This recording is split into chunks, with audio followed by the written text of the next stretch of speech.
She's just a girl and she's on fire. There you go, Quack. Thank you for your hard work and all the infos you share. I've never wanted to understand builds before and you helped me see how interesting it can be. She's just a girl and she's on fire. There you go, Quack.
Alright, how we doing, everybody?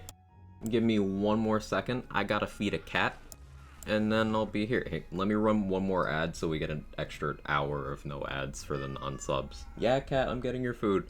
See? He vouched. Alright, be right back.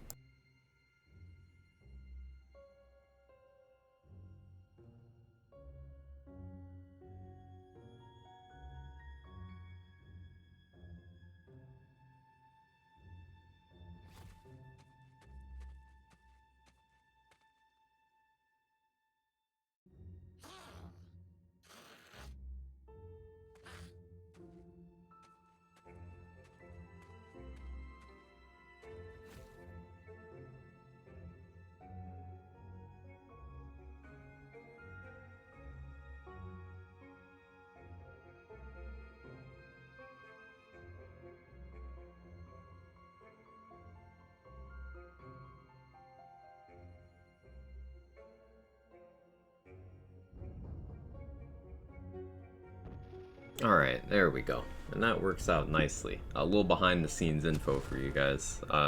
The way the ads manager is set up, basically if I run that extra ad at the beginning, we don't have any mid-rolls for the non-subs for the first 2 hours of the stream.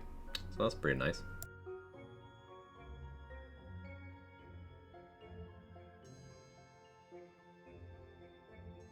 So, how's everyone doing? Good to see all of you. Oh, we got a bunch of resubs. Pat, thank you so much for the 16 months. I appreciate it. I've been here for a bit, obsessed with Elden Ring longer than I thought, didn't want Tiny Tina spoiled. Now I'm done, so here to see what kind of silly builds are possible. I got something that I've not field tested at all that I want to try out. There you go, Quack. Haven't been here for a bit cause I was obsessed with Elden Ring for longer than I thought, and didn't want Tiny Tina's spoiled. Now I'm done Tina's, so I'm here to see what kind of silly builds are possible. Thank you again, Pat. Thank you so much. Yeah, you can do so much build stuff. I'll try to rotate through a few of my builds today. And we'll have a good time with that. There's lots of stuff you can do. I got a melee sort of thing for you guys this morning based on a conversation we were having in official server builds channel. That's got me thinking about some ideas. Let's see who else reached up. Sean, thank you for gifting a sub to Frag Trap. I appreciate it. Manifesting some enchant rolling balances. Yeah, hopefully. Fingers crossed. Copium. And Hazel, thank you so much for the 1 year and the Prime. Thank you for all the hard work, all the info you shared. Never want to understand builds before, and you help me see how interesting it can be. Thank you. I appreciate that. That means a lot to me. You being part of the community is great. Thank you so much. Cat, what are you doing? I don't think he's actually hungry. I think he's just in need of attention. Hey, Viking, thank you so much for the 10 months. I appreciate it. Good starting class. Spell Shot would be the easiest class to play. It's just kind of like the most powerful in the most areas, and requires the least game knowledge to make use of, so that's a good starter class. Berserker is a good pair with anything class, so either one of those. Let's greet everyone else, though. We got Jester, Rune, New Mexaben, Jack, Itsukado, Comp, Sean, Fragtrap, Paul, Fleece, Joey, Viper, Hazel, Sinju, Roddy. Did I say Kind Buds? If I did, Kind Buds, you get another one. Urban Mech, Viking. Happy 10 Man. What in your opinion is a good starting class for when I get Wonderlands? Yeah, there you go. Fat Boy, welcome in. Liam, good to see you. So many of you guys here bright and early. Love to see it. Al, hope you're doing great. Brooke, how you doing? Shay, hope you're well. Okay, cool. So this build idea was, we were talking about Dreadwind in official server today, and in terms of building for Dreadwind, it's interesting. So Dreadwind no longer triggers Blast Chill. Mr. Adblock, thank you for taking care of Kettle Logic. I appreciate it. Thank you. 293, legend. Thank you so much. Did I miss you, J-Bridge? Hi, J-Bridge. As an Australian, just finished work. It's 10 p.m. almost. Yeah, I just got out of bed about 2 hours ago. It's 9:44 a.m. for me. Thank you so much, Mr. Adblock. So the thing with Dreadwind is it no longer blast chills, which was the primary thing people were using Dreadwind for. Now, the secondary thing people still know you can do Dreadwind for is Alchemical Agent. And that's powerful. We all know about that. But I wanted to try to take it in a different direction after some back and forth with Viper and a couple other people in official. So I'm trying out some Hammerzerker Dreadwind stuff. And the idea here is to leverage the high crit rate, the high hit rate, rather, of Dreadwind. Dreadwind is 4 melee attacks per second, right? Which is faster than any other melee delivery method, barring 10 out of 5 Squall, 3 Haste, max swing speed pickaxe. It's like the only thing that comes close to this speed.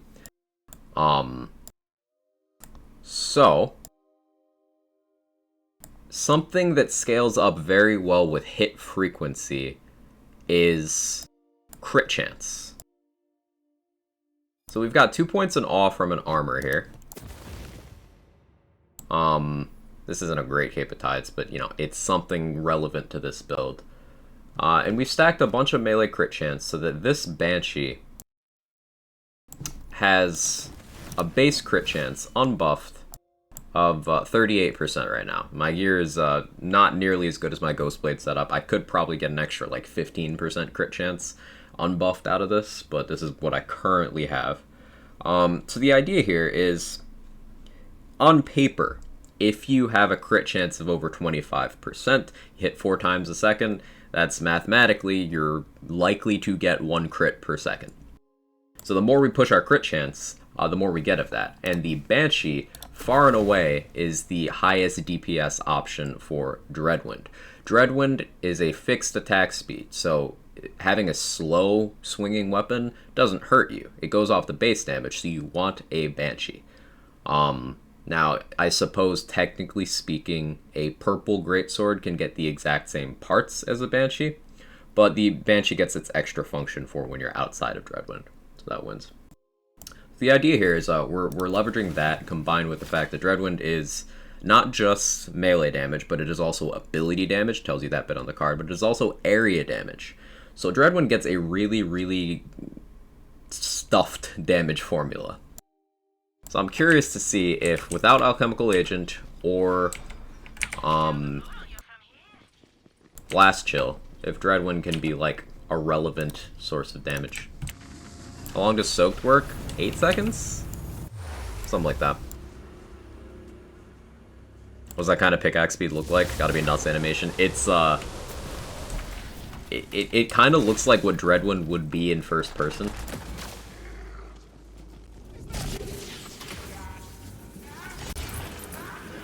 That's 62k. My game just woke up, so it's a little choppy. Or like a lot, hang on.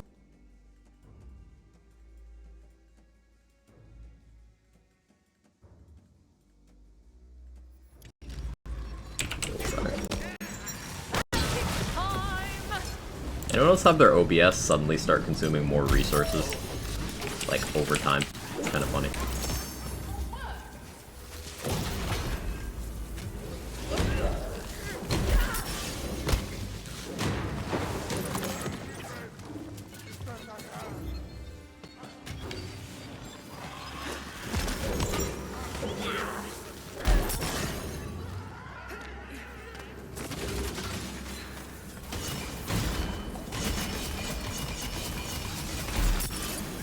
You know, that's not bad.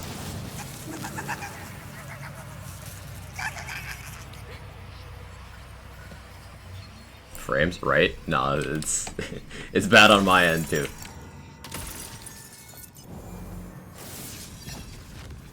It's like, whoa, it's a lot of damage. Let me start computing. Help mods apply to Dreadwind? They do not. They do not. Doesn't the swing speed apply to Dreadwind? No, Dreadwind has a fixed swing speed of 4 per second. Ghostblade changes with your swing speed, but Dreadwind does not. So that's why Banshee is just, like, objectively best for Dreadwind.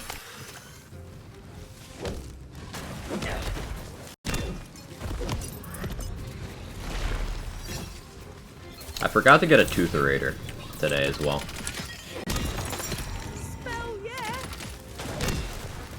What are some weapons that have long duration melee crossbolts? Like, for example, I know sniper rifles have long timers on their crossbolts, like 8 seconds instead of ARs are like 1 to 2 seconds. Tootherator is going to be best, but I suppose I should look for a holdover in the meantime.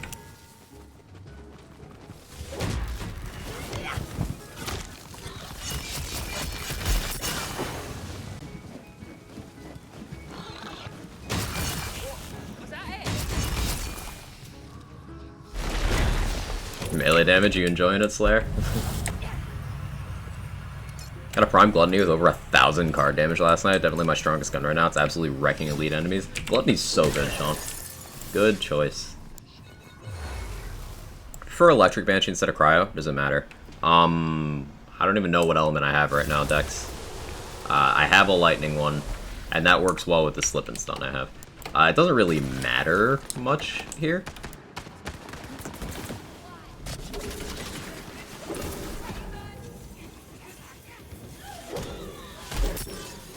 I can't think of a way it really matters.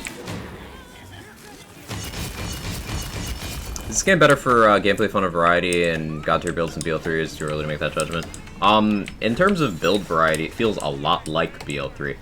Now keep in mind, BL3 is, you know, going on 3 years, and Wonderlands is 2 months old, a little over 2 months.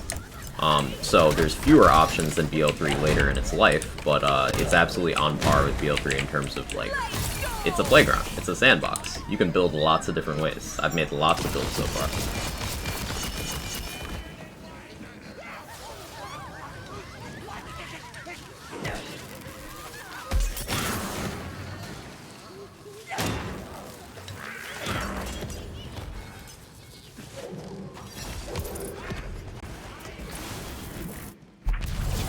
Use the gimmick from Slip and Stun sometimes.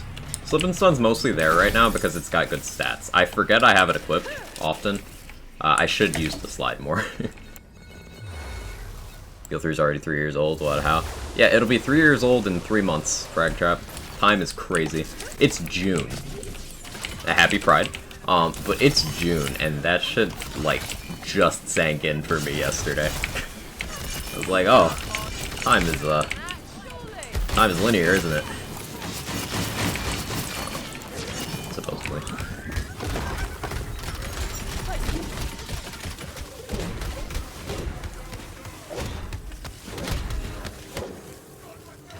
So I don't have much in terms of getting my cooldown back in a single target situation like this. Maybe I gotta figure that out.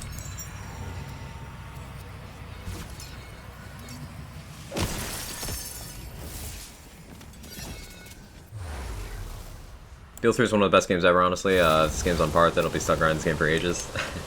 If you love BL3, you'll love this game. It's an overwhelming likelihood that if you love BL3, then that love will translate to this game very well.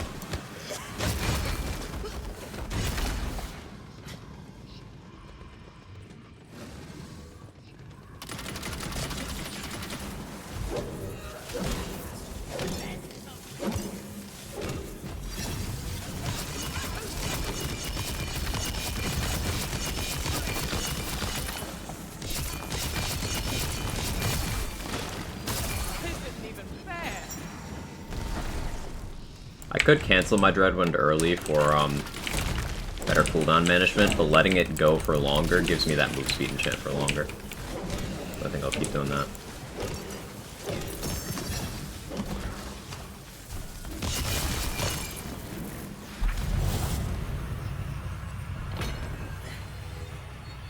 Depends on what you liked about BL3. If it was a story, isn't really story-oriented game, it's more end game. That's a fair point to make, Portal Knight. Yeah, that is a fair point to make. We doing for health regen, just body rune. I have some points in unyielding. And then I have 1 in blood frenzy, and then otherwise it's body rune and my fortifying sigil. Also, tiny heals from my my dark magic bonus element on Bad Egg. Sometimes.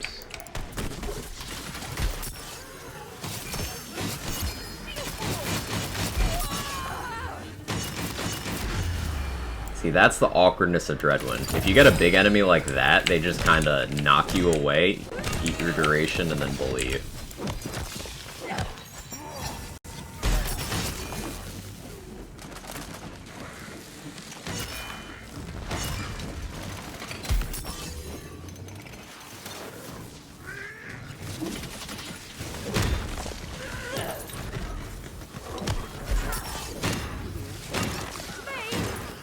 I suppose it'd be more optimal, now that I think about it, to use a cryo weapon, specifically because that would give more icebreaker buildup.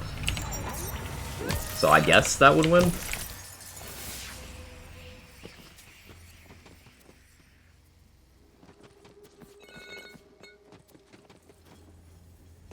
More into Borderlands, how you doing? Have any opinions on the Division 2? I've not played it yet. I own the game. A lot of friends who are currently playing it. I've heard good things. It's one of those things I plan on eventually playing, but... Wrong Quack, time's not linear, it's a slinky based on your perception. Sometimes you see minutes, your days winding away from you loop by loop. Other times the years are stacked so tight you can tell one from the next. I can't really argue with that, Stump. Yeah, you're not incorrect. Morning, Scout Sniper. How you doing? Good to see you. Build is too much bonking. I want a comfortable. But Priz gets weirded out when I play a melee build that requires me to actually melee. He's under the impression that I never do that. He's right, but I like to pretend he isn't.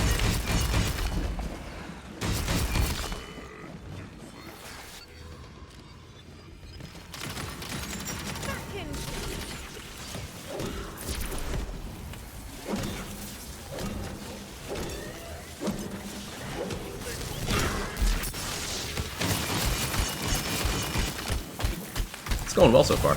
Hey, Deep Zombie. How you doing? That's the Dire Sacrifice build at all? A while ago, Shay. I kind of lost interest in Dire Sacrifice once I was looking at it and was like, oh, there's really no effective way to boss with this, huh? And I was like, eh. But I might revisit it. Why Cape over Amnesia? Because applying Soaked during Dreadwind is extremely difficult otherwise. Dragon Lord, that's problematic.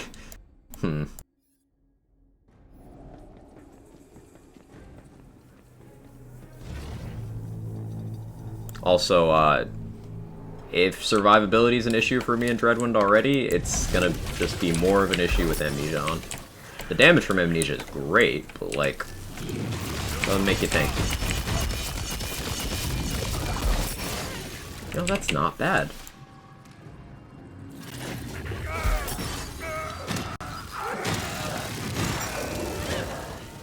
That's not bad. Hey, cheese. Mobbing's fun at least? Yeah, for sure. The animation of Dire Sacrifice is just so ridiculously badass.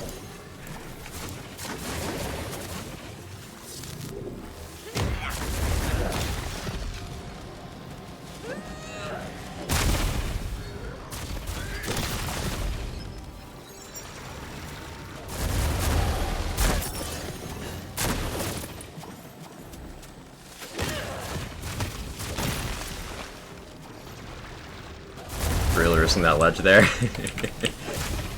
I live on the edge, literally.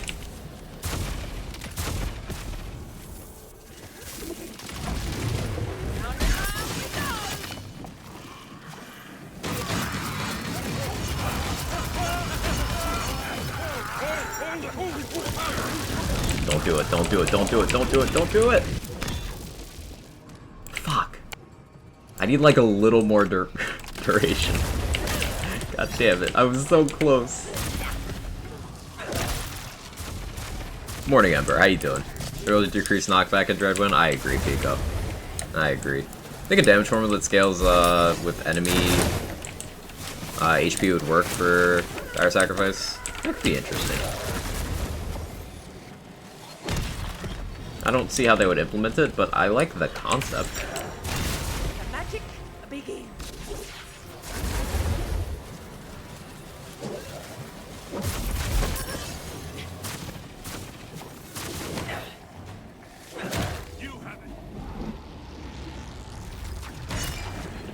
That was actually an accidental Dreadwind press. I guess we'll roll with it.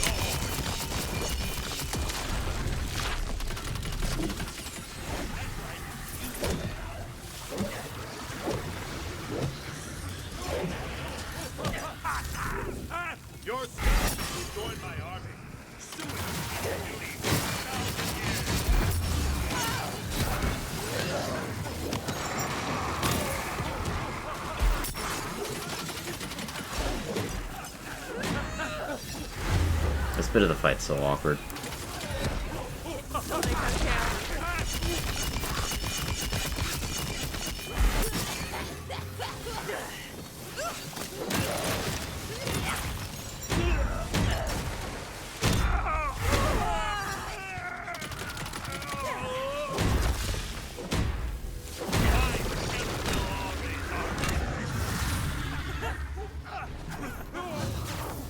Those hotfix? We don't have notes yet, Ember. Jumping in Dreadwind's still the funniest thing to me. Yeah, it's great.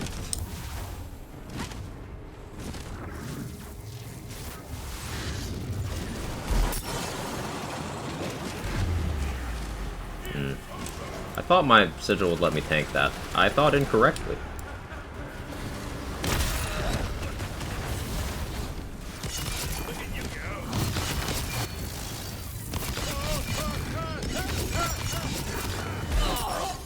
Okay, now I guess I Sword Explosion burn it up.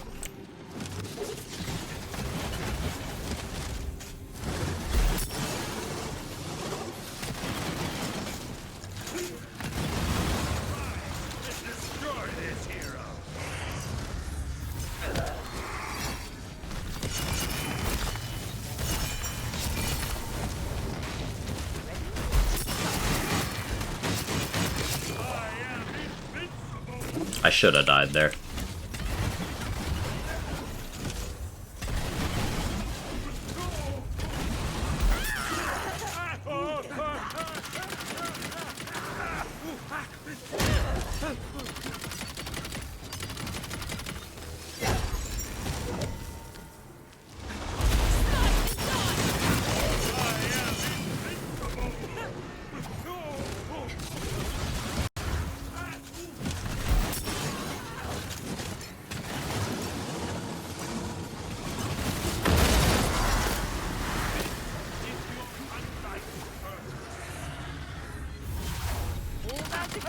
Right?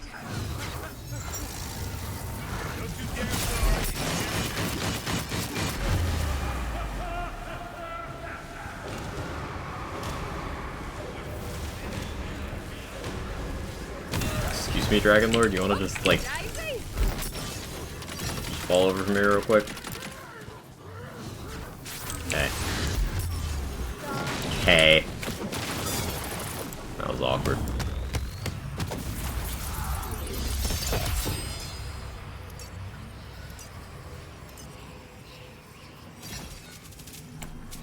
So, this setup's doing a little better than I thought it would. Especially considering I don't have remarkable gear right now. Just skill tree again? Yeah. Find the downtime of the action skill a bit rough for the build, at least it looks like it. Oh, different gear choices would be possible of higher Dreadwind uptime. So this is what high Dreadwind uptime looks like, comp. I have an Ancient Hilt. And I have Berserker Capstone. Meaning my downtime is low relative to other Dreadwind builds. Now, I could reduce that downtime even further by using a Theurge here. Do I have a good one? Yeah, I got an okay one. That's like okay. That's a lot of stats to lose though. Ugh.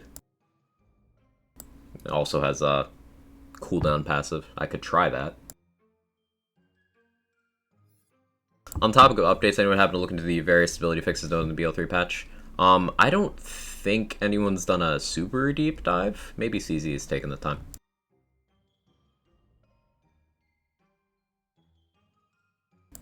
Salt and Battery with Echo. Very low DPS compared to a Banshee for Dreadwind. Yeah, cat.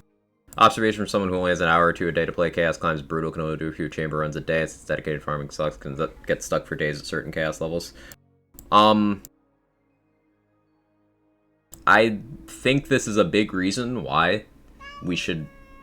Yes, Cat, I'm getting to it. We should push back on this idea that drop starvation is at all a game mechanic that should be done. Just give players more loot so they can actually play the game. Because, you know, you won't be giving them perfect rolls of anything. Rates of everything could go up, in my opinion. Hey, Crook, how you doing? Imagine the new character being a javelin melee thrower, that'd be cool.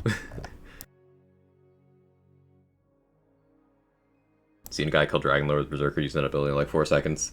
One, probably Buffmeister, as Urban Mech said, and two, this is an experimental setup I just put together. This is why I was like a few minutes late to starting stream, because I was going through my bank grabbing random gear for this.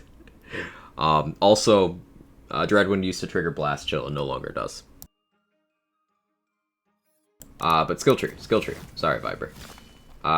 We're down to Blood of the Fallen, Firebolt, and Storm Breath in the other tree. I have 2 Awe from my armor.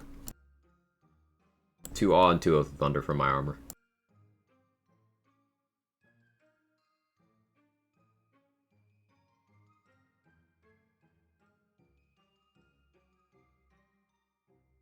I know I can do better. It's not about I can do better. It's, remember, boss melts tend to be cherry-picked. just the nature of the format. Doing fine, thanks. And you? I'm doing pretty okay. Doing pretty okay. Enjoying thinking about build stuffs. As always. That's just kind of my default state of being. But Dreadwind is looking to be like a challenge to be conquered. You know, people viewed Dreadwind through the lens of Blast Chill, but now that those two no longer play nice together, we gotta find other ways to make the skill valuable. As I touched on earlier, Alchemical Agent, obviously an option, but I want Zerker Capstone friendly ways of doing it. Take away Firebolt, Storm Breath, Instinct, Blood Frenzy, and stick him into Squall for better attacking and downtime. I mean, I could, but Storm Breath is 15% DR.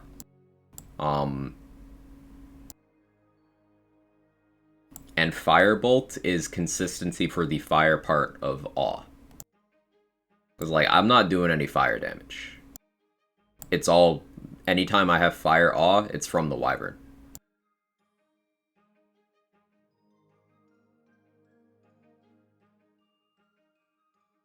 I have one Instinct here, in anticipation for, like, if I was to do the Tootherator strat, then this would make that swap more smooth. The reload speed is also nice for when I use stickies.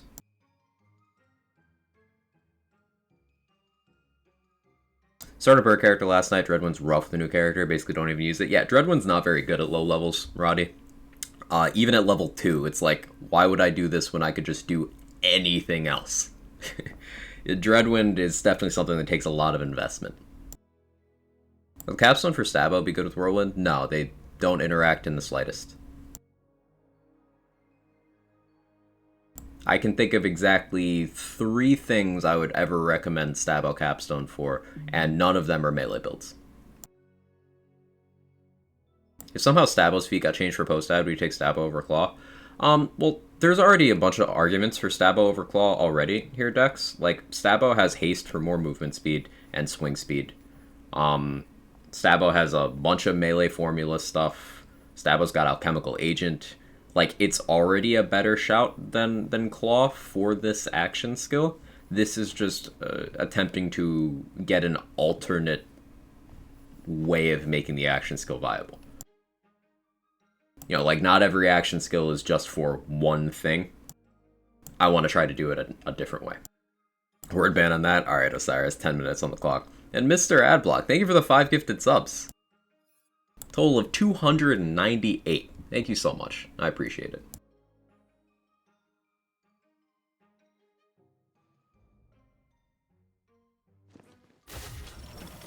Gear-wise, this Banshee, this Bad Egg, She's on fire.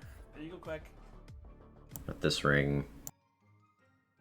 Spell Radius is nice for the Fortifying Sigil covering me, but I think I want more duration. She's just a girl and she's on fire. There you go, Quack. Pistol crit damage kind of wasted here. I suppose pistol crit damage means I should use a Ludite instead of a Sword Explosion. She's just a girl and she's on Gun fire. damage does nothing of value here, but I mean, going for a perfect Cape of Tides with at least 2 points in Awe and Chaos Tier and good stats, yeah, good fucking luck. I got okay stats and good skills. Not perfect skills, but good. I'll deal with not having Chaos Tier here. Dreadwind's melee and ability? Yes, it is melee primarily, and it also scales with ability. Ability is part of its formula. She's just a girl and she's on fire. There you go, Mr. Adblock.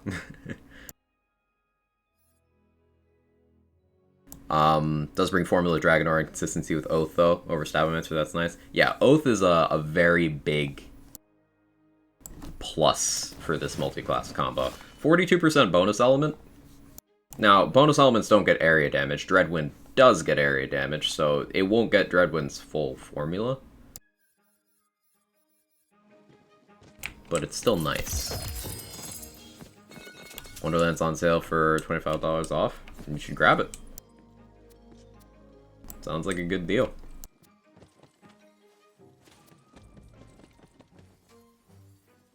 What bunny am I hitting? Oh, I want a Skulldugger pistol with a 40% blade. Yeah. Firmly grasp it.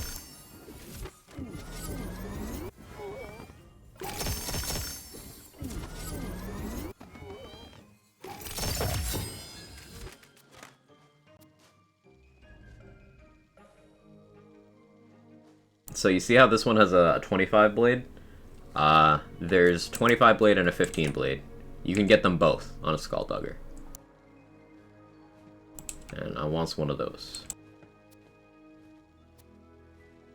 Because the main difference between Dreadwind and Ghostblade in terms of practicality is that you can't shoot during Dreadwind.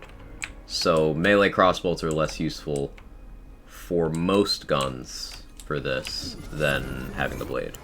Yo, thank you for another 2 subs, Mr. Adblock. Rounding it off to 300. This is Quarta. Yes. Thank you so much, Mr. Adblock. What are you feeding bunnies for today? I want to get some pistols for melee stuff. I should also hit rings, because I do want more rings with action skill duration, melee crit chance, melee crit damage. Good thing about having a Ghostblade setup and a Dreadwind setup I'm actively farming for is that the rings, I can share, for the most part, I can share the rings between them. Now, the ability ones would obviously go on Dreadwind and not Ghostblade, but there's a lot of crossover in terms of what's good.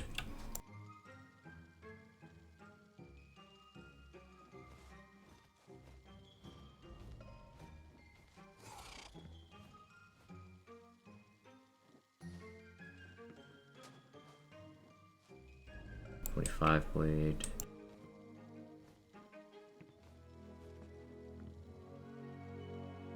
I suppose, that's a Scalawag with no blades at all, sad.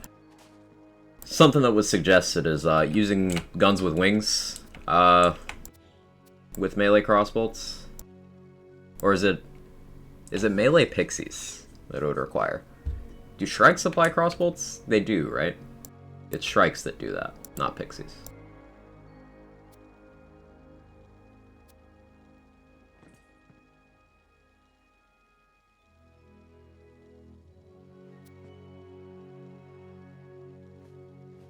Because if you have companions applying the crossbolts for you, they can do it while you're Dreadwinding.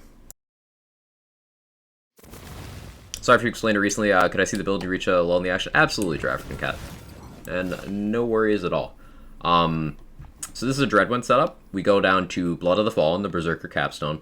I would not... It's not my first pick to do this, but I'm experimenting with different multi-classes for Dreadwind. Now, Stabomancer is probably the optimal second class for Dreadwind currently, but I'm trying out doing a Hammerzerker combo. Oath of Thunder is a really good skill for anything that does melee damage, and this class also has Awe for more crit chance. Now, because Dreadwind hits 4 times per second and goes off of the base damage of your melee weapon, something with a high base and a decent crit chance is ideal. Now, the Banshee can get, with its max damage roll, is 10% crit chance. I have the second highest damage roll on this. It can be 1900 at Volatile, I believe, with the max damage roll. So, we're stuffing Dreadwind full of as much formula as we can. Guns with wings, yeah, and they can even do some killing on their own. Cool. Thank you, Stones1.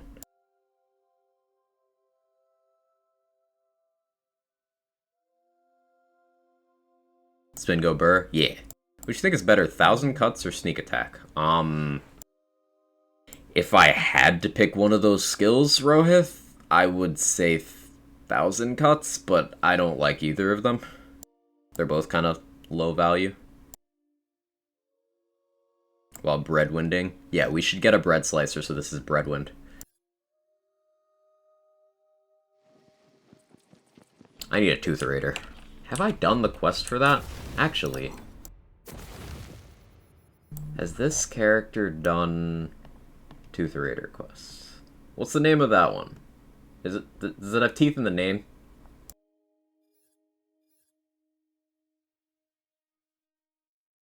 Cash for teeth. Okay. This character has done it. So I should look at vendors. Hope for a Tootherator to pop up. It doesn't need to be high chaos tier or anything, it just needs to be a Tootherator. Who do we want for this week's featured? I'd like to have another chill boss. Something like Zomboss. Burn something down. LeChance, you know, that kind of thing.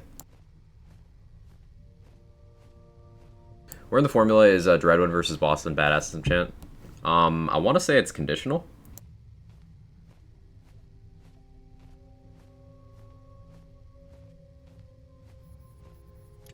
But I can't remember.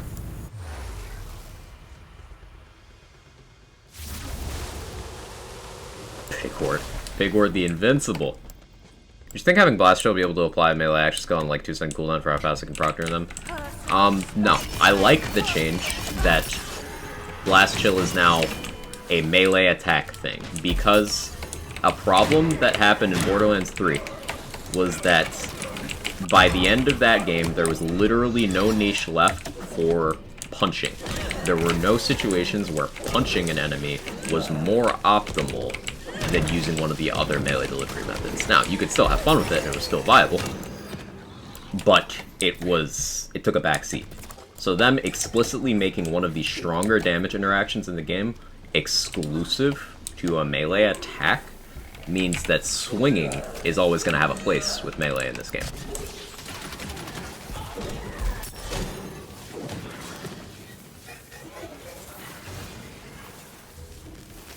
I don't know how I deal with you. You're trying Insight on Dreadwind? Remember you mentioned it after the buff? I did, but Insight on Dreadwind kind of lost its appeal now that Dreadwind no longer blast chills.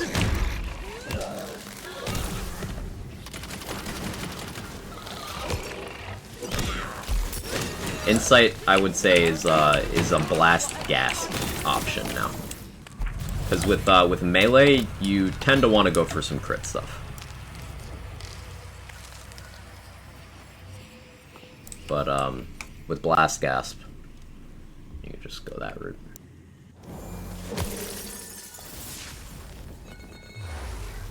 If they did a curse run with Drill instead of a Witch, I'd be down for it.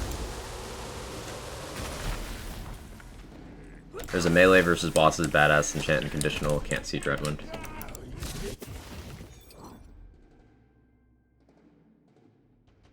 I don't know.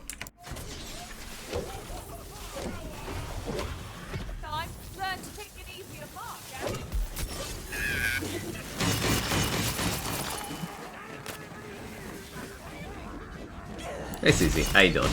Do you happen to know the Berserker bosses and badasses melee enchant?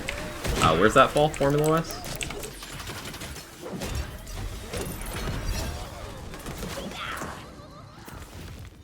This one. 50% damage when using Feral Surge or Dreadwind. Doesn't really matter, because, like, even if it's just melee, it's optimal here. If it's conditional, it's optimal here. If it's global, it's still optimal here. It doesn't matter to me, but, you know, for information's sake. I guess that's fair. Just sometimes feels like when I melee, Blast Chill doesn't proc a lot. Oh, you're absolutely correct, Con.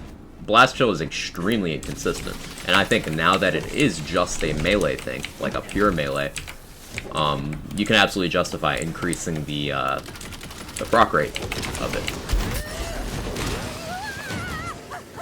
I think that's a more than reasonable request.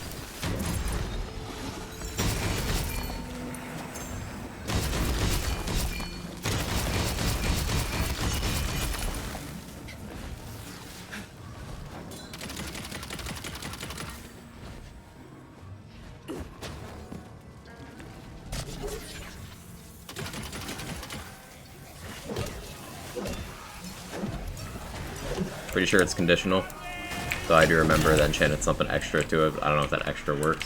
Yeah, I thought it was conditional. There you go. Thank you.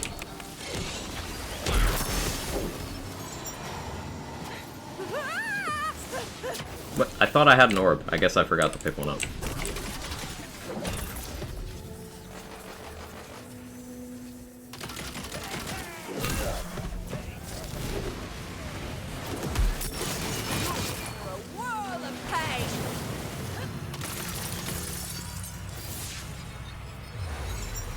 One concern I have, with everyone questioning the viability of melee, considering the enemy types, looking at you, Bernadette, Imelda, and Drill, they might throw a Face Puncher and plunge melee to even more obsolescence. I certainly hope they don't go that route. I would not like to see a Face Puncher. I should also mention that a lot of people forgot about this. Maybe you repressed it out of hope. But there was a trailer where we did see a character holding a shotgun with the Face Puncher paint job.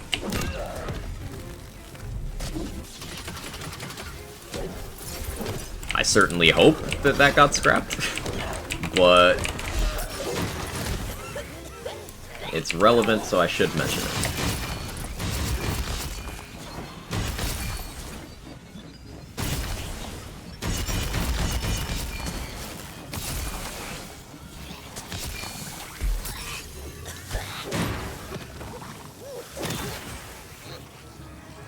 Wanna cross blades with the best, do ya? Stop teleporting, you piece of shit. Don't get too far.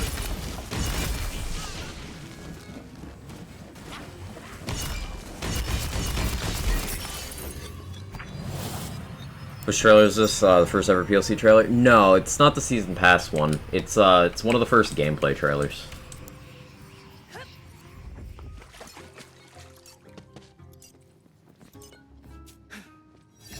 I remember this vividly because at least one person on Twitter was like, "Hey, this looks like a Face Puncher," and everyone was like, "No."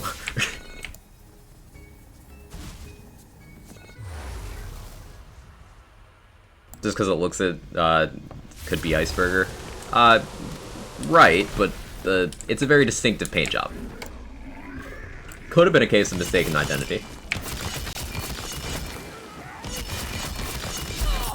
Last rights that's close to a Face Puncher, not in paint job. In terms of Hyperius and Hyperion shotguns, just kind of look very similar across the board, sure, but very different color scheme.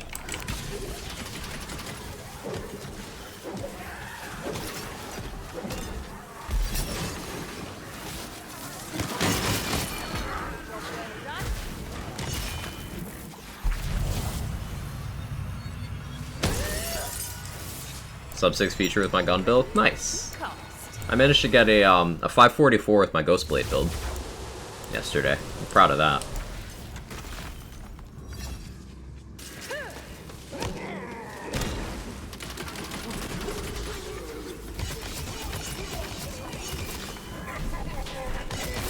I want more movement speed on this.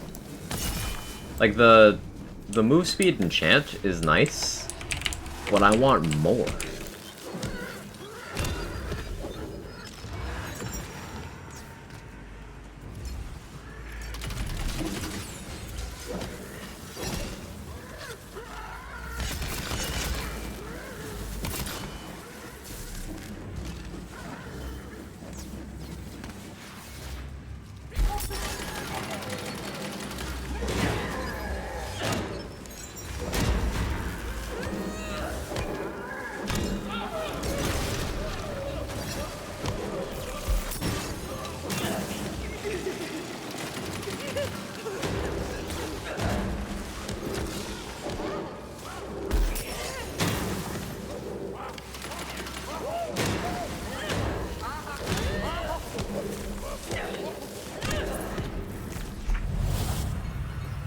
Against me, it's okay, CZ. It's okay. Pupty, that's toxic. You don't talk to Cherish as Zane 47 hours a day that way.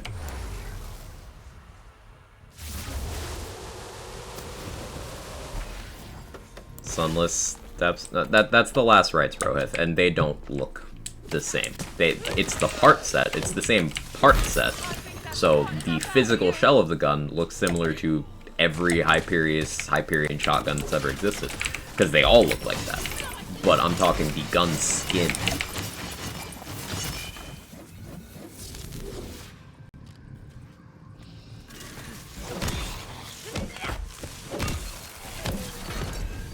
Yo, Eternal Dragon, thank you so much for the raid. I appreciate it.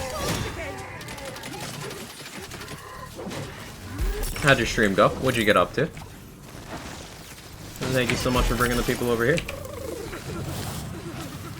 We're doing some Dreadwinding, some good old Spindlewind. I had a couple ideas based on a really cool conversation we had in official server this morning. Just juggling the value of crit chance. And it led to some build ideas. Drill? Of course we get drill on my Dreadwind build. That's fun. Are we having fun?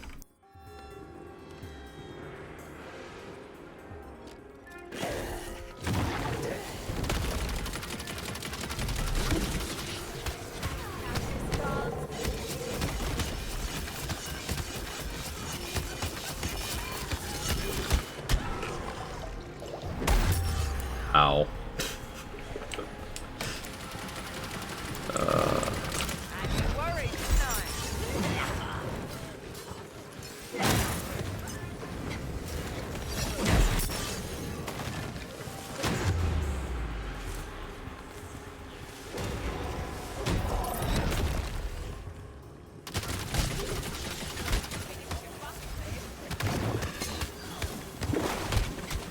These fucking hitboxes, dude. There's one spot on, like, his right hip where you can Dreadwind him, and I miss.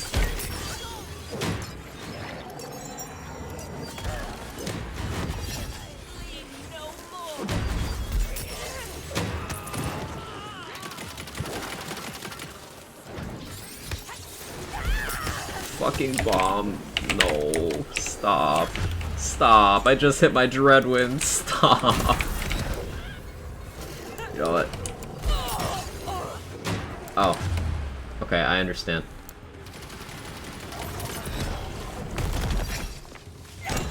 Can't get past shield regen with my Sabo, which might be my build gear. It is. Drill is intended as one of the very few DPS checks in this game. If you're having trouble with hitboxes, that's just a, you know, a boss design thing. But if it's the damage check, that's your build thing.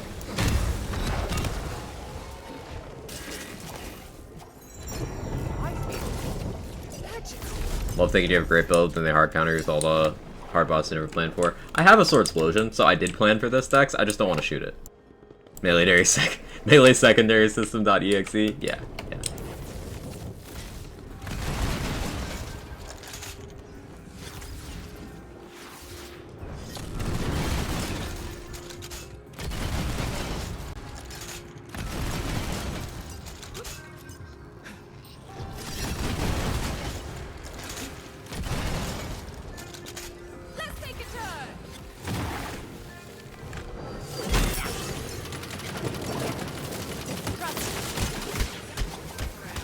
Oh, I have the wrong element for this tip.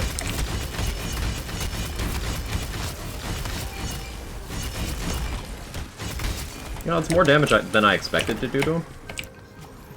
Gonna be perfectly honest. I think a lot of that was bad egg.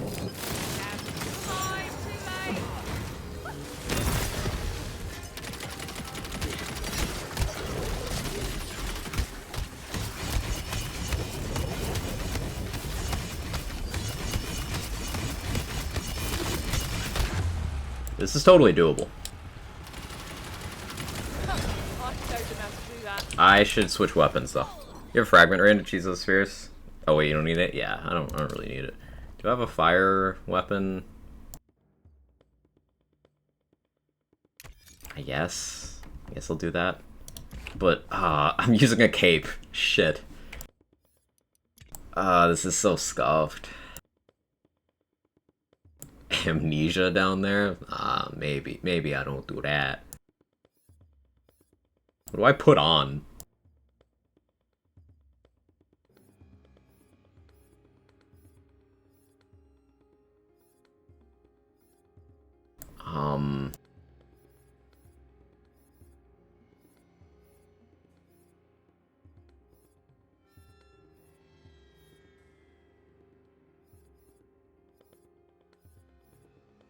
This is gonna be weird. Just go naked? I could. A beanie? Done.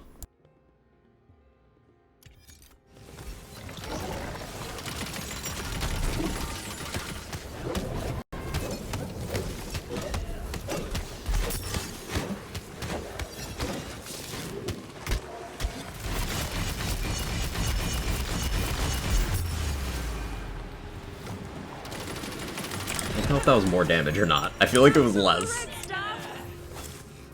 Why do I feel like that was less?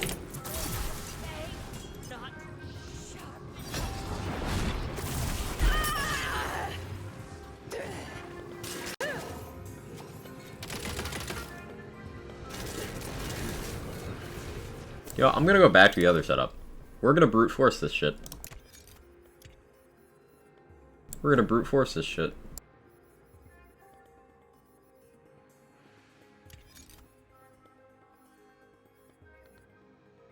I have a good feeling.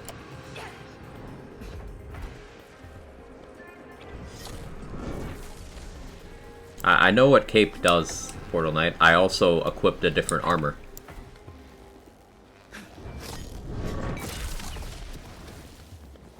I accounted for that.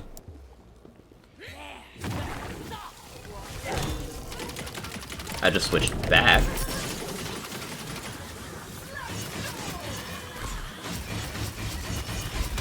Yeah, it's just better. I'm okay. A little thing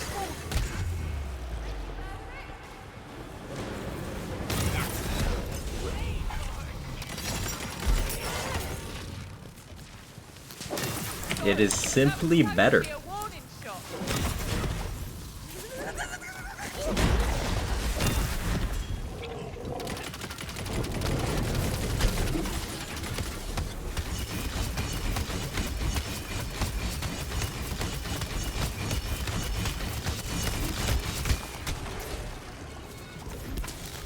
The fact that you can jump in Dreadwind is like so important for this shit. Ellen matching what? Looks like he was still effective from the previous game though when he swapped with the fire. That only lasts 8 seconds. The visual effect fell off. It was not active the entire time. Only part of it. We work this out and we all walk away. Possibly me. Rich. But I appreciate you keeping an eye out and trying to help. Guess we'll keep crossbolts in him.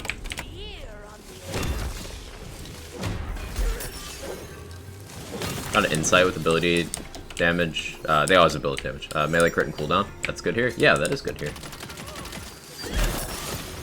If you're gonna have an ability ring, then insight is still one of the better ones to have here. I just wouldn't say it's like as god tier as it was before the blast chill change.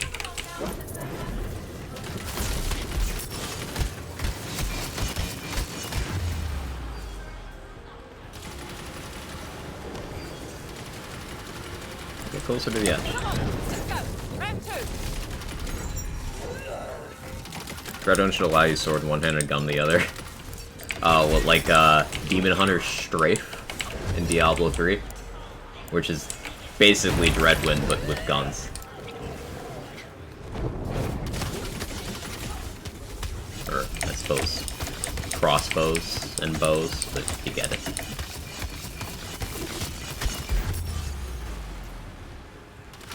Oh, you were gonna win, didn't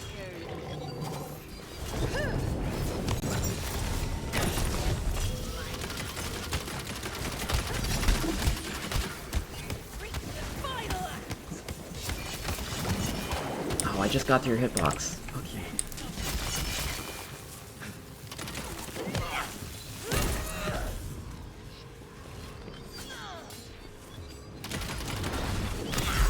Back in business. Ow. Demon Hunter is pretty good for remote shocker though.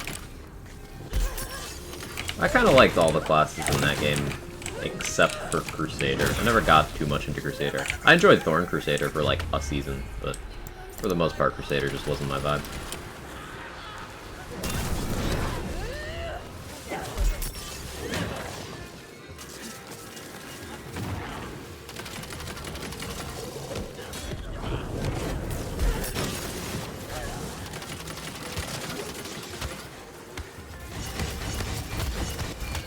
No, don't bonk me out here.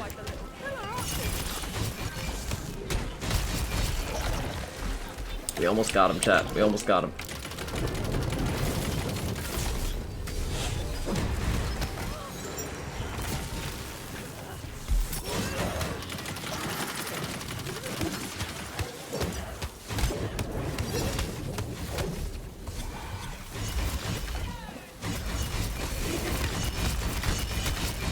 Alright, that was the hard phase. Okay. Try to save your life. This would happen. Crusader was fun. Crusader is one of those classes that it had interesting tech. I mean, I don't know why I'm saying past tense. The game's still up and running. Crusader has interesting tech, but the Crusader, like, player base doesn't use any of that. Just like, I see you have all these interesting sets, but what if you just did bombardment on a horse forever? Oh, okay. Like, oh. Alright. That's cool too.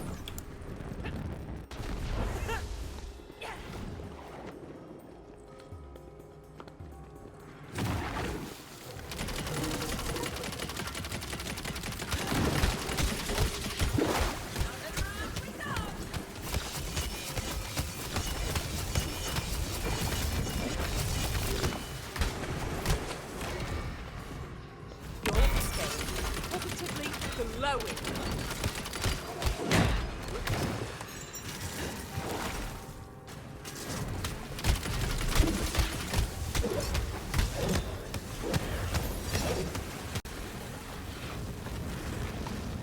Oh, I jumped the fire? I didn't know you could do that.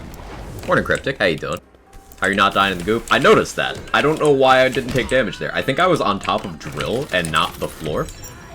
Which, big if true, you can just stand on the boss. I'm gonna have to try that again.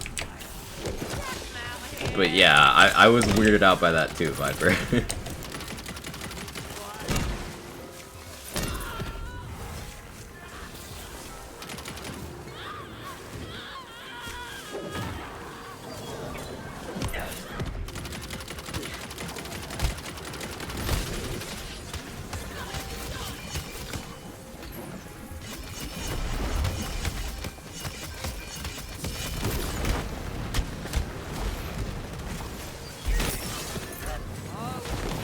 That time, it was normal. I was just out healing with a fortifying sigil.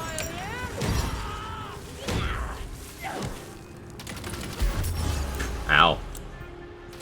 I guess he was like, out heal this.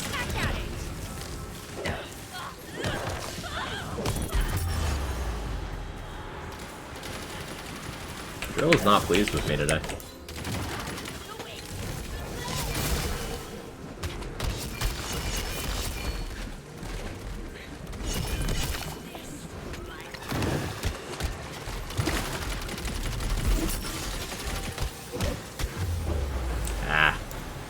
Fucking arm got in the way.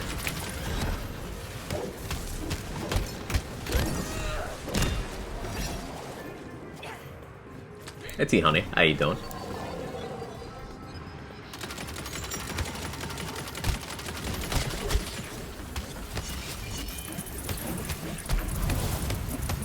Oh, I'm stuck in his body. I'm stuck in his body. I'm stuck in his body. Okay, we're good. We're good. Everything is fine. And we got no legendaries. That's cool. My spell is ready.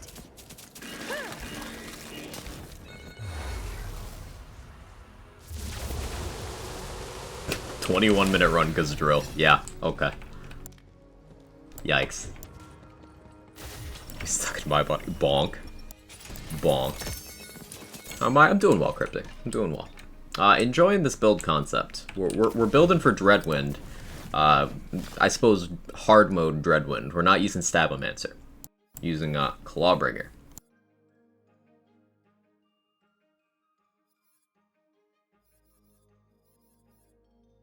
So I could use more melee crit chance, honestly. Melee crit chance here with more chaos tiers would be really, really good.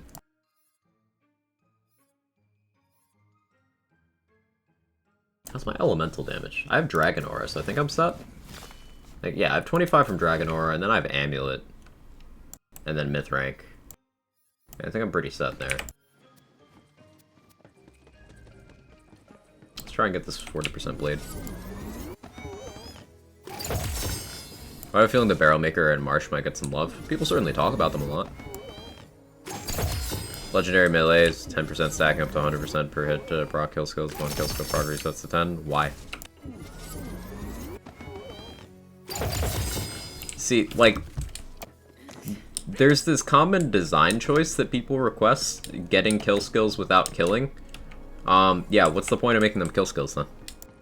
Like, we saw how disastrously that went with Zane. We have a way of doing it in this game with Graveborn Capstone. But it requires more than half of your skill tree investment to get there. So it kind of balances itself out. It's not a piece of gear you can slap on anything. I think it'd be interesting. I think it'd be overpowered.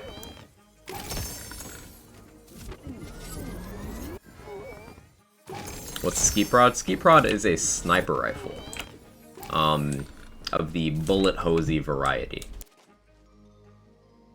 When you shoot one enemy, and then you shoot another enemy, they'll start arcing lightning between them. So it's very good for mobbing. Lots of bullets, yeah. It's also got, I believe, the fastest reload speed in the game. That's a good Fear Not. It's a 0.8 second reload with the correct parts.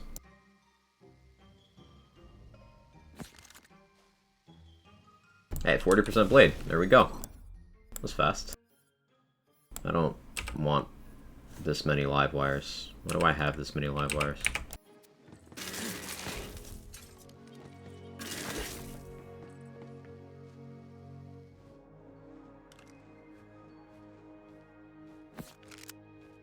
Cool. Got the pistol we want.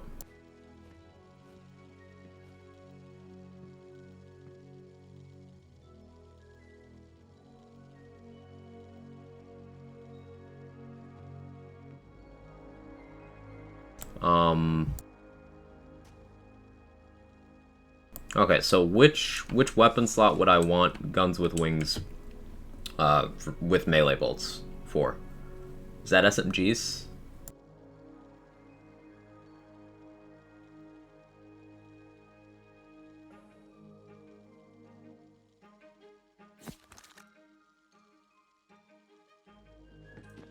I mean, as a melee weapon, you could make it proc only on melee hits and stacks only for melee hits.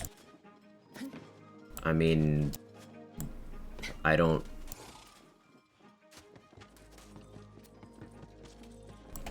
I still don't like it. I understand the concept you've explained. I still think it would be not a good thing in practice.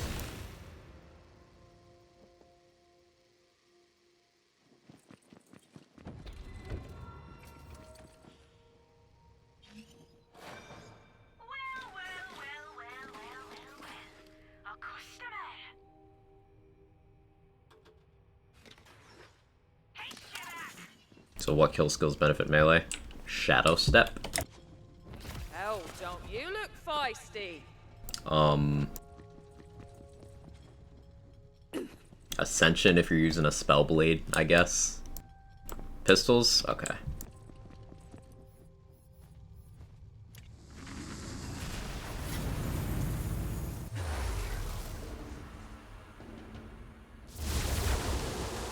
Yeah, shotguns don't get crossbolts. SMGs don't either. So yeah, it would have to be pistols.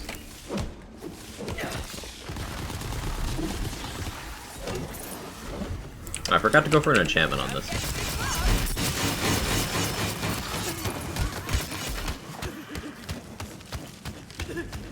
You know, I thought of something as well. I should go for one in fire. I should go for my 40% blade in fire, because that solves the awe problem. Yeah. Okay.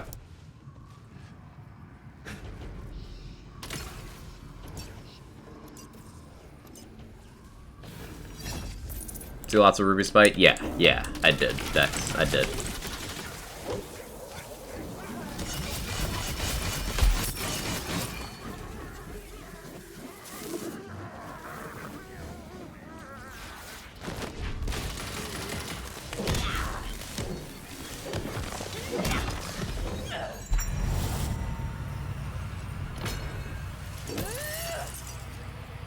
Brandon, Rupture.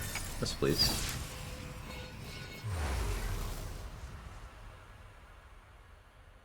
Cool, we can't use spell blades since using the supposed melee weapon. Paradigm.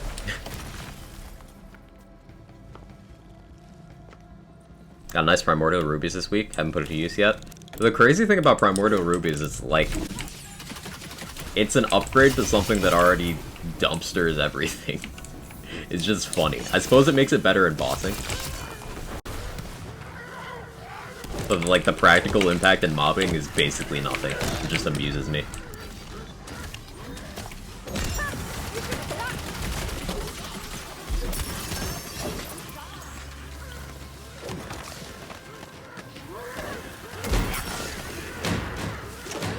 We've got an easy mark over here.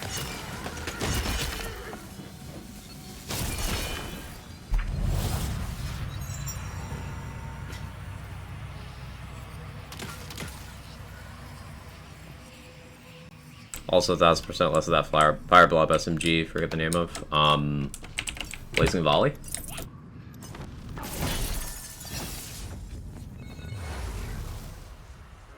Wait, using a crossbow based build. I'm sure it'll be silly. It with Barbalode tank is crazy. It's not okay. We had 3 legendaries in the vendors. We get a chest dedicated drop and boss increased drop rates. Did the diamond key change to us? Love to see it. Love to see it.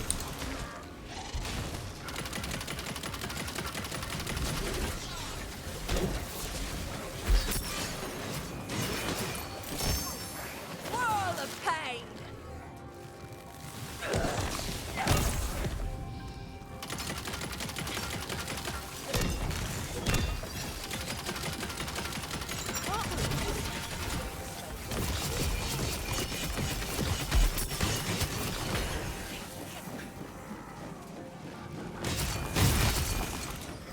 Man, that was a lot of damage for just one tick going through those enemies. Holy shit. Dreadwind can hit hard. It's just so hard to actually access enemies, because they all do shit like this. That's why Ghostblade's, like, better. They can actually just hit things. Are you dead already? Using my Barbalode with Respite on Satman through helps FPS. Yeah. That combo is incredibly powerful.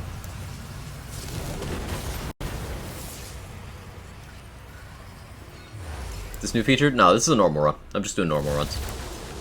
I would run this through featured, but there's a lot of situations where, you know, it's enemies you don't want to true melee. I could do some featured, though. I do like this week's featured. I'd be sad to see it go. This past week's featured, I should say.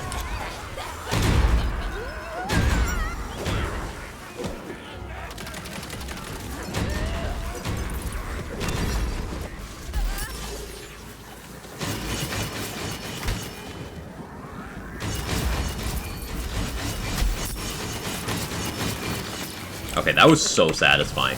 Just hitting all of those enemies. Season Pass worth it? I would say so. I'm personally feeling like I'm getting good mileage out of it. It's more gear, it's more rooms for the chamber, and it's more bosses. Now, I might not necessarily like those bosses personally, but they're there. First room's rough on melee? Yeah, Tioni. The Ghostblade setup can handle it fine, because, you know, Ghostblade is range, and then once I set up a Snake Stick, it'll also do damage from range. But with this setup, I have to be in range for everything.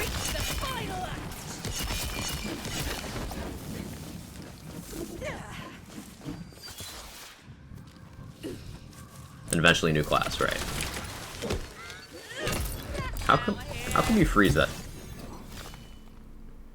Is 5 out of 3 Cold Snap that cracked? What's the frost efficiency on this? Like, that was a really fast freeze. Happy I found your channel? I'm happy you did too.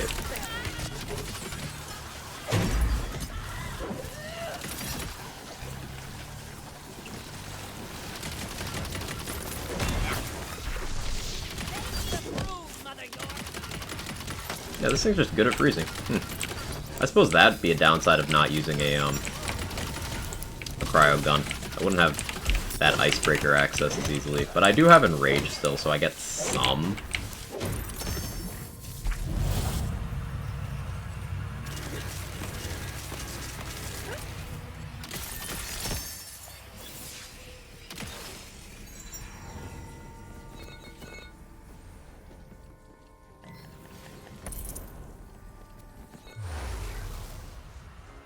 Welcome to Quaglands.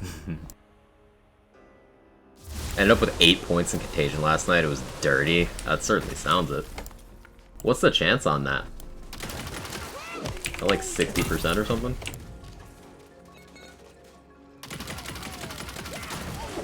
I don't remember how much Contagion gives per point because I repress it. That information. It's too nasty.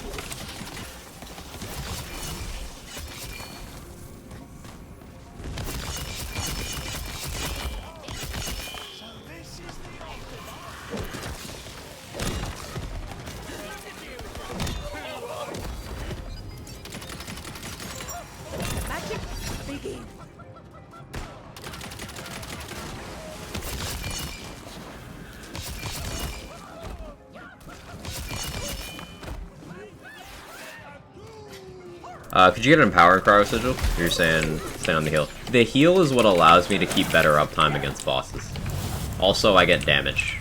20% all damage from the Fortifying Sigil effect.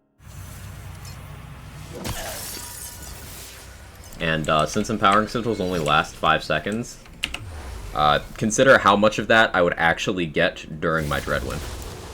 Because I'd have to finish my spellcasting animation, start my Dreadwind animation, and then I'd have about 2 seconds to connect. I prefer Fortifying. Gives me time to do stuff. Running a Blizzard build right now, my first playthrough. A lot of fun. I put together a Blizzard gun build last night. Very quick, very shoddy job. I didn't even put a bossing weapon on it, but it's certainly fun in mobbing.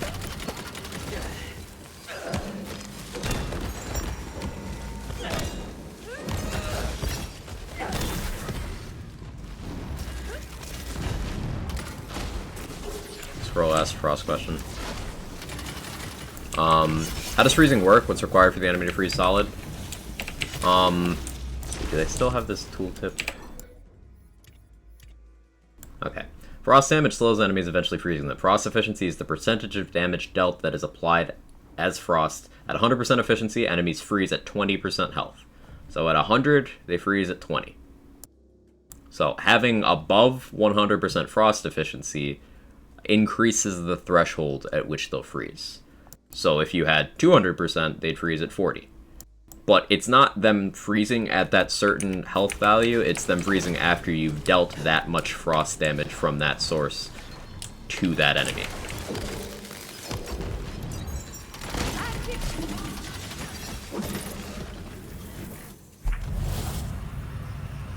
That's why Cold Snap's so good, because it massively bumps up that threshold. And it's the only thing we know of that does that. Frost efficiency is also indirectly a function of damage. Or freezing, I should say, is a function of damage. Doing more damage gets to that freezing point more quickly, but frost efficiency gets you to that point without requiring more damage.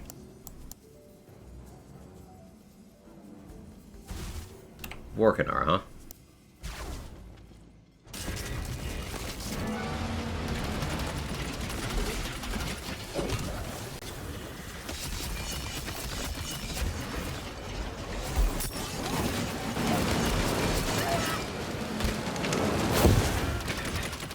I'm trying to take enough damage to break my bad egg, but not so much that this happens. It is very awkward.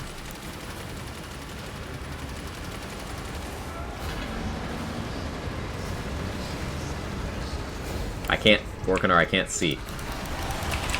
Why are you like this?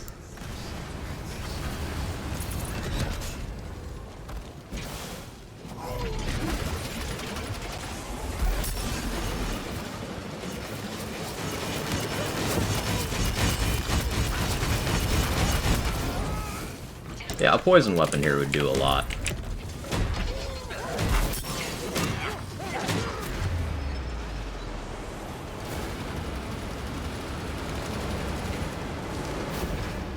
I had to turn away and miss that swing at the last second because I remember that Rend and Rupture kills don't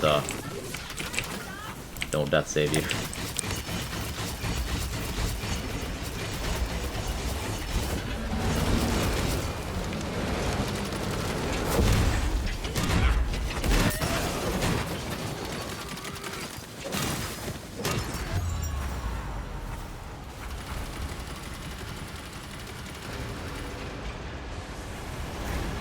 Back here.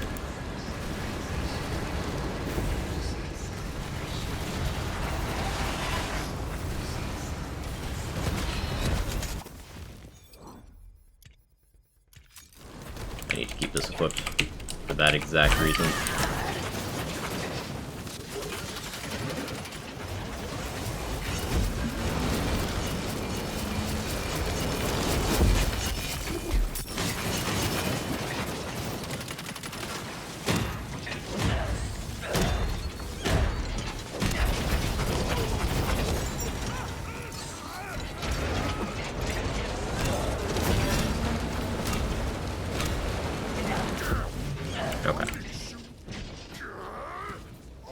How the other way around, 50% from the enchant is malt with conditional damage. Conditional aspect of it may not be working. So I'll test for Feral Surge, but yeah.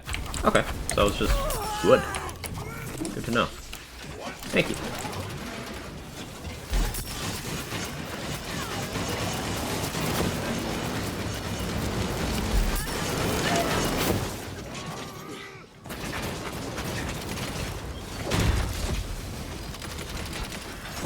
Back in business.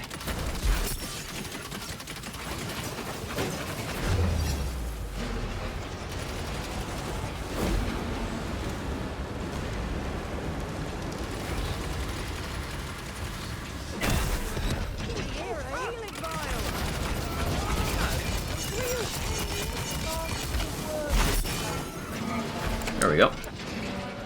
Not too bad.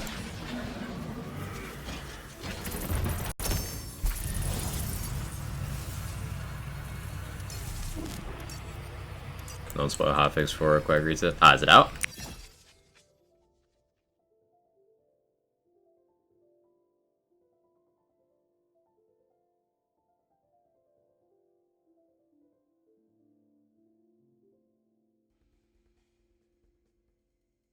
It is. Here we go. Let's read it.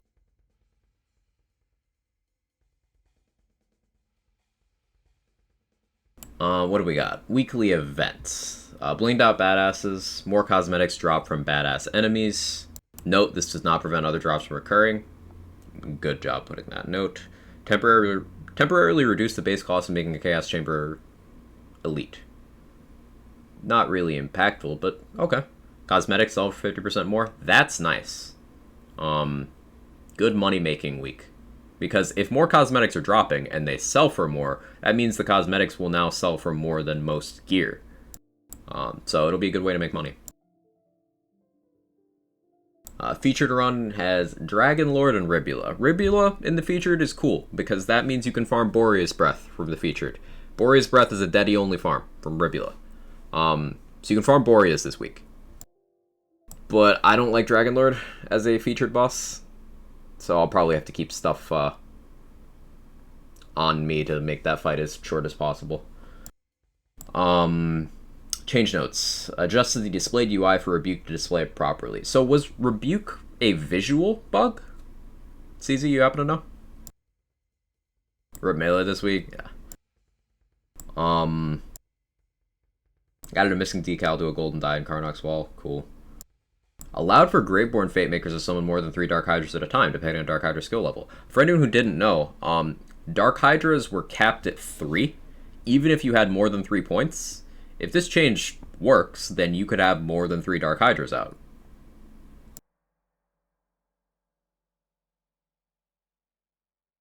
Which is a lot more faithful thralls. Which is a lot more damage. So, Graveborn buff.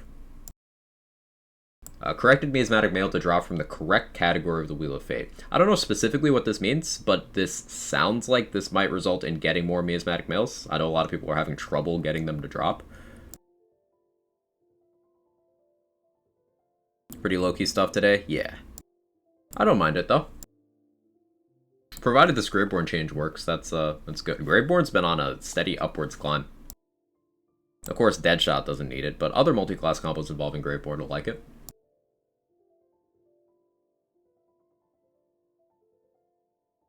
I bet everyone here doesn't hate Dragonlord, but rather Bernadette. Dragonlord's hit detection is sometimes awkward. It's just a long fight. Wouldn't you be able to get a ton of, wouldn't you be able to get a total of 6 and then maybe even more from butt selling skill benefits? Yes.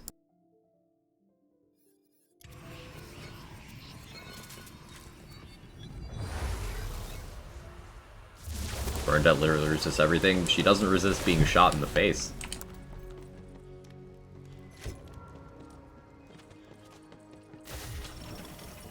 Imelda 3, Imelda 3. That'll be a thing too. Pretty sure it's not just UI, I'll test to make sure. Thank you.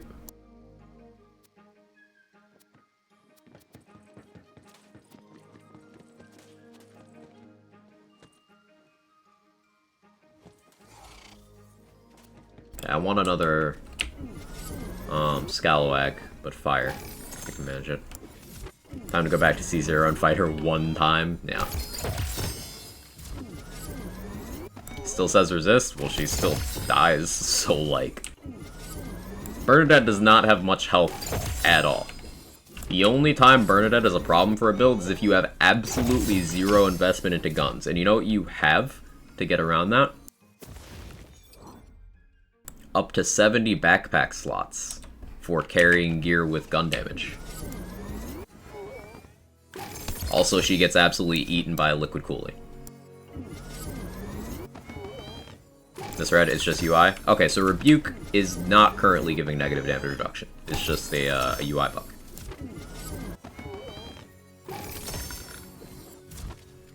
I have zero investment in guns, including backpack space. Carry around some gun damage rings. Makes a huge difference. Yes, cool. So, just a visual bug fix. Love to see it. Bug fixes are good.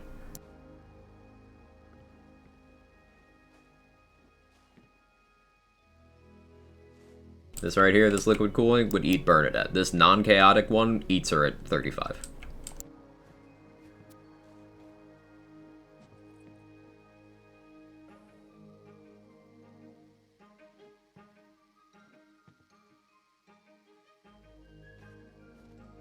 They're always working on a beefy patch. Yeah, we know with the DLC release schedule, we're getting pretty much a content drop with every patch so far. So, and we know that the live wire is something they're working on for the next patch. They've said that.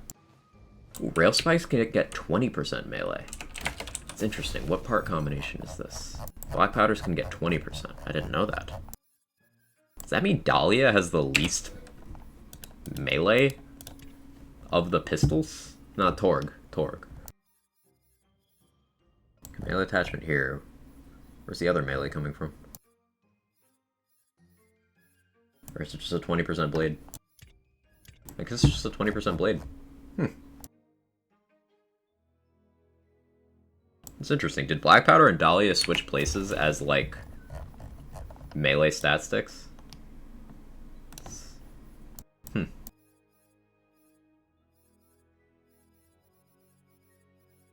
have too much shit I don't need on me.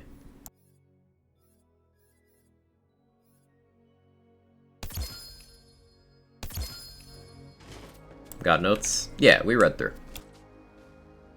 Get a patch with each DLC or a DLC with each patch? I mean, Borderlands 3 for most of its life held to a monthly patch schedule, so... And, PLC, DLC drops will require patches to add new things into the game that aren't already present in the files, so I think they're just lining them up well.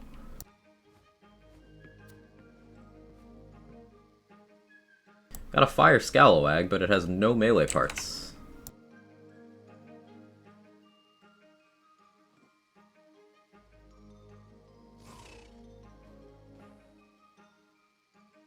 There's a Pixie, but I want Shrike. I imagine I want a ×2 for the Shrike.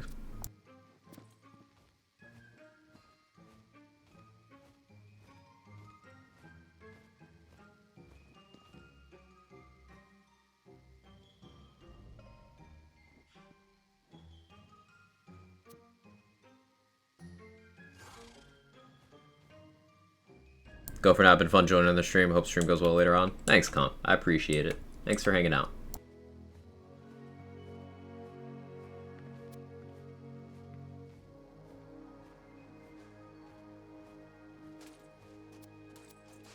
Making sure I checked all of them.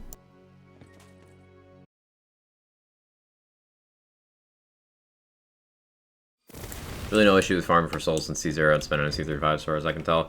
The content's so easy on C35, T-Honey, there's no real reason to change. Like, you could just go on C35 and also get more money, XP, and have your drops be more relevant to you. Because in neither case do you go to Imelda if you're soul farming. You just farm the pirates.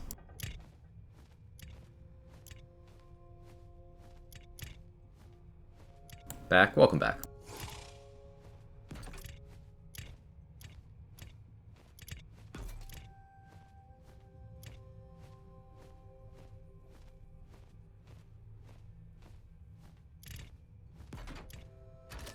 Why does Ragnarok suck so bad, chat? That melee weapon. I hope we get next week AR balance pass patch with melee balance pass. That would make me happy.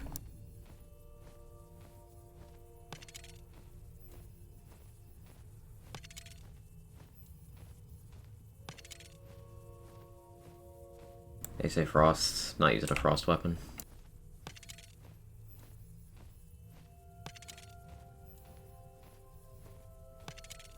Try and build Ragnarok. It's not anything noteworthy, it's just melee weapon but bad. It can kill, I've messed with it. It's just worse than anything else you could use.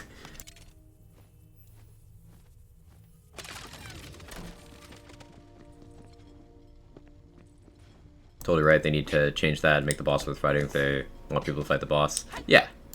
Like, I don't think giving into this idea that removing stuff from the chamber makes the other things more attractive is sustainable. Because now people can't get it from the chamber, and they hate that. But the process of farming it through the other place is also shit. So, drop starvation is not a good model. Make the boss rewarding, make the wheel more rewarding, keep the chambers rewarding, make it rewarding. Isn't Cleanse the Flame good? It's okay. It could still stand to be buffed. It's on the lower end of action skill power. It is easily the weakest of the melee action skills. But you can make it kill. It's gotten significantly better. It just, I would still like to have more health. Like, any investment you put towards making Cleansing Flames good would make Ghostblade and Storm Dragon's Judgment and Dreadwind way better than Cleansing Flames.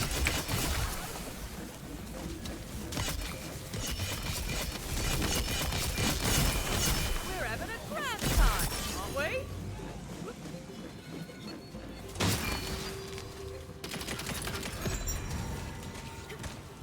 I got a lot of movement speed from that spin.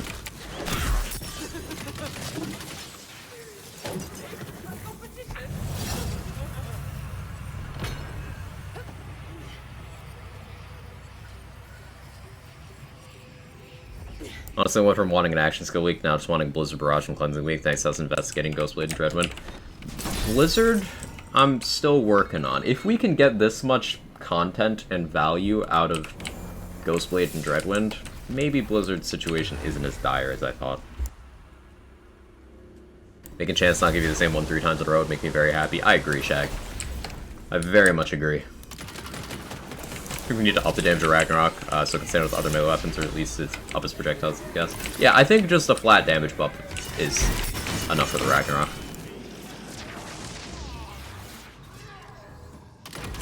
Because it loses in hits per second to the Goblin Pickaxe.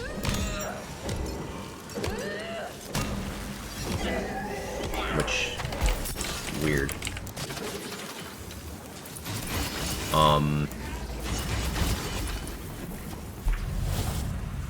The ranged projectiles would be nice, but they don't have very much, range.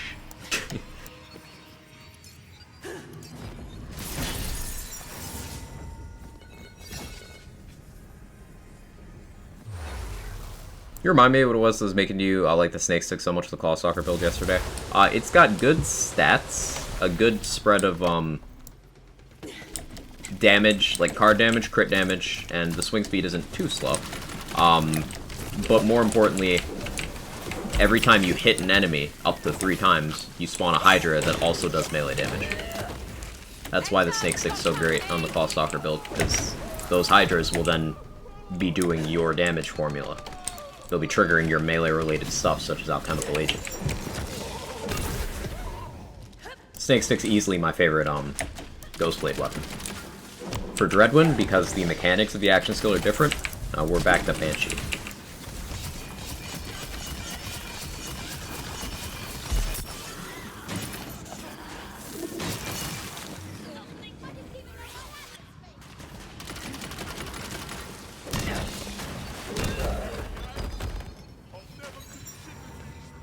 Thanks, you're welcome. Bragg should have gotten the Torg weapon buff. I would have liked to see that, Aaron. Yeah. Just doing my C20 climb on Hammerzerker with Dreadwind now, even without any odds, going pretty well.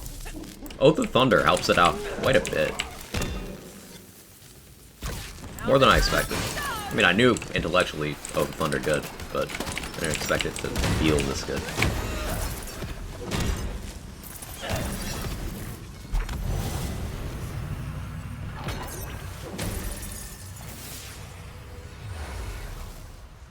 Done a stab upgrade build using Contagion and Faithful? Yes. It's my first Contagion build.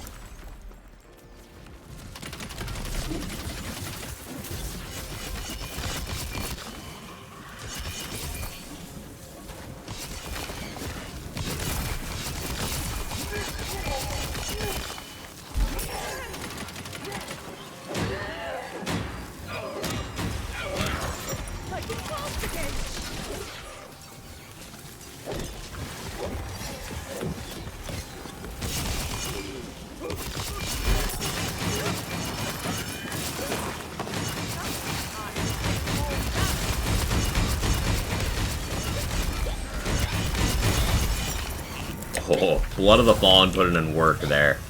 That was very satisfying.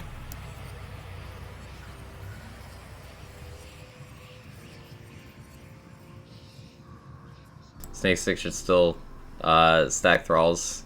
Yeah, nothing about that's changed. The Blast Cast? No. Snake Stick Hydras are melee damage. And Blast Chill was changed so that it only triggers off of melee attacks. Snake Stick Hydras are melee. They are not spell, they are not ability, they are melee.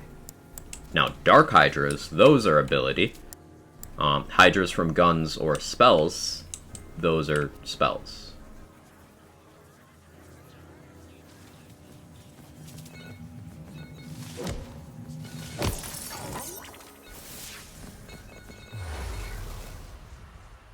I could give them spell damage. It doesn't give them spell damage. Things that do damage have a damage source. Those damage sources are either melee, gun, ability, spell, companion, or unspecified. But you don't get more than one. Now you can make it scale with another damage type. For example, Dreadwind is damage source melee that also scales with ability, but it is not damage source ability and damage source melee. So Dreadwind will not apply Wrath of Nature, for example, because damage source ability applies Wrath of Nature, not damage source melee.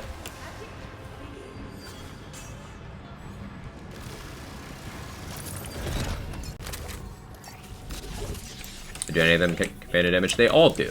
Interestingly, not applied as companion damage. It is applied as conditional damage. The same way the Spellblade doesn't actually give your melee stuff spell damage, it makes your spell damage convert into conditional damage and then apply. And there is a distinction there.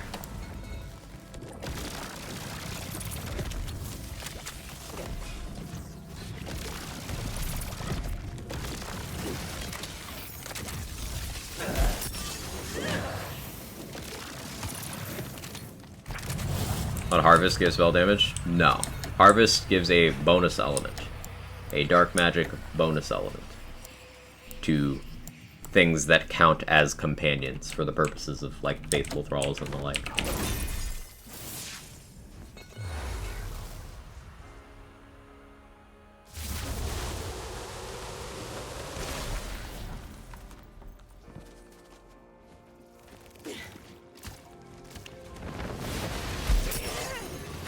Dreadwind Feral Surge versus Boss Badass is a unique mult for Dreadwind, but is conditional for Feral Surge.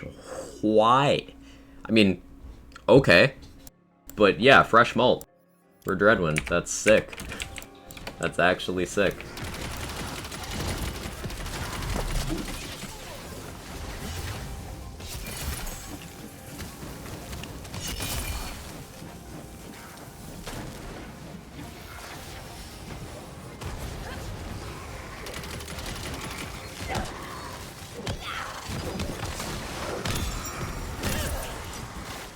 Unfortunately, that does make Dreadwind far more enchant dependent, but it's cool.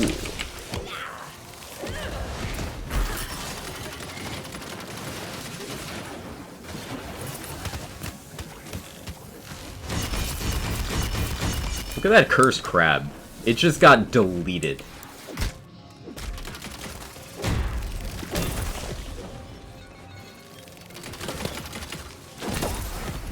That was gross.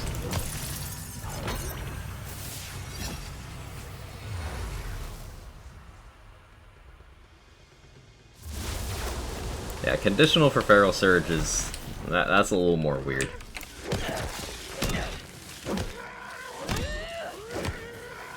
I'd probably use something else for Feral Surge then.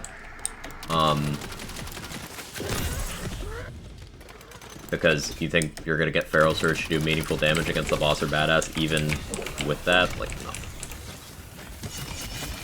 You need other things to weaken so that Feral Surge can do the thing.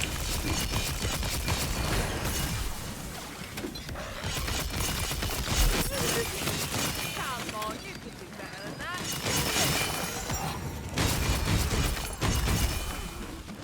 Ready to cast. Oh. That was a very juicy Dreadwind. That was a lot of Blood of the Fallen action right there. That was good. You stop staying awake for hotfix notes. Jeez, go to bed. What are you doing?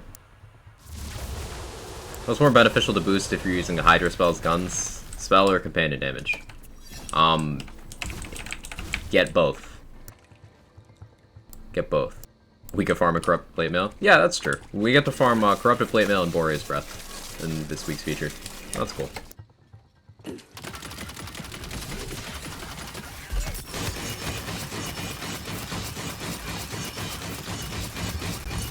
Bye, LeChance. No, it's LeChance, but that was still pretty good.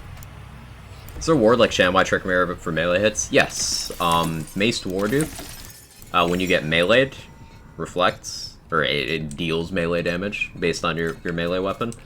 So Mace Wardu would be a shout. Also, Hammer and Anvil. If you get hit while it's full, it spawns a hammer that will go seek something out that deals melee damage. I missed the notes? Yeah, it was pretty quick, but we went through it.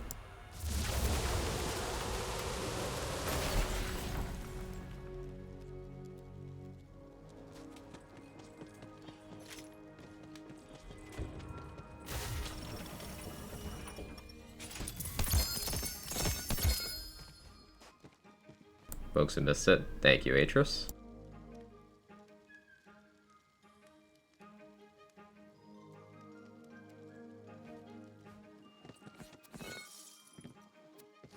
Ah, here we go. Hammer and Anvil. Taking damage while ward is full.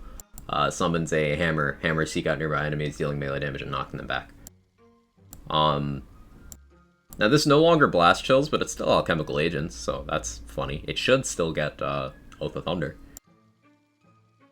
I imagine it scales off your melee crit chance and such. Same as everything else. But Mace Wardu bases its value off of your equipped melee weapon.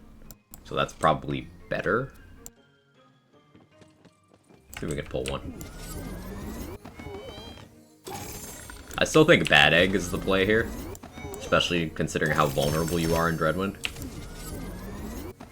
And Bad Egg is not only a bonus element, but it's another fresh mult. And can get Roid parts as well. You can get double Roid Bad Egg, right? Is it safe to assume Dark Hydra spawn from 6 out of 3 count for fixed crawls? Assuming the fix works, yeah. Basically, Shamwai Trick Mirror versus gun enemies, and Mordu Bad Egg versus melee. I would still just use Bad Egg the whole time, to be honest, Viper. In terms of surviving. I'd rather Constitution tank than get any sort of reflect or anything.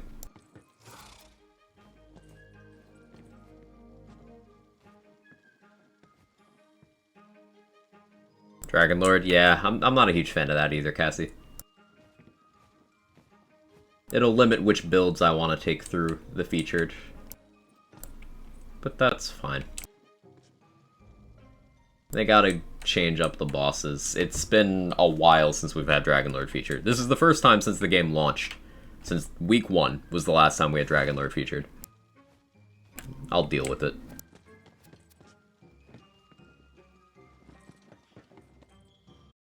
I'll be a big enough fan of it for all of us. It is Plate Mail week, so that's a good thing. What, Plate Mail, Fate Breaker,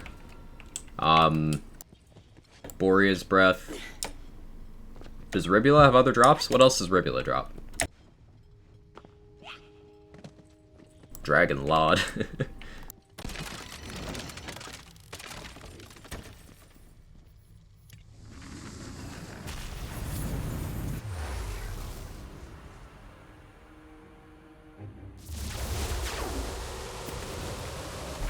Drop Curse Whip? Maybe. Yeah, that might be Rivula Fever, yeah.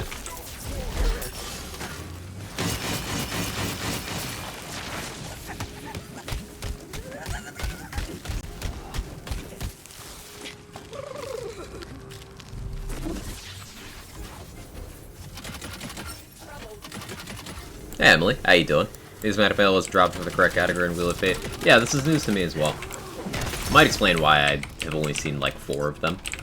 But that wouldn't explain why I've still seen more of those than, I've still not gotten a single Lich's Augur or Garlic Breath. Not even one.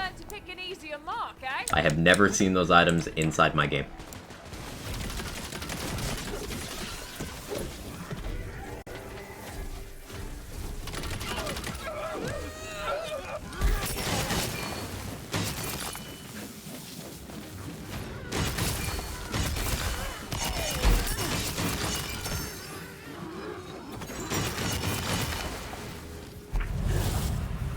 Refresh me. If you failed Chaos Chamber, do you keep gear you picked up? Yes. Yes, you do.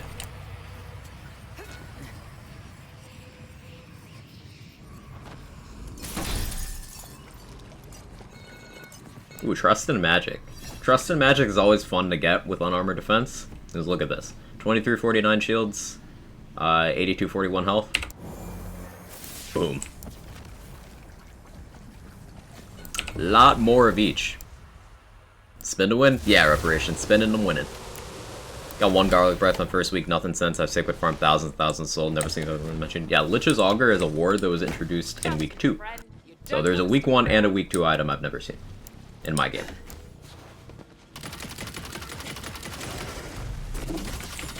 Put the shit in the bunnies. From the first time you beat the boss, it should all go in the bunnies. I will keep saying this. I'm sure it's annoying people, but I'm gonna keep saying it.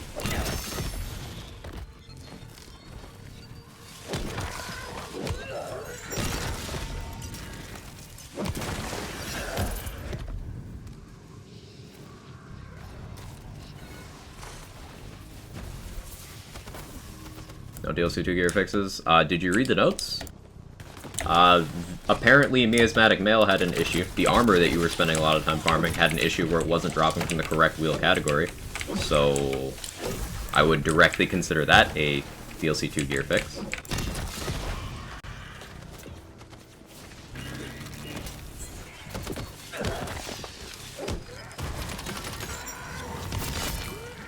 Butterboom should be able to drop once Imelda 3 is out. Should be, yeah. I think that's a week 3. Might be a week 4. I don't remember Butterboom's 3 or 4.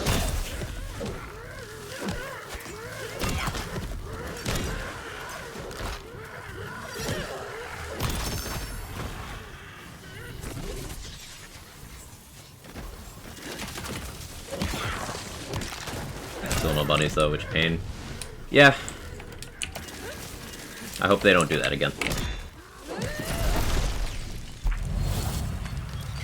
Melda 3s today. Hopefully she doesn't suck. I feel Hopefully. magical.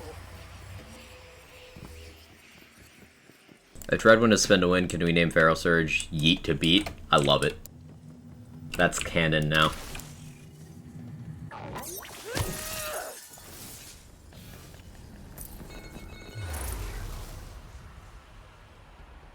Shouldn't have to run DLC 500 times looking for something. Correct.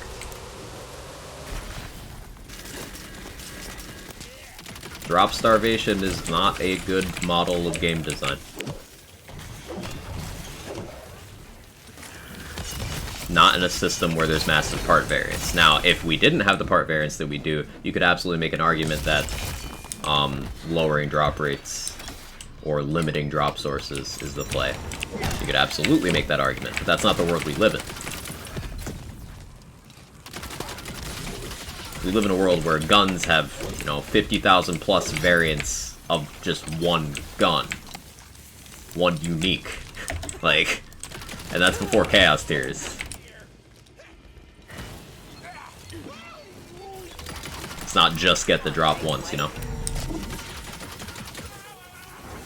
fair. Wonder if small hotfix means big patch. I don't know about next week. Because, we still don't have a Melda 4. This is a Melda 3. I imagine next week is hotfix with a Melda 4. And then maybe, a week off, and then maybe a week after that patch? That would be my guess, but... I imagine patch in 2 weeks? Yeah. Because they're going to give us a Melda 4 next week, and probably a week to settle. If not a week to settle, then yeah, patch in 2 weeks. But I expect it in 3 weeks, personally. And hi.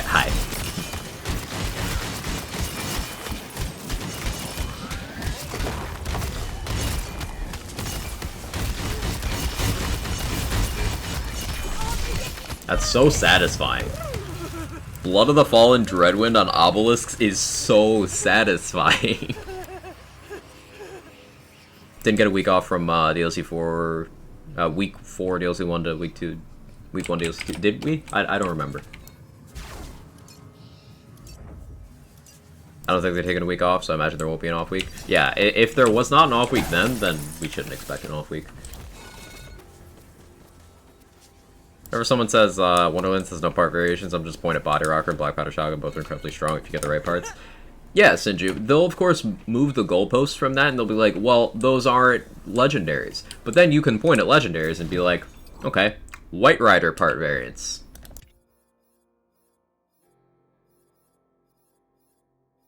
This is a damage part, this can change. This is a damage part, this can change. This is a damage part, this can change. This is a damage part. And then you have enchantment, then you have chaos tier. The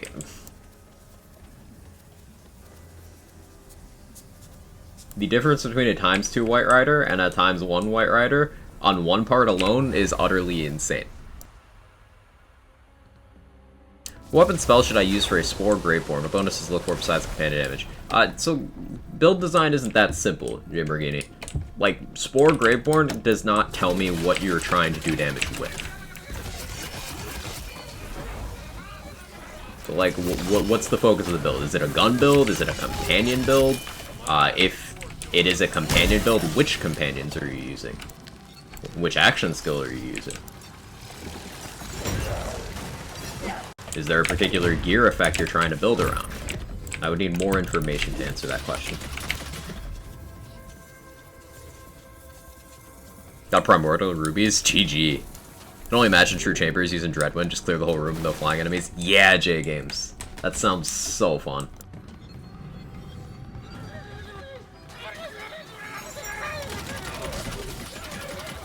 They're literally adding part variants? Yeah, with the barrel accessories being bug fixed, they are increasing part variants. You're right.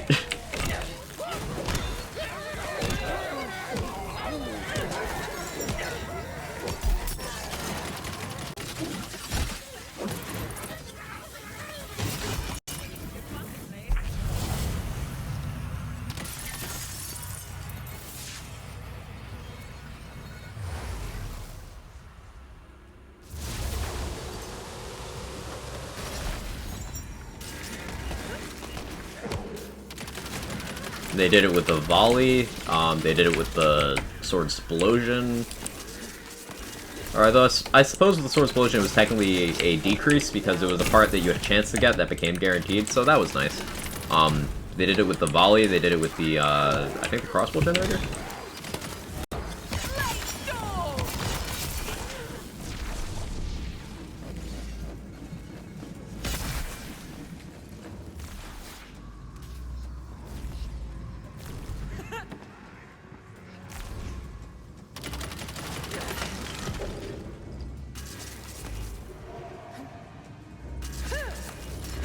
And a primordial masterwork hand bow with crossbolts. The damage crossbolts or the melee ones?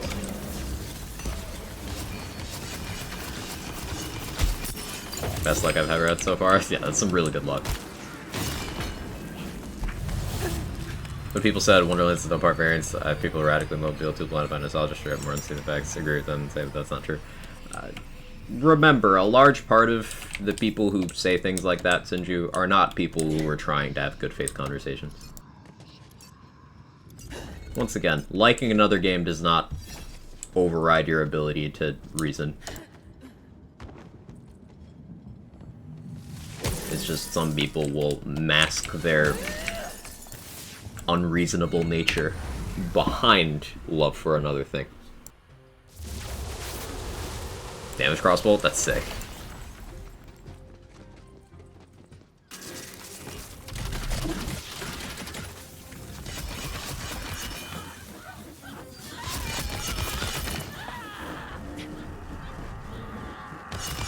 I could have popped Dreadwind a little later. I think I want another duration passive, because Dreadwind just feels short, you know? Like, what's the base duration here? 6 seconds. So with this passive, 11.9% is not much. But if I was to get like 50% duration total, and does Blood of the Fallen take your final duration into account? If so, cool. Yeah, I think I want more duration passes. We'll hit Ring Bunny this time.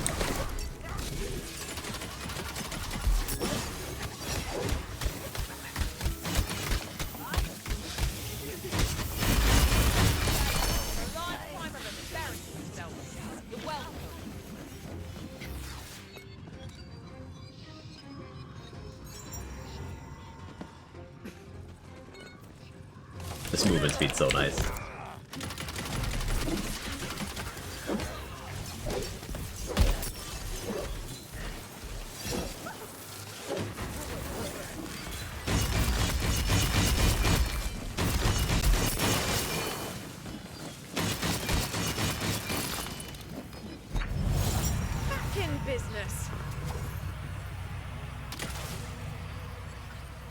Forgot is live right now.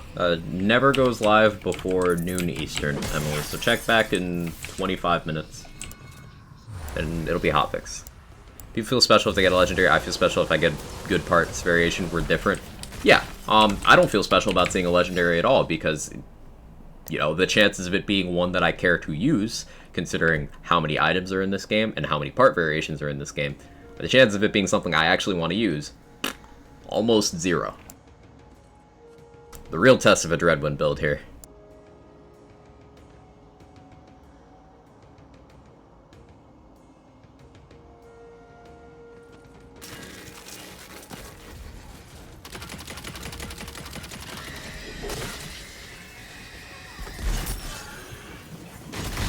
It failed the test. No shame in losing to the best.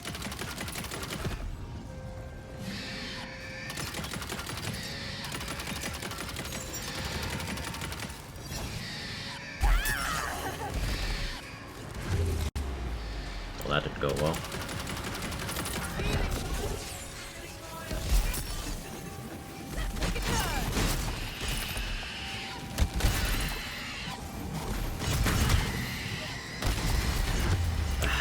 It just doesn't... You get like 1 second of ticks on her before you just die. Also, apologies about the very bright Banshee spirits. They have not yet fixed the bug where if you apply a soaked to the Banshee ads, they do that. Oh, with a fortifying sigil, I can get like 3 seconds in.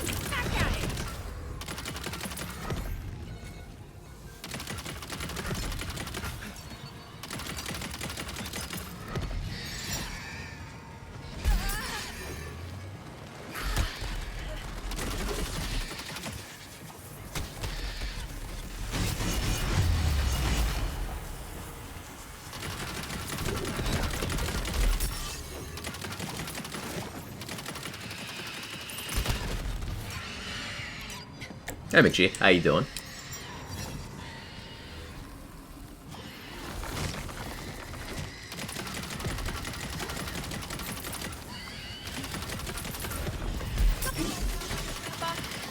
Alright, we have the sigil up. I should be able to get a few ticks.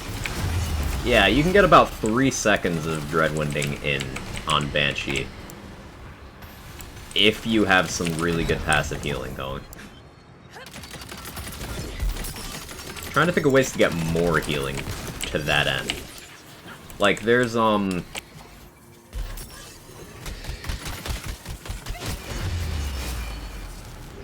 healing roll on armor? Healing passive?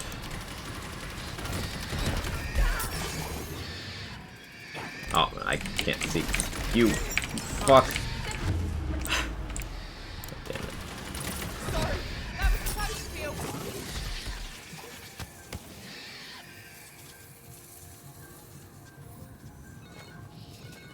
With my pure melee build, the only way for me to get a decent speed kill is just jump up top and swing.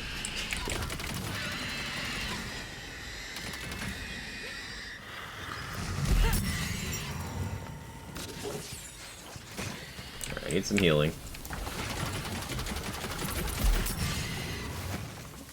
I would have liked more healing than that. Oh, we got 2 ticks. 3 ticks.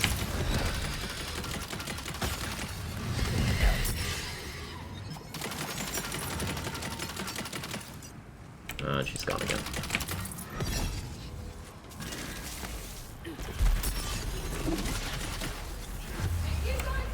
No ticks. Yeah, no, I gotta wait. I shouldn't bother trying to... Dreadwind, get your weapon element? Yes. The frost is just from enrage. It does not inherently do frost damage. You can see this by using Dreadwind at level 2 before you get the Enrage class feat. Just takes the element of your melee weapon.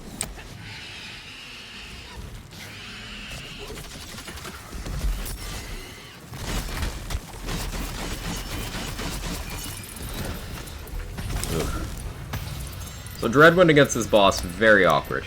I would say Banshee is more Dreadwind unfriendly than Drill is. Because Drill, there's one spot where you can do it, and you won't insta-die. You'll slowly die, but you won't quickly die. Dark magic weapon help with healing? Not particularly, because dark magic weapons would do less damage, so I would need to be in proximity for longer. Meaning I would take more damage.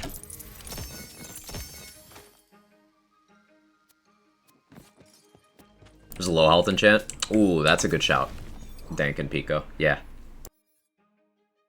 Some of my best Banshee times have been with sticky Luddites. Of course, stickies are just, yeah. Low health enchant. Situational swap there. Okay, that's an option. HP regen passive here is an option. Skeep. I suppose a Skeep would be an option.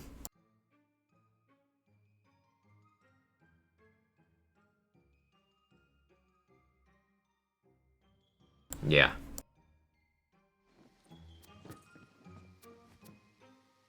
Primordial. Ooh, this is actually good for this. So this is what I mean about sniper melee crossbolts. The sniper ones have a 10-second duration. So I could use this before entering Dreadwind.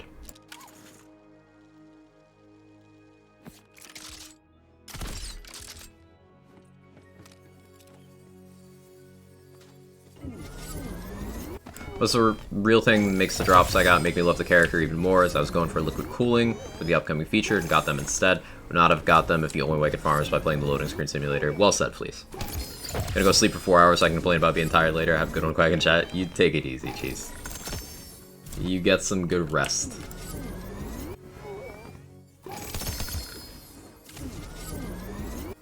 Chat, follow Cheese if you haven't.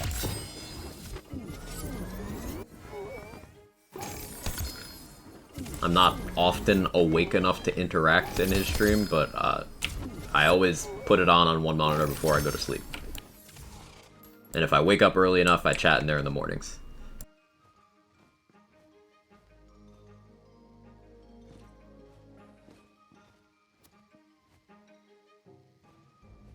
Finger ward. Nah. What's my ward gonna be full in this setup? Like, the passives are good here. Melee damage, melee crit, and spell radius, but not a great condition. Finally got 2 gun damage rings. Both have 14-15%. I don't know how much that'll help. If you add it together, about 30%.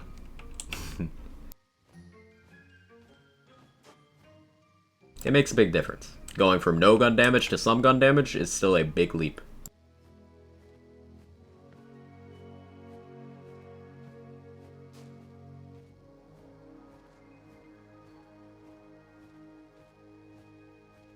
Mood ring one with crit hit damage. Crit damage on rings is quite nice.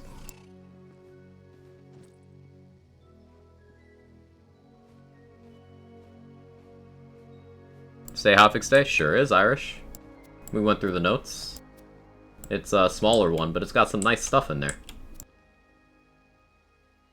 Neat little Graveborn buff. They were really afraid of SMG mag size as a passive. 8%. 8%. Pistols get 10.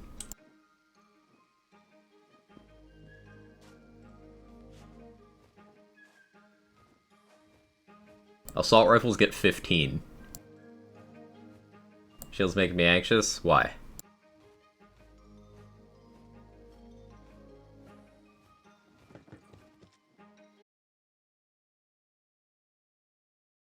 Found a Revote's amulet and vendor with double roll good luck. I'm pretty sure it always gets that, Atris. Pretty sure. Doesn't Livewire get better damage large with mag once it's emptied to 1? Yes, up to a point. Yes. So I'd be kind of disappointed in them if they'd balance the entirety of SMG magazines based on one gun.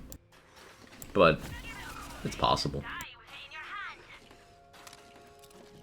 To be fair, just think if the Shadowfire got a 20% mag size increase. Wouldn't do anything. Mag size doesn't influence chuck damage in this game. Please. So, like, wouldn't change anything. It would mean you're throwing away more ammo per throw, so that you get less throws. Thought it did. Nope. Didn't BL3. Doesn't in this one. We've got a live one. Thought this was the all-explodey guys room. I was about to be upsetty.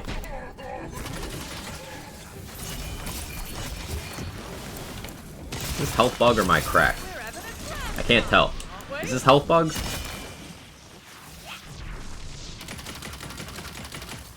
You'll have to do better than that. Yeah, that's health bug. No shot. Been throwing away full magazines for no reason? That's not what I said. Increasing your maximum mag size does not increase your chuck damage. But chucking with a large percentage of your mag still is more chuck damage. So like, shoot one chuck is still the way to chuck, but getting mag size bonuses does not help that in any way. Choose, Fate Maker.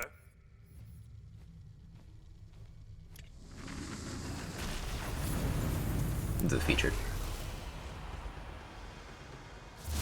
Chuck damage affected by anything, or is it always the same? Each chuck delivery method has its own formula.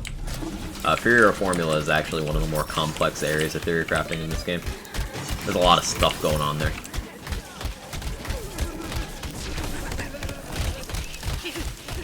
And unique chucks have their own things. I don't think the Divergent has been mathed out yet, for example. And different ones follow different rules. Like Shadowfire gets either times 10 or times 11 chuck mults in there with the other stuff that's happening.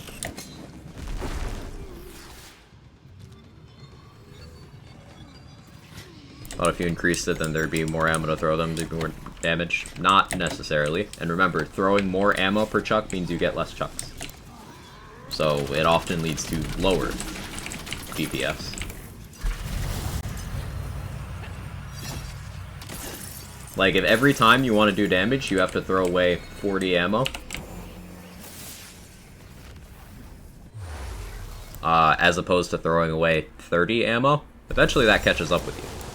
Now, maybe not with SMG chucking, as long as you are able to do enough damage to kill in, you know, a couple chucks. But, for example, if you're throwing shotguns, it goes real fast. Pistols, considering the volume that you chuck, because they throw very quickly, it can go quite fast.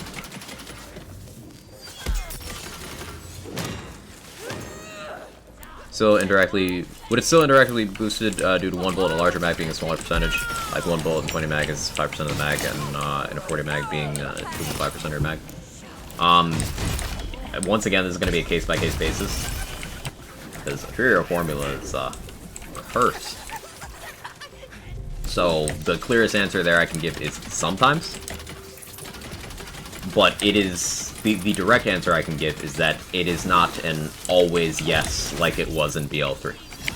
It is different from BL3. Work this out so we all walk away. Rich. Sorry, that was supposed to be a warning shot.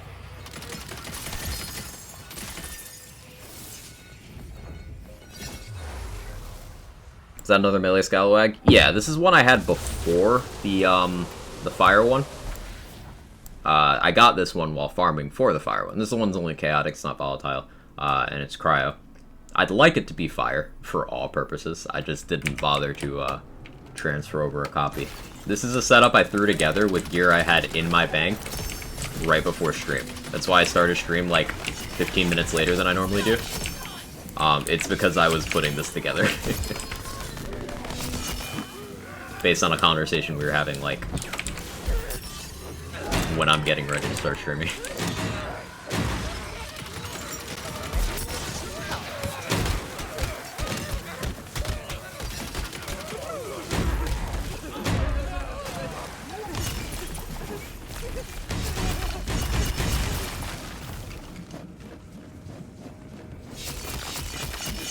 Well, that's unfortunate.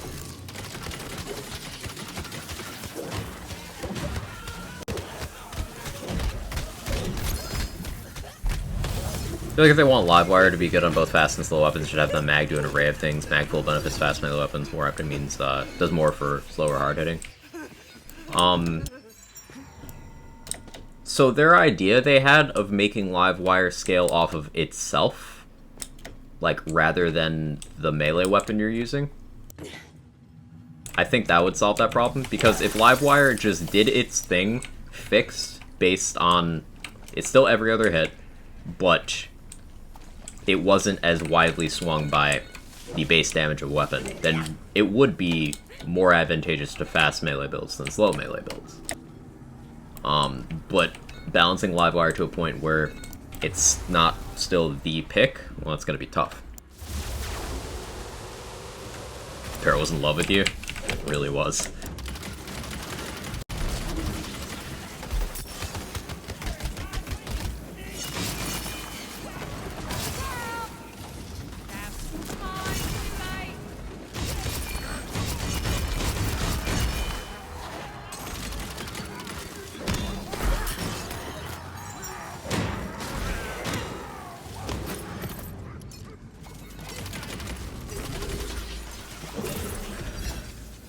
I don't want the ammo scaling, I want an incentive to actually shoot it as a damage option along with my melee. Me too. I would like that. I like having the hybrid style gameplay, which is what they've marketed this game around, you know. Shooting and spellcasting and abilities and melee all together.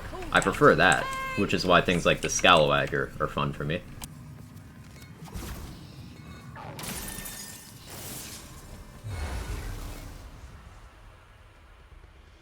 You might have used Dreadwind to carry barrels to the enemies. I'm down. Just rolled the Spore Ward and Barrage Check for the first time on my handbow. Neat. Glad you're having some good luck, please. Whenever I use the Livewire, it feels weirder than my Nightshades on my Hammerzerker. Am I doing something wrong? Livewire is not a shooty gun, Irish. It can shoot, but that's not why people use it.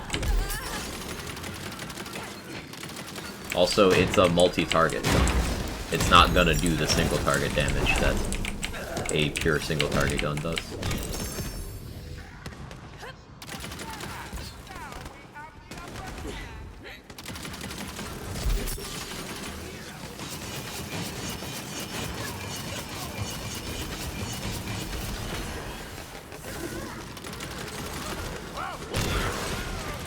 Based on how I handled that Dragon Lord statue, Diamond Gauntlets, Dreadwind. I think you mentioned that a little bit a while ago, right, Thank? Diamond Gauntlets, Dreadwind? Like, I want to do it. It's such a shitpost, but I want to do it. How you liking this compared to Ghostblade? It's not as good as Ghostblade, but it's definitely viable.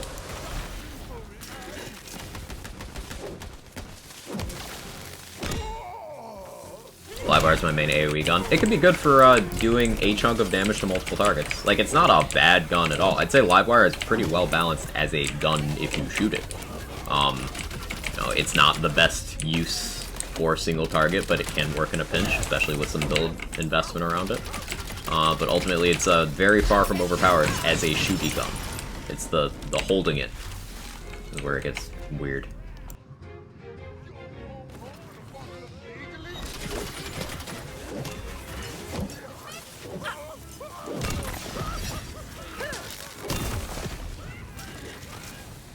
Frozen Orb feels like it should do more damage. It's got good coverage. Should the build in the room? Yes.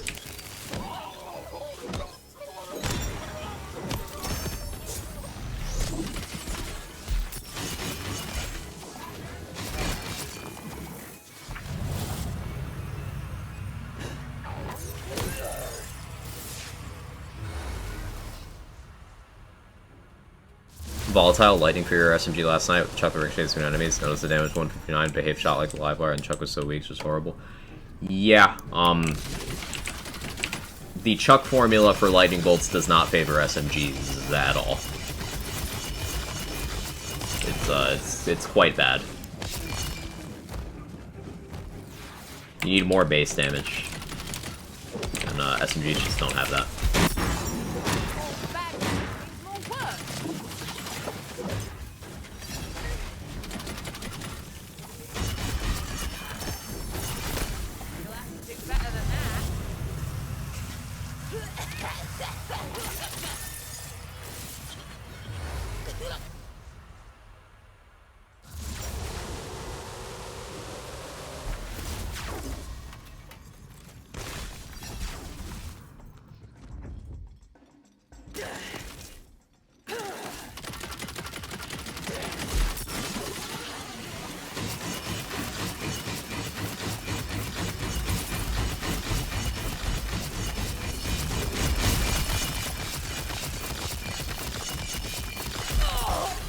Close.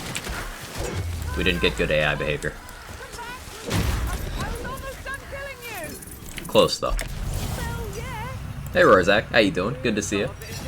World's good to see you as well. Opinions on hotfix? Side note, finished climbing Hammerzerker to C35, got solisted 9 times. Pain. Opinions on hotfix? Good. We got a neat little Graveborn buff in there. Stats in Primordial and armors are crazy. Look at that. 50 melee crit chance from an armor stat alone. That's nuts. That's excessive. A neat little Graveborn buff in the hotfix, and featured rollover. Just a couple of assorted bug fixes. A smaller update, but still a step in a positive direction.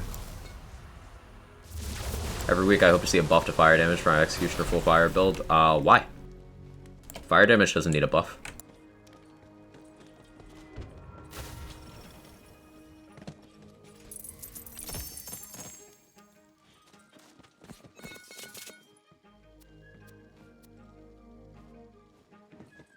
Been a bit inactive trying to squeeze last bits of farm. You spend time calculating, say, let's use and test. I spent a bit of time calculating. You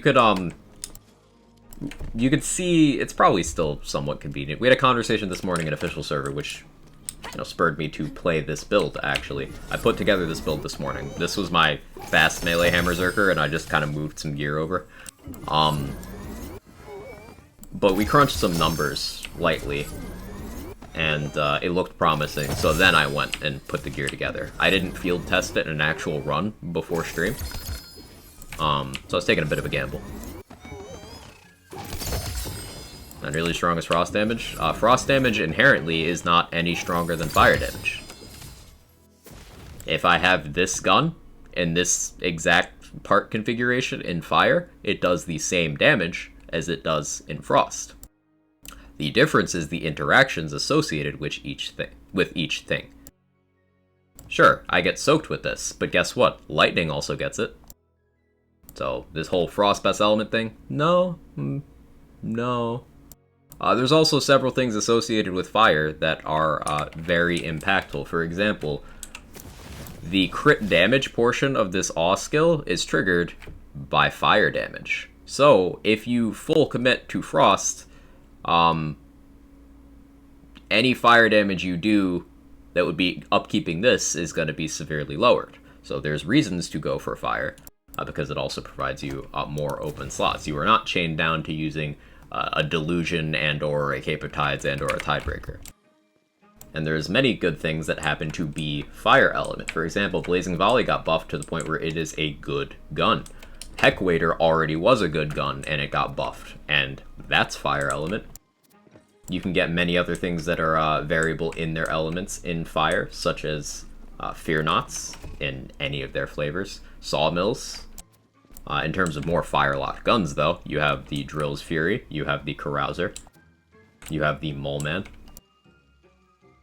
There's plenty of good fire stuff. Just the question is, are you using the correct things?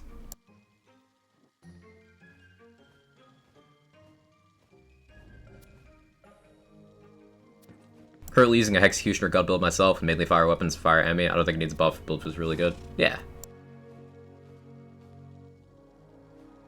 Well, the fire sawmill was a myth. Every so often I get one, Jaybridge. Every so often. It's rare, but it's real. Copium.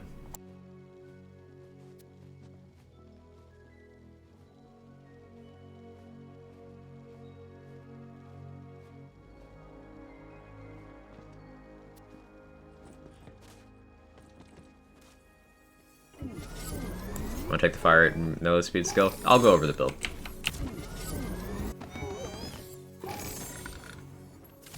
So to answer that question first, Dreadwind does not scale with swing speed, Irish, at all. I cannot shoot while I'm in Dreadwind either, so the fire rate does nothing. So considering with the goal of this build is to spend as much of my time in Dreadwind as possible, why would I take a skill that does literally nothing while I'm in Dreadwind? Very sick today with a lot of work to do, feeling stressed, grumpy, and happy somehow. I hope it turns around for you, Stump. Hotfix out. Thank you, CZ. Where's Wonderland's Lorelei after Endgame? Need the quest. Where's Mike? Mike hangs out by the gate, I think, after Endgame. Rohith?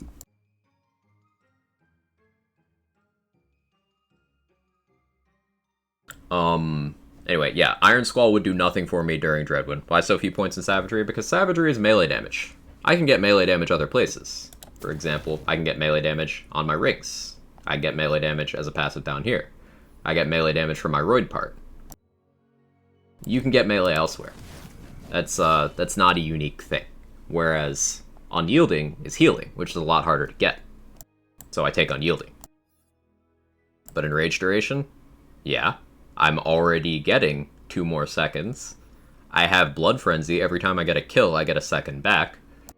Dreadwind has a cooldown of 24 seconds, and Rage has a duration of 15 seconds, so I would have to literally wait and not use my Dreadwind at all to have Enrage downtime. Because 17 seconds of Enrage, the timer of which starts after I'm not doing this anymore, and I have Blood of the Fallen.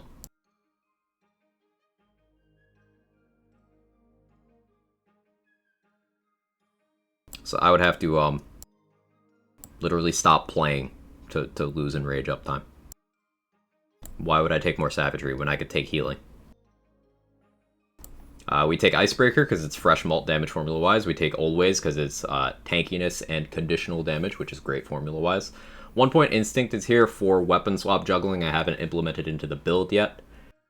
Cold Snap is Frost efficiency for more Icebreaker and movement speed, which is great. Unarmored Defense makes our Bad Egg easier to break and makes us tankier. 1 point Blood Frenzy for Enrage maintenance and extra healing. We go Max Ancient Fury for the AoE damage for Dreadwind formula.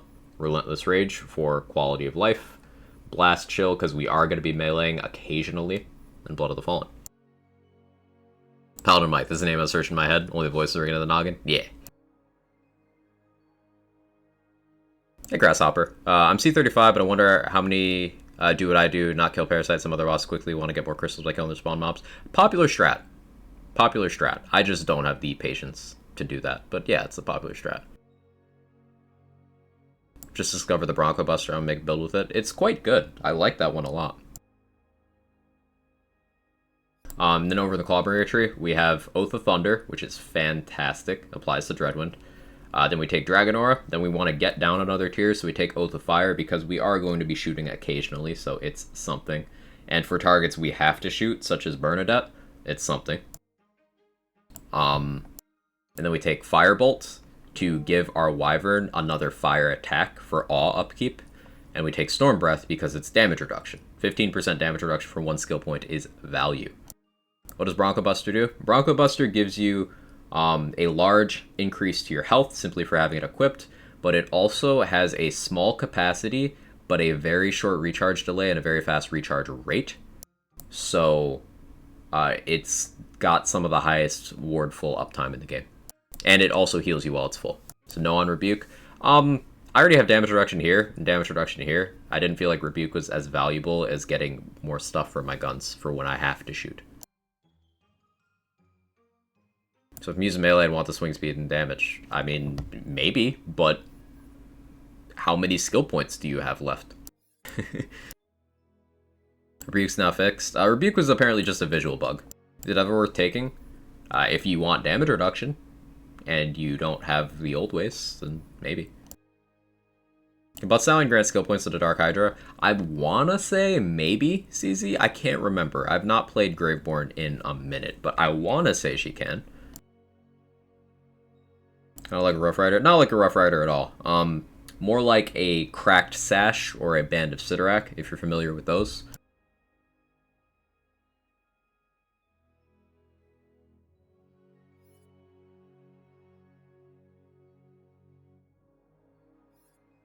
And then in terms of other things I have going on, Bad Egg, because, you know, melee. I'll use a Cape of Tides. Applying Soaked while in Dreadwind would be, like, hard otherwise. Increase the cap from 3 to 25! Wait. That's so broken. That's so crazy. Because you get one, you have a chance to get one, at least, on every kill. If you have Grave Capstone, you have a chance on every spell cast.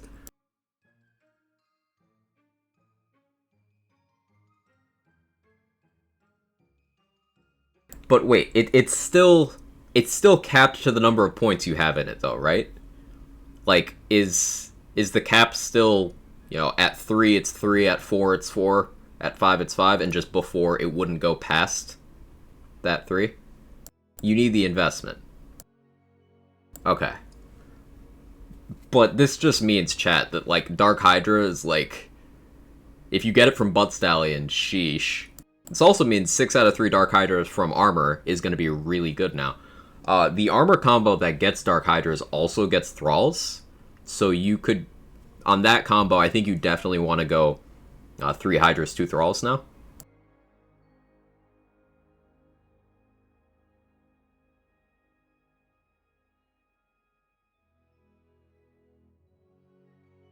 Did Grave need a buff? Grave's insane, right? I wouldn't really call it insane thermal. Grave, when paired with Spell Shot, you know, is pretty nuts. But look at Graveborn paired with other multi-classes. You don't see a lot of that at all.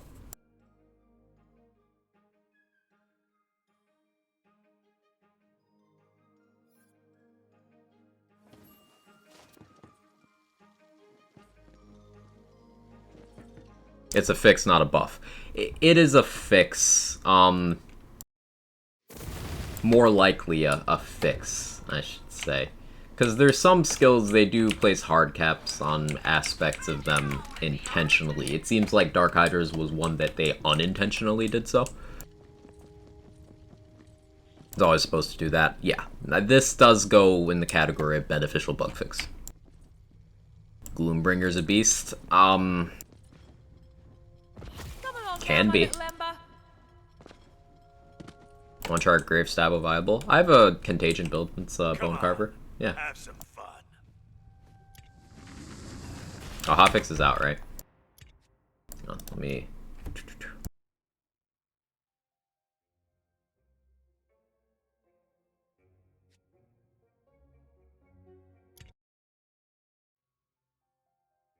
Hammerzerker. Yeah, Bereaver. I like Bereaver. But the point is, Graveborn is far less common in people's actual multi-class picks than things like Berserker, Spellshot, Clawbringer. I see Clawbringer a lot more commonly. Gravespore still has companion bug stuff going on. The Mushroom thing was fixed, and the Thralls thing was fixed, but Harvest is still buggy, J-Bridge. Yeah, Dank, they said they fixed Harvest, but turns out the fix didn't work, so they did quietly remove that from the notes. Harvest fix didn't actually work. Another thing I just remembered is there's a total companion cap of 15. I'm not sure that skill would override it, so I think we're fine. That's something, at least. Wondering about a Grave gun build, because all my characters are gun builds. I really enjoy Reaper of Bones on gun builds, I must say. Enter if you dare. But seriously, you should dare. What's the Harvest bug? Going through a portal with Harvest active will, Actually, I don't mind doing this feature one more time. Going through a portal with Harvest active will cause it to stick, and then you can infinitely stack Harvest. So instead of having 2 stacks, you could have, 22 stacks.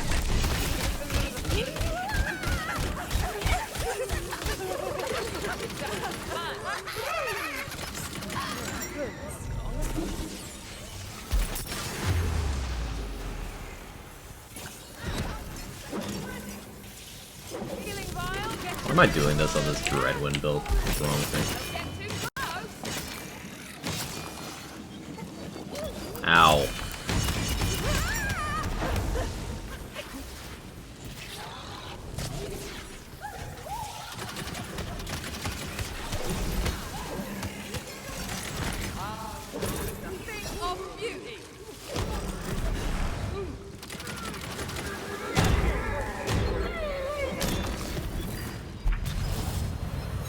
Dread Covenant's go get fixed? I don't think so.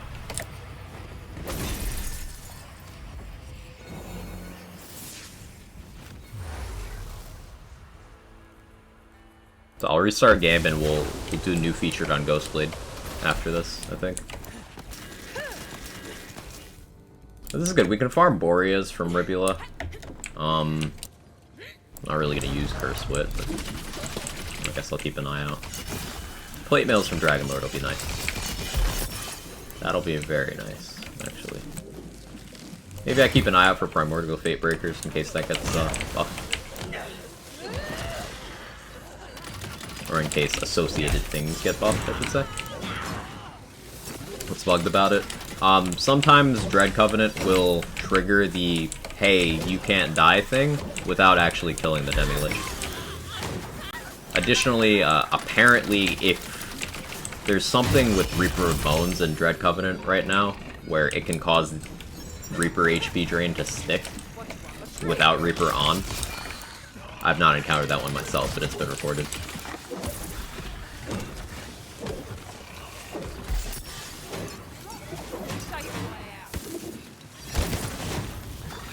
Hotfix out? Yes. I'm not playing this week's featured at the moment. I'm getting one more run-in of last week's.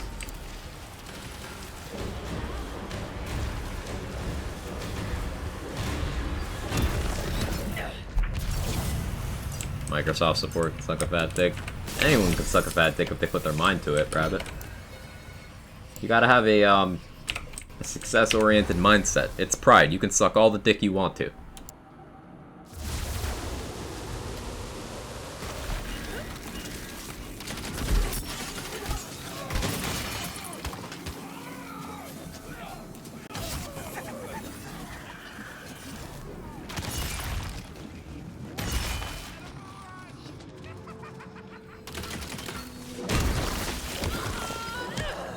How you doing, Ramen?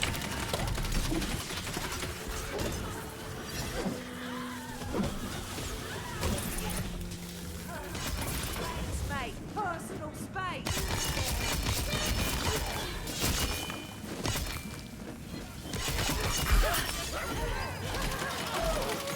Doing pretty good? Glad to hear it.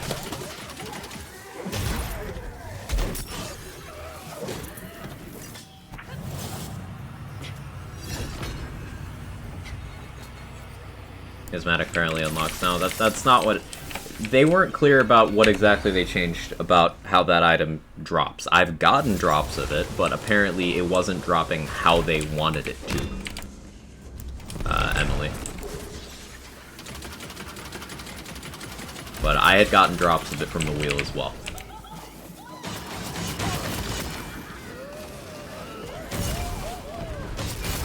I don't know exactly what they meant with the change they did.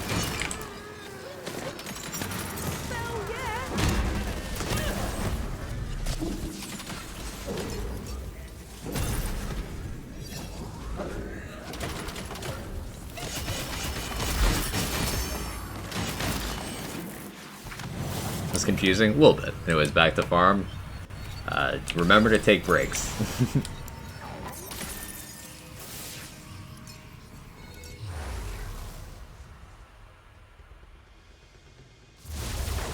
Try to meld at phase 3 yet? I don't want to hear about it if anyone has, because I haven't had the opportunity yet. Maybe it's dropping from the cosmetic section? Maybe.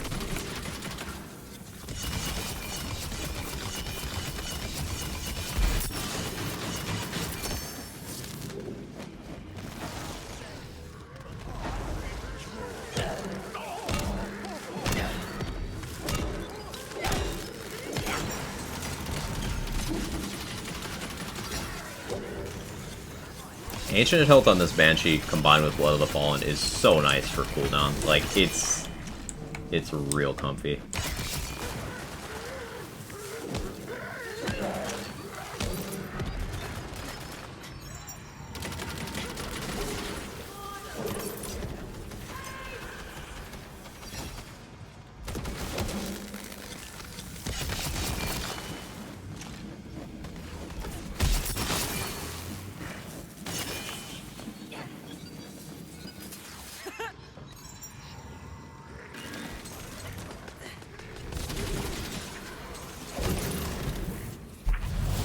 Favorite use for Burr Capstone? Extending Dreadwind.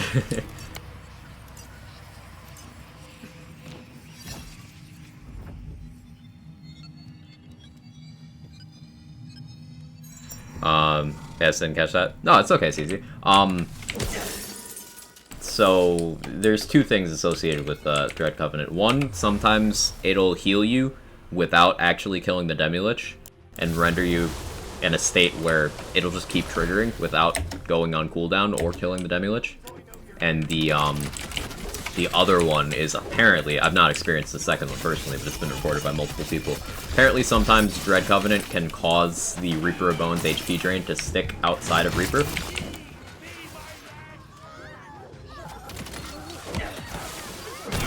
So that's one I can only attest to from second-hand knowledge.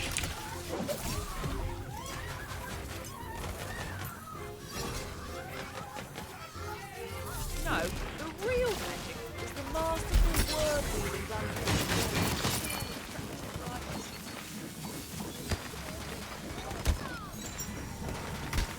Enemies, come in here. Fuck.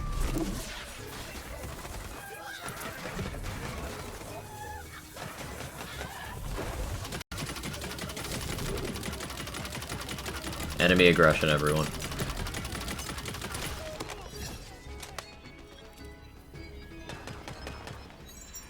So glad Wonderlands' melee-focused action skills. This game's really checked many boxes for me that I needed from Lands. Yeah, Pico. These action skills just feel really good to build around.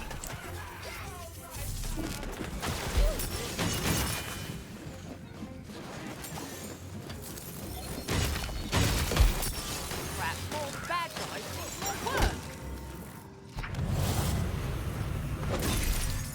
I still failed the side objective. God damn it.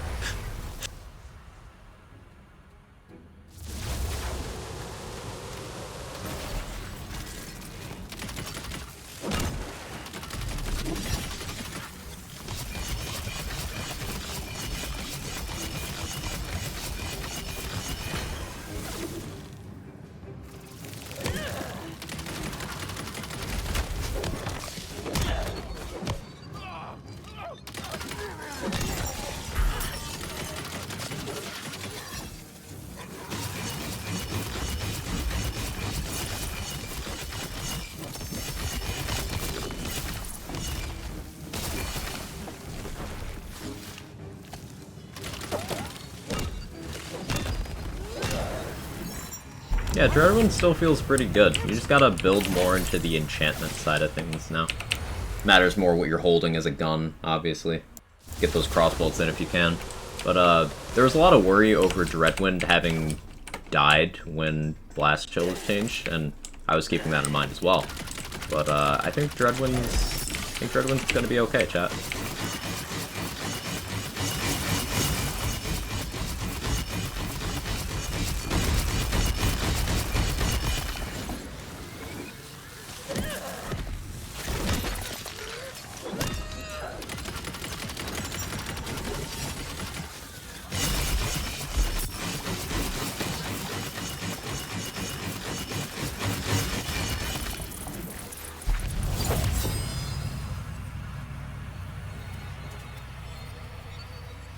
Pickaxe, but it's 1.6.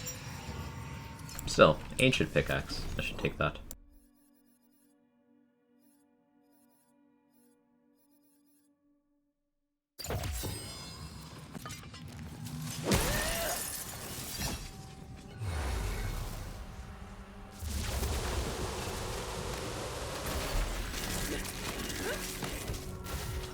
Okay, so after this I'm gonna restart my game. We'll use Ghostblade on the new feature.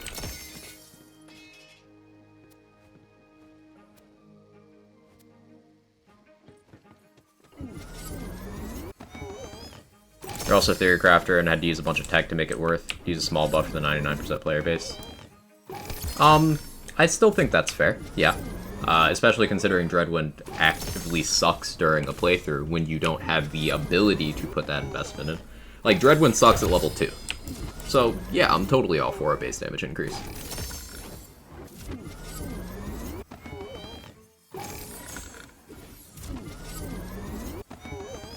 I think you've resolved the survivability issues. HP tanking with Constitution and Unarmored Defense combined with Unyielding, combined with Fortifying Sigil, certainly does a lot when you put all the pieces together. I could have even more health, honestly. I could get a health augment here, I'm pretty sure. I could have even more Constitution.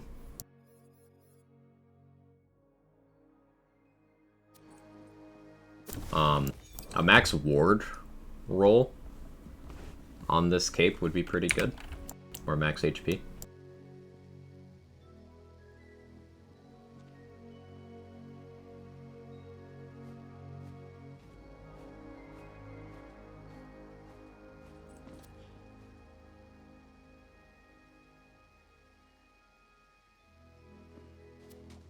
Fortifying Sigil, good? Yeah.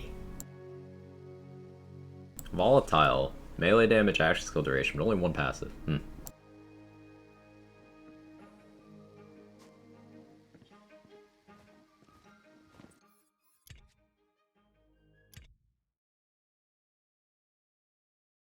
Actually sucks for the 5 bosses you played today. I mean, it's fine for Parasite. It's good on Zomboss, good on Lechance. It's not the worst on Dragonlord, it's just Burnett that's the problem there. It was actually pretty okay on Dragonlord.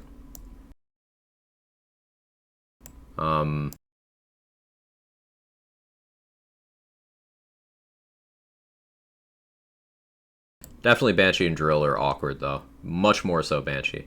Much more so.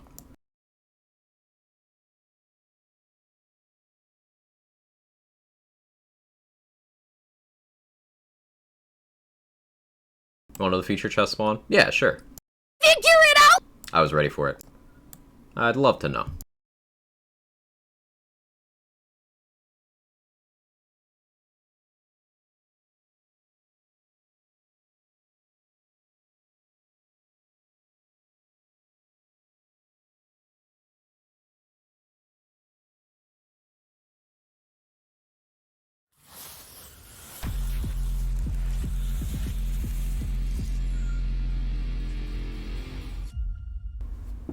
I was prepared.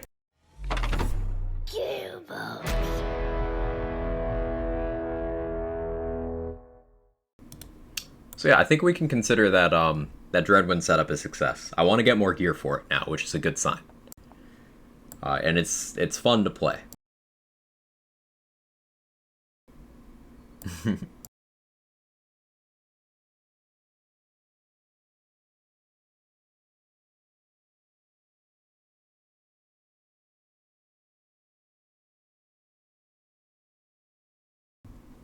I was tapped out. Sorry.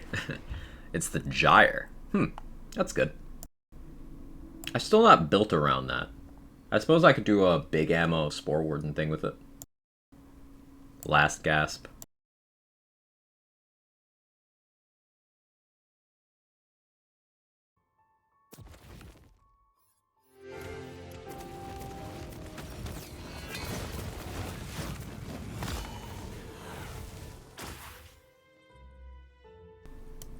Too many saves.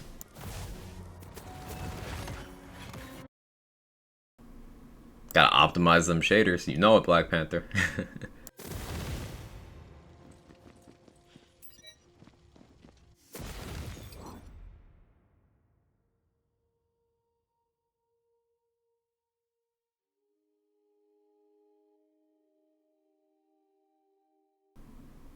Apparently someone's trying to reset a Best Buy account password with my email. I don't have a Best Buy account.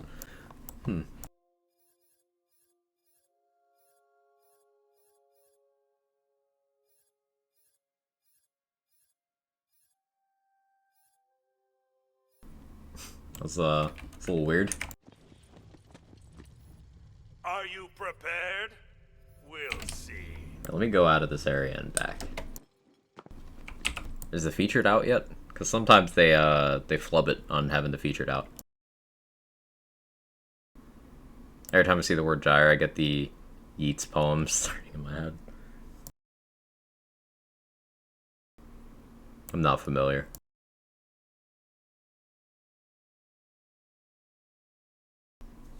Go out and back in. If that doesn't work, then we'll just go do Imelda 3. Rip the band-aid off. Actually, either way, let's go do Imelda 3. Should be available, right?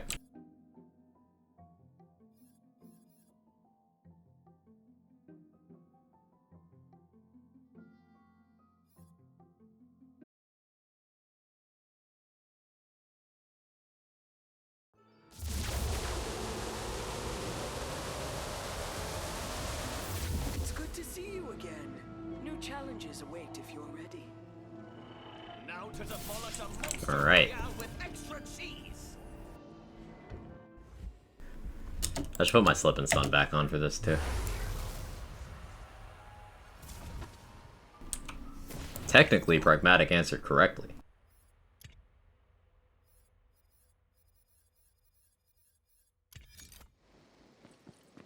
agreed to gather these souls without reward, yes?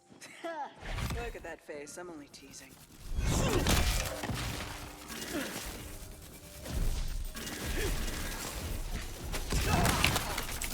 Game will stabilize eventually.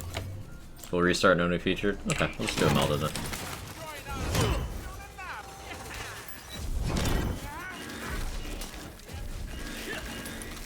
I see a few individuals Going for a bit, hotfix not released one experience. For no spoilers. It sounds good, Rod. situation that I do. Use your expertise to find out what secrets they're holding. This is my favorite melee build, chat. Ghost Blade and Snake Stick, my happy place. Dropped a list of ingredients. Shall we take a look? It says magic shroomlets, holy things, goblin beans, hot or cold, pirate crab. Still trying to figure out how they deploy weekly featured stuff. Mystery still. Shall turn 178 form 3. Sounds good, Rohit. Must see the mind that cooked up this mess. Only a wild imagination could concoct such twisted things. Go and find it. Come, friends, to battle and glory! I should time how long this this game-wide choppiness is after I boot it up, because every time it's like just a few minutes, then it smooths out without me really noticing.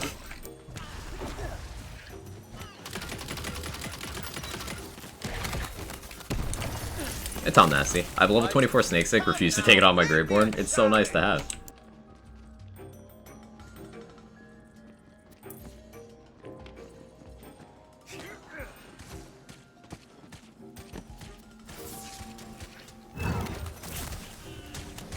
And those mushrooms barely. About to make a cacao banana peanut butter faux ice cream. Is so tasty. Ooh. Ooh. First room's the same, but the curse is different. Tear your eyes away from your beautiful surroundings and put laser focus on gathering beans.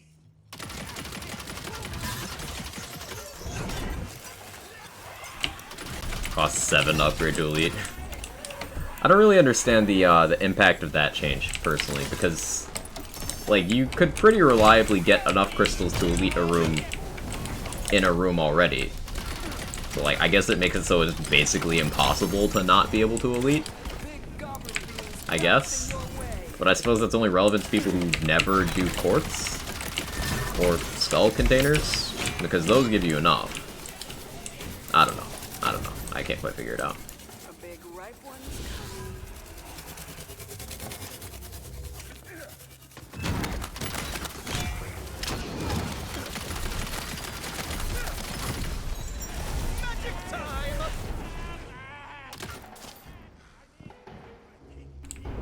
But the goal is just more crystals per run. I suppose it does technically work that way, Mac, huh? Less crystals spent, same crystals earned. Works out to more crystals. Yo, Stuff Beaver, thank you for taking care of Vlad. I appreciate it. Thank you so much.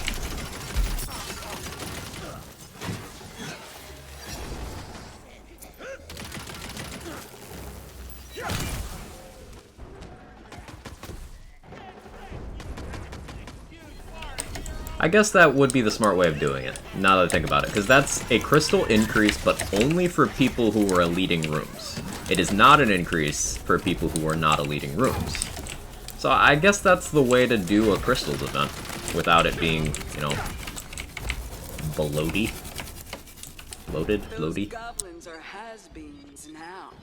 Or are they has-beens? Whatever, moving on. Seems good? Yeah.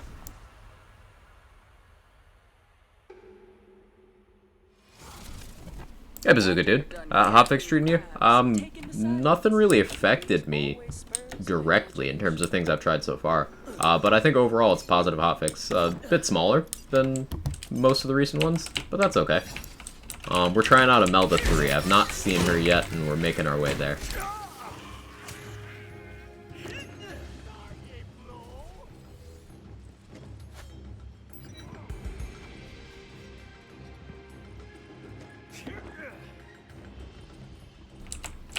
Like crystal events for only leading them. I got news for you. Yeah, that's the topic.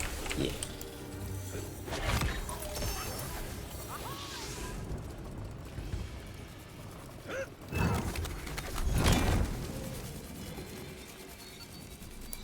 Next event's just more crystals. They did put that roadmap out. I should really bookmark that, but I didn't. Do you know what animal pirates really dislike? The common bee.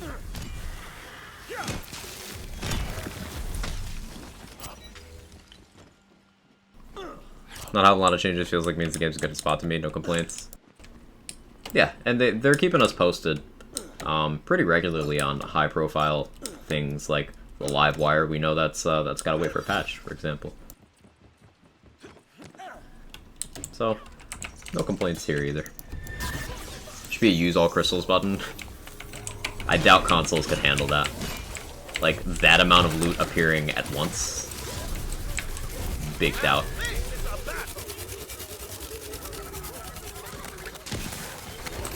I doubt my PC could handle that, for being honest. Thanks, Ghostblade. Not crabby anymore. That's something.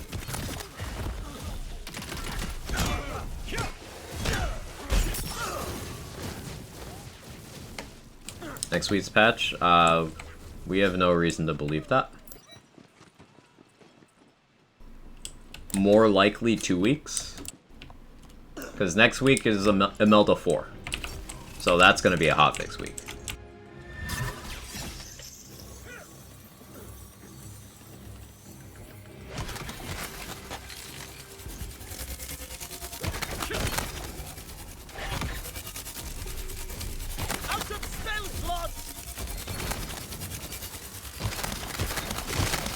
Good job, Ghostblade. The sound is so satisfying, too. It reminds me of BL3 time trials. You know, parking a spark plug at a spawn point, and then all the enemies show up and you get instantly deleted. Ah, the monstrous mind that wrote this recipe must be stopped. Favorite being Amnesia's. Amnesia's. Ko's playing Origins, and now I want to play it again. Yeah, I saw him tweet about that, Carter. No matter how tempting it may be, do not. Dragon Age Trilogy playthrough one. Maybe this summer. Honestly, chances aren't low. It'd mainly be an excuse for me to play Dragon Age 2 again, because I fucking love the combat in that game. Would it be too much if I said But maybe. Oh, it is. Oh yeah, cosmetics are supposed to sell for more right now. But that looked like normal price. Recharge!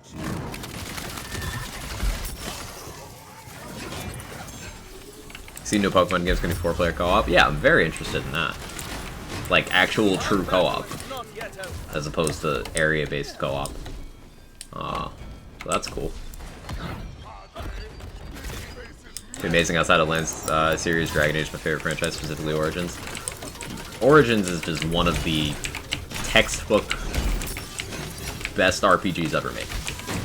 Dragon Age 2, I love the combat design specifically in that game. The build crafting in Dragon Age 2 is super fun. Inquisition's, like, good. I think 1 and 2 both do their individual things better than Inquisition does either of those things. But it's like a decent medium between the two. They should call cute skeletons bone snacks instead of bone meals. Second best RPG behind KOTOR 2. I'd say third, because Mass Effect 2 exists. Sir.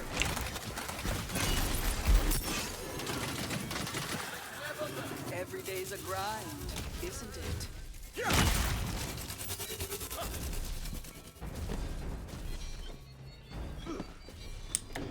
I prefer Inquisition even though it gets hate. Inquisition gets hate? Like, I'd never hate on that game. I think that it was pretty lackluster until Trespasser. Trespasser added a lot to the game, both in terms of, you know, narrative stuff and content amount, but also gameplay. Like, the Trespasser change to the skill trees kind of saved the gameplay side of the game for me. That's the whole They're quick making lunch. Sounds good, Dex. The mind behind all this. Let the magic begin! Fable 3 playthrough 1. I love the Fable series. I didn't think the PC port was very good. You need a lot of mods to like get around the memory issues and shit. Can't argue with that. But at the time it was what, 2010? Not a lot of PC ports of games were good. Specifically PC ports of console games. Honestly, never played Inquisition DLC. May have to return to the game. Trespasser is exceptional, Tenor. Trespasser is great. The other ones are kind of mid, but Trespasser is great. See an invitation to dinner in your future. Alright, what do you turn into, Imelda? What do? Oh, she big. She big. She's on the ground. I repeat, she is on the ground.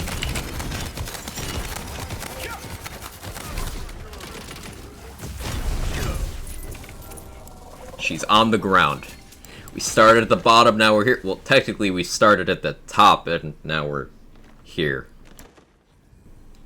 She touched grass.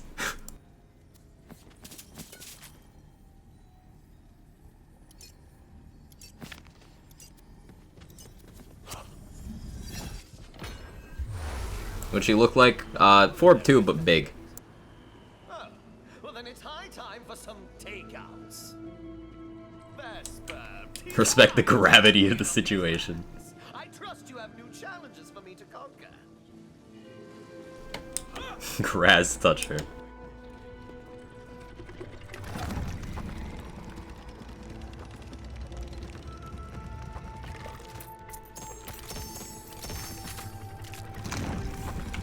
Between frames and fast kills, hard to tell what happened there. Yeah, the frames went on my end too. It wasn't pretty. Don't make me slow it out She basically just looks like Form 2. Hey, Bolt Lash. But is bigger. with your talent, undoubtedly. And I don't say this to everyone. Insert name.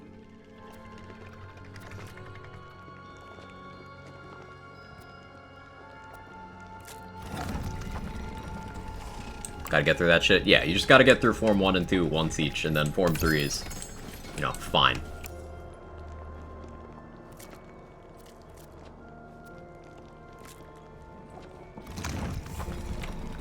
Pretty fortuitous to be trying to spin build during this iteration. Ooh, you're right, Vlad. I could Dreadwind a Melted 3. Now, Phase 1 would still suck. But Phase 2, I could actually Dreadwind her.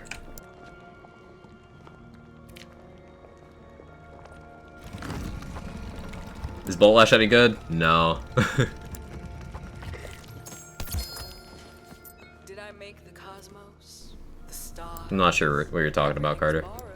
Dreams, time, even life itself. I think ME3MP might have been one-hit wonder, perfect storm type situations, since they are trying to do MP stuff like that anymore, thank God. I mean, Andromeda multiplayer was pretty okay. It was one of the least offensive things about that game. I really want to take that helical. Alright, we gotta make room.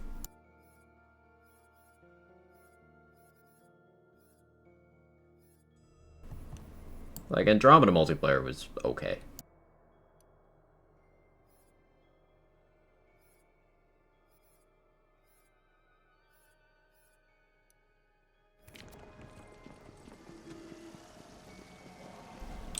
That should not be able to melee loss. Well, that's something everybody hated. Can't really argue with that. What gun is that? This is a Scalawag. It's a non-unique purple Skulldugger pistol. I'm using this specifically because this weapon, to my knowledge, is the only one that can come with a 25% blade here, and melee crossbolts, and be fire, and be good at actually applying those crossbolts. So, I shoot enemies a bunch with it while my Ghost Blade gets more and more damage from having the bolts. The fire triggers my Clawbringer's Awe skill. and the melee blade here increases my melee. Love you guys, bye-bye. Hi, Carter, bye, Carter. I might play Dragon Age sometime soon, Carter. That'll turn heads, or cut them off. Either way, useful. Need one? Yeah, it's a very specific combination of parts, but I quite like it. Beauty hurts. There's so many options to use and so many gear slots in this game.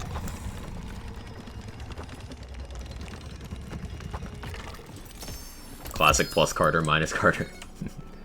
Lich's Auger, it's my first one! This is the first one I've gotten! Let's fucking go. It's got a Nova part, so that's kind of a pain in the ass. But that's my first one. Ward Break reduces spell cooldown by 25%, increases spell damage and spell critical hit chance by 25% for 8 seconds. Effect resets on ward filled. So that effect resets on ward filled. Is it just referring to the fact that you need to fill to get the break effect again? Or is it saying that the effect also turns off if your ward fills? Anyone know?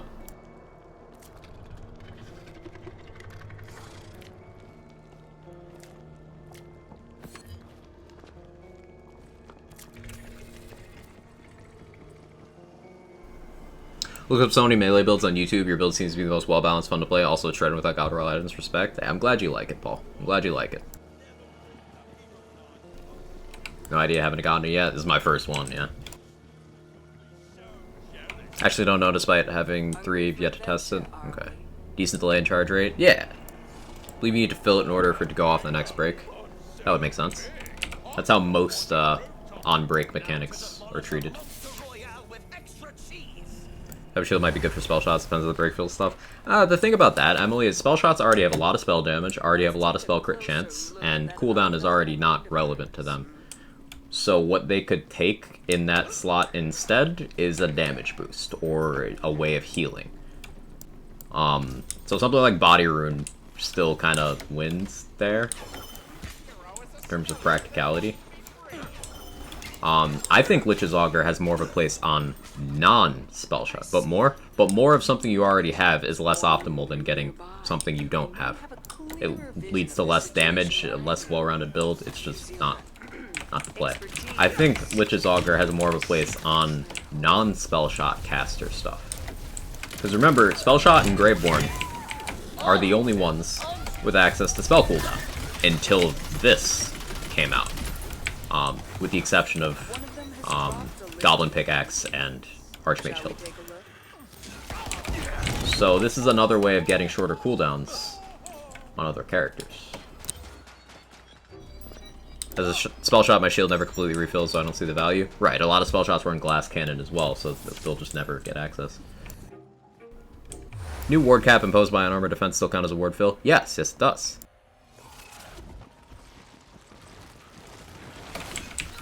Curse to be Gearbox could reference Dragon Age by having your character yell enchantment when enchanting. Yeah, that'd have been cool. Dragon Age 4 is real copium.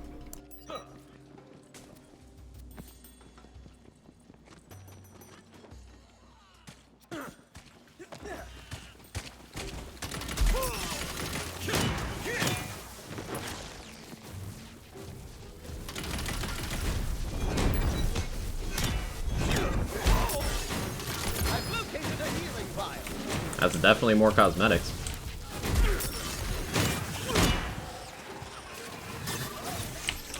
How's my day? My day is great. Real young capo. How you doing? I'm basically illiterate today. I apologize. I think I'm hungry. I can't quite tell when I'm hungry, but I think I'm hungry.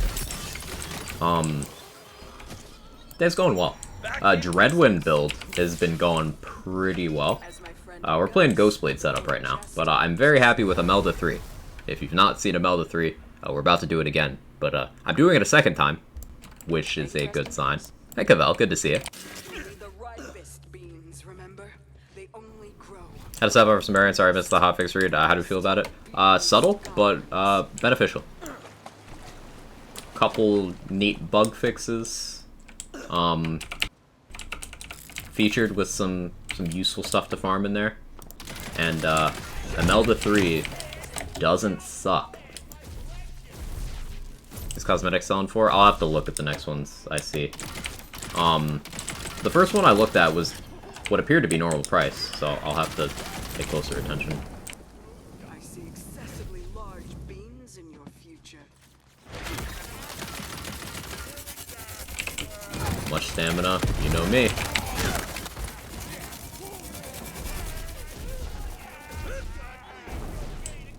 Mortar shrooms can die in a grease fire. Nah. 13,000 some change. Wasn't that pre-hotfix value? I feel like I distinctly remember 13,000 and change from pre-hotfix.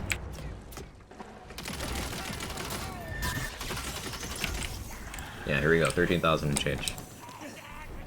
You kill her slower this time. Last phase we really see what she does. Yeah, sure. I'll cancel my Ghost Blade.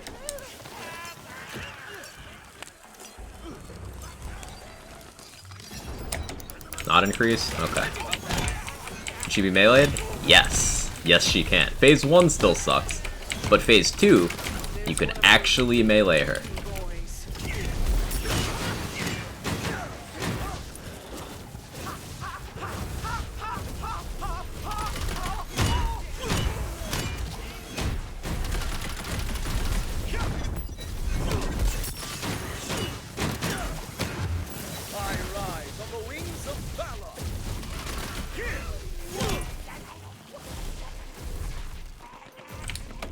Nice, mate. You're welcome, squad.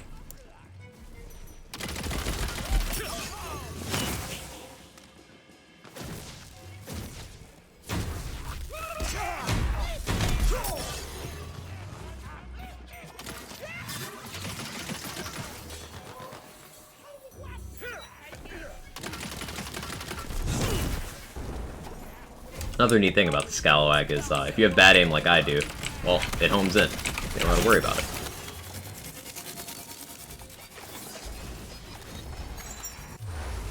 We just need to update the arena for Phase 1. I would like to see that. Maybe some of the cosmetics from badass enemies and sell for more. I just got a couple drops from a colony shroom, and it didn't look like those were more either in the very brief glance I gave. Also, I don't know how they would set that up.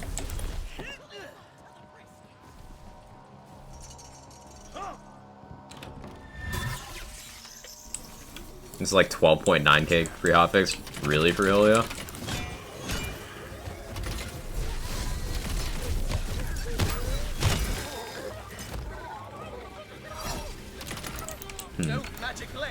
I swear I remember it being 13k and change, but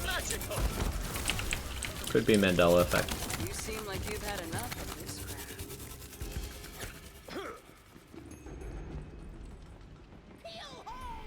crap. 99% of it across 13. Yeah. Maybe the vendors just pay double. That could be it. We could try that. I'll pick up the next cosmetic we get and we'll try just selling it. See how much our money jumps.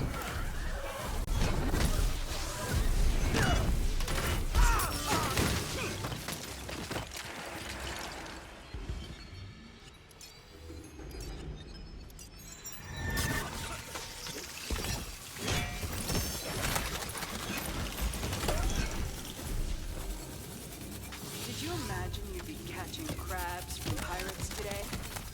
Tell the truth.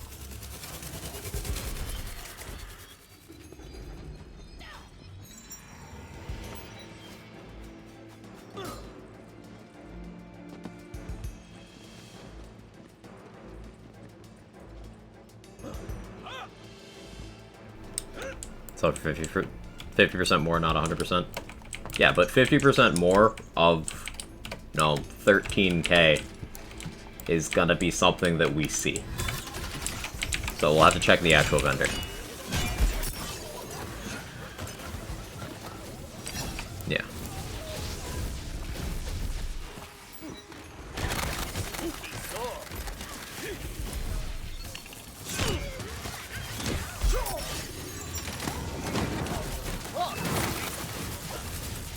One more crab for the collection. The recipe says, now that you've caught crabs, it's bone. Now you've caught crabs, it's boning time. Cosmetics are something I pick up anyways. They're good, consistent money. Right. I just don't do it because I don't have inventory slots. But it is a good habit to be in, to just pick up cosmetics. We're thinking a giant crab is going to pop out from below deck. At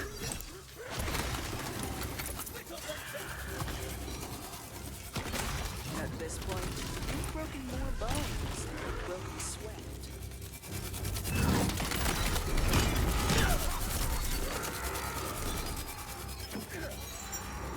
Time for a spell! Love Death and Robots.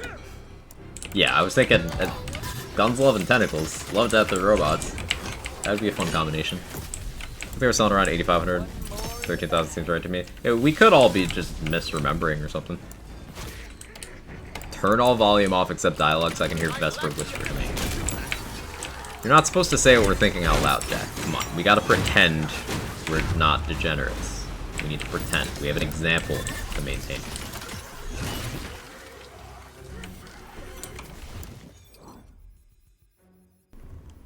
Fucking drop. I should go buy my last backpack SDU. That'll give me a little room.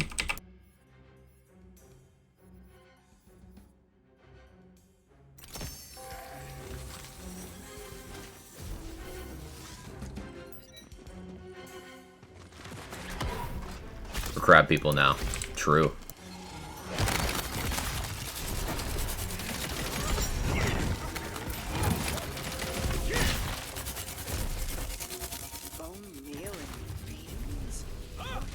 Recipe do. Shield wall! One more in the bag.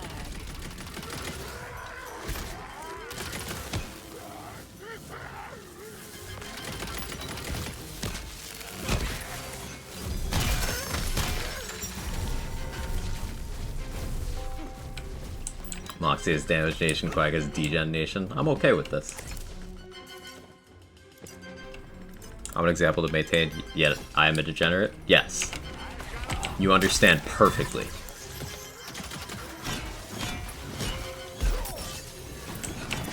God damn it, Jack. In my chat, too. Speaking of Moxie, I hope he feels better. Sooner rather than later.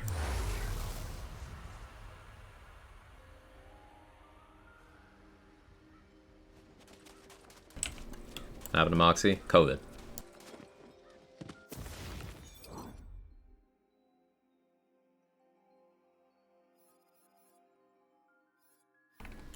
It's playing Diablo Mobile. God damn it. Hey, T-Dog. That damn vid. Yeah. I see an invitation to dinner in your future. Your goose is cooked. Your wine infused drink.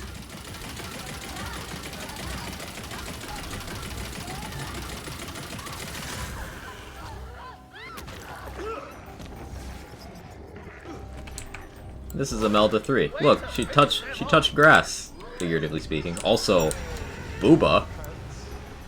Auga. Hang on. That ass do that, girl?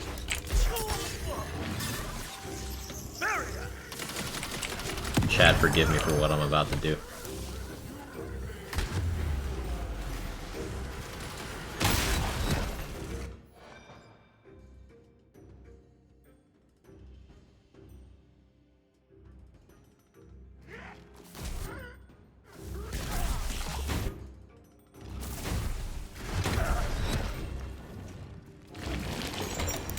Respectfully.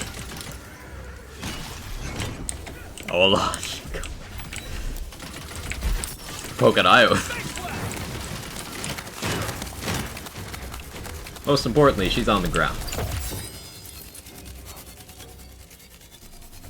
Volatile max damage Banshee.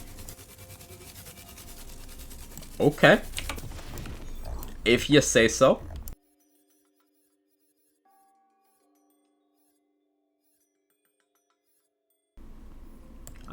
I can abide by that.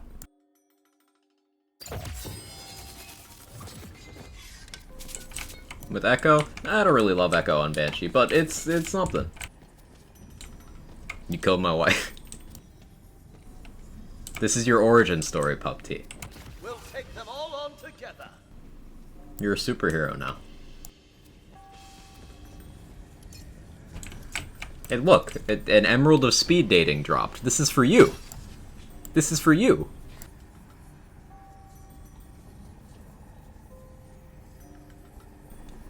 What unlocks what I missed? He's sick right now.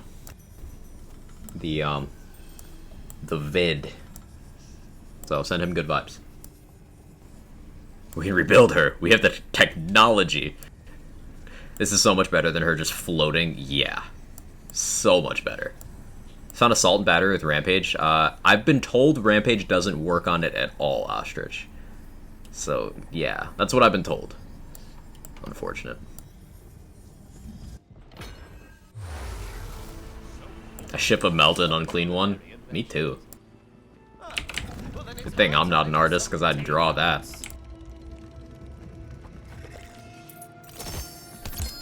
Imelda 4 is gonna land on the ground and be able to fly in the air. We'll just keep doing 3 then.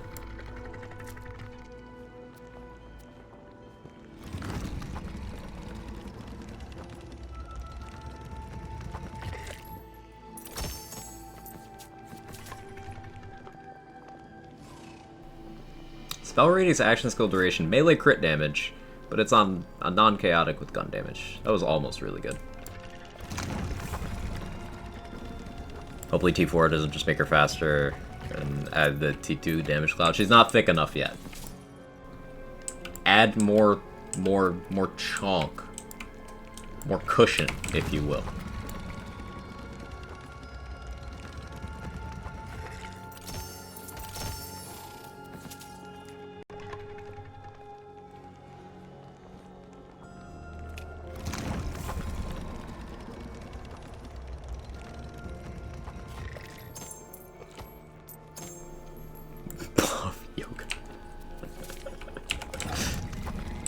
Don't forget to sell the cosmetic and buy backpack STUs. I appreciate you, Friolio. I already forgot both of those things, so thank you.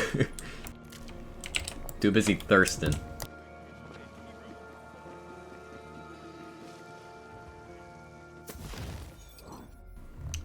Okay, so...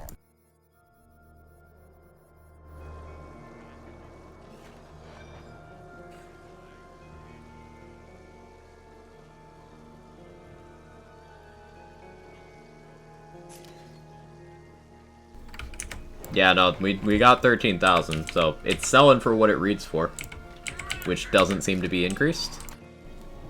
Like the second BLC, but they really need to make the drops more available. I agree.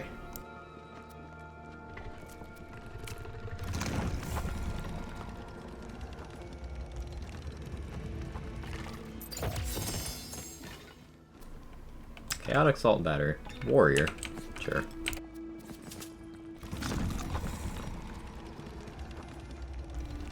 Primordial Yoga Pants of Love Languages. Say less.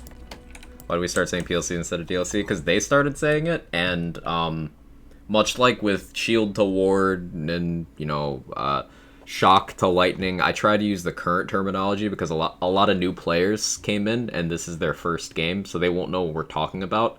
Now, I'm not saying that'll apply to DLC, but just because of that idea, I try to use more current terminology.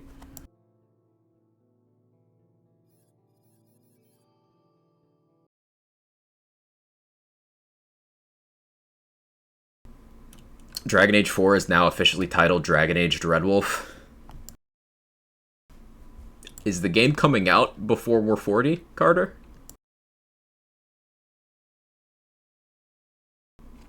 That's what I care about. Because they put a fucking teaser, like, start of 2019. And then silence. It's been 3.5 years since that teaser. 3.5 years. I'm hungry. Give me Dragon Age.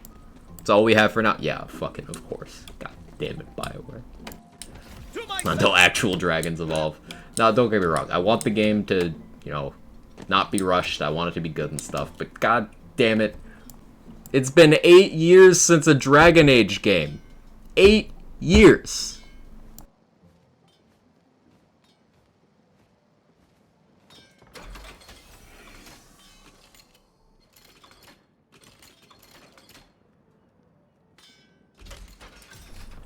That's how I feel about Metroid Prime 4. Yeah.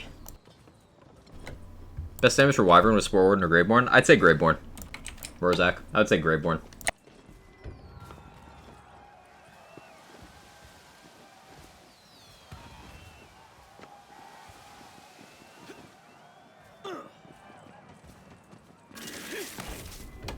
Eight years Half-Life Center the chat. Yeah, but that's Valve can't count to 3. That's not this, you know? Ironside's a good gun. You ever get it in vendor like this? Worth a buy. New Fable game. That's supposed to be a thing that they're talking about soon, right? Like, it was leaked that Fable is in development for, you know, Xbox, new gen Xbox. So, like, where that at? Release with Elder Scrolls 6. Yeah.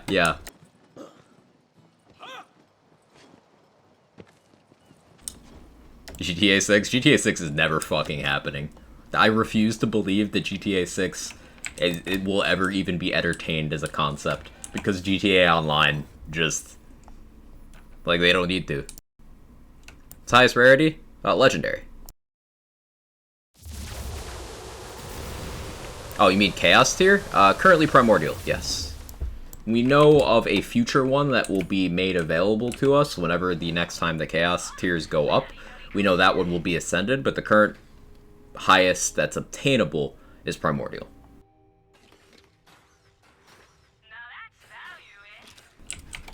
Star Citizen.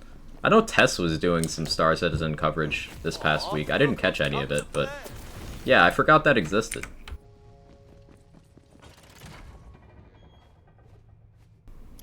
Elder Scrolls 6? You mean Skyrim 2? Some people look at it that way, Emily. I'm an Oblivion fan. And then there's some OG Morrowind, and some Daggerfall, and some Arena people. But I feel like most of the fan base is between Morrowind was their first, Oblivion was their first, Skyrim was their first.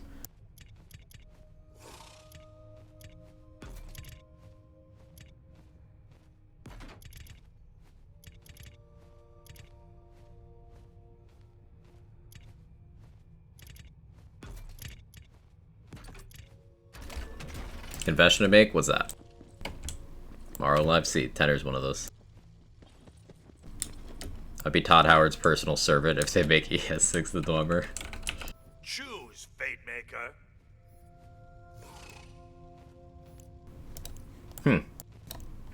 So, this is interesting. We got Featured Run. Then we've got Featured Run.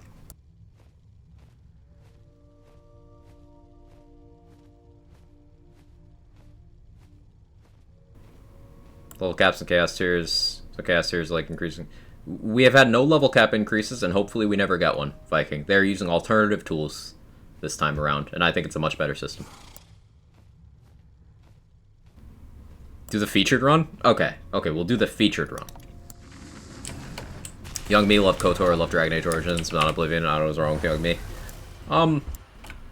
You played more modern games. Like, Oblivion's kind of dated. It's hard to get into now. That's the same reason I can't get into Morrowind, or was never able to. Because I played Oblivion and was like, yo, this series is rad. And then I booted up Morrowind and was like, what?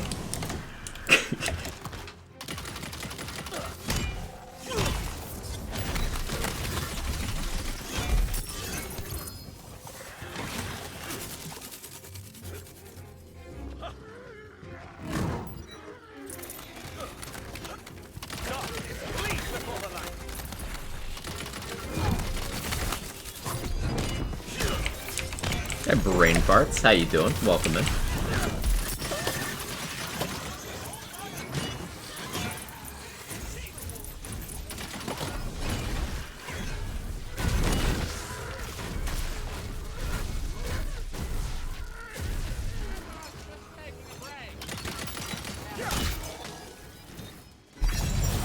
Fine, just farming. Ooh, what you farming for?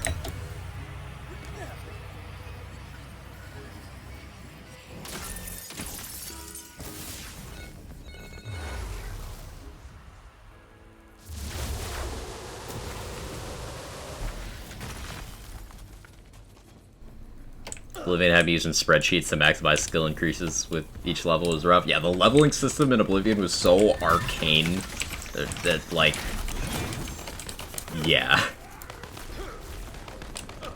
Yeah. That shit was wild. For anyone who's unaware, Oblivion's leveling system was so jank that you had to, like, intentionally not use certain things so that those stats wouldn't level unless you were doing other certain things. Otherwise, you get suboptimal level ups. It's such a weird system. No jumping? Yeah, like jumping. You'd have to not jump. Or else you'd waste level ups.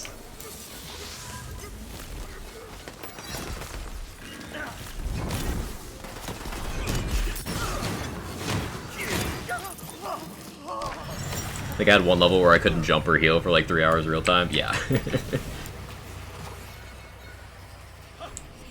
Jetpack cosmetic. It was still 13k. Squab. I looked at it. It was still 13k. Bethesda isn't the best of the whole game design thing.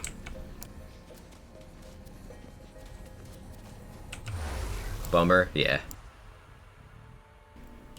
Any game that makes me open Excel is a game I'll play forever. Can't argue with that. Wasted level ups? Yeah, basically your attributes affected how many levels you could get in... The amount of levels you could get in attributes was affected by how many skill level ups you did, and there's a finite amount, and your skills leveled by using them, not by investing points into them. Skyrim kept the, you know, use it to get better at it thing, but not the rest of it. And you didn't go to a screen to level up, like in Skyrim. Like, you couldn't sleep. If you had a level up in the bank, you couldn't sleep, or else it would happen, and you couldn't cancel out of it. Like, it was a really fucked system. Oblivion level ups are so weird. Some of the most popular mods for that game are just changing the leveling system.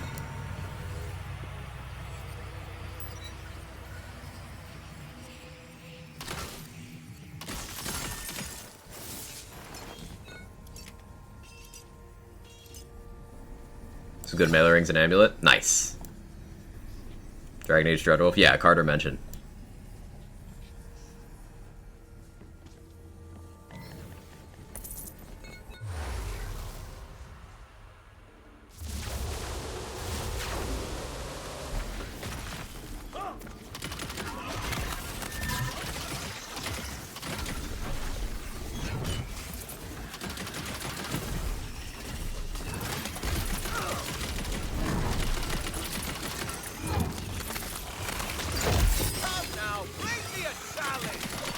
This would be hell for Dreadwind, this room.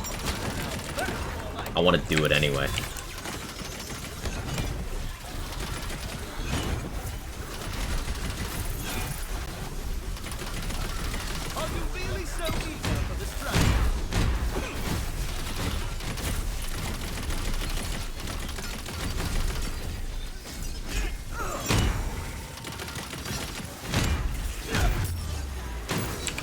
You look kind of tanky.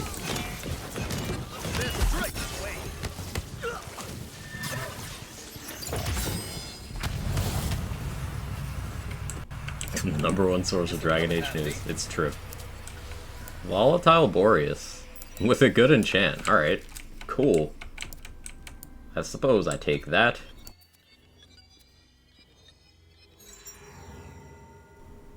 Why is this comma got such cracked stats? Hello? Why are these stats so good? I mean, the base damage is way lower, but like, huh. Neat.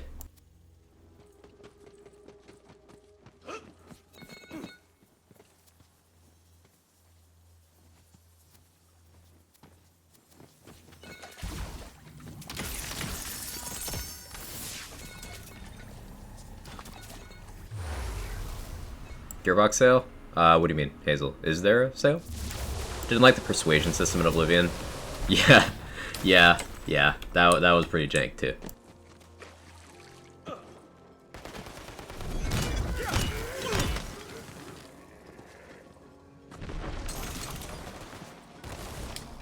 on Steam. Developer sales are still cool. I mean, I own all the Gearbox games that I care to, I think. Like, I own BL1 in like 3 different ways. I own BL2 in 3 different ways. I own TPS in 2 different ways. No, 3. 3. Same with BL3. Wonderlands is the only Lands game that I only have like 1 edition of.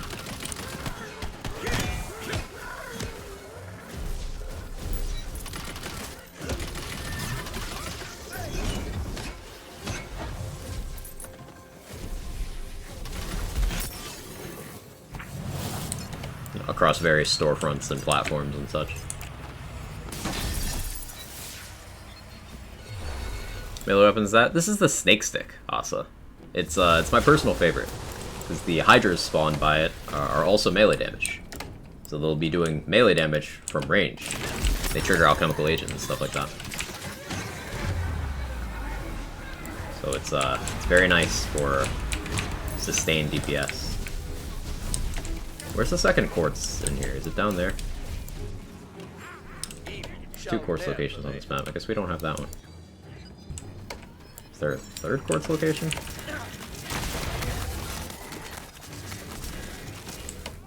No, I guess there's just no quartz.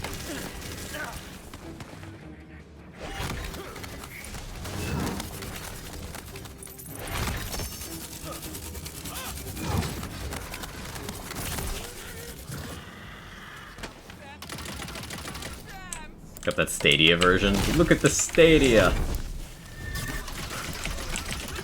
I don't. So my frame rate is awful in this room. That's not my stream. I'm just struggling to hold 40 frames in this room for some reason. According to the in-game FPS counter.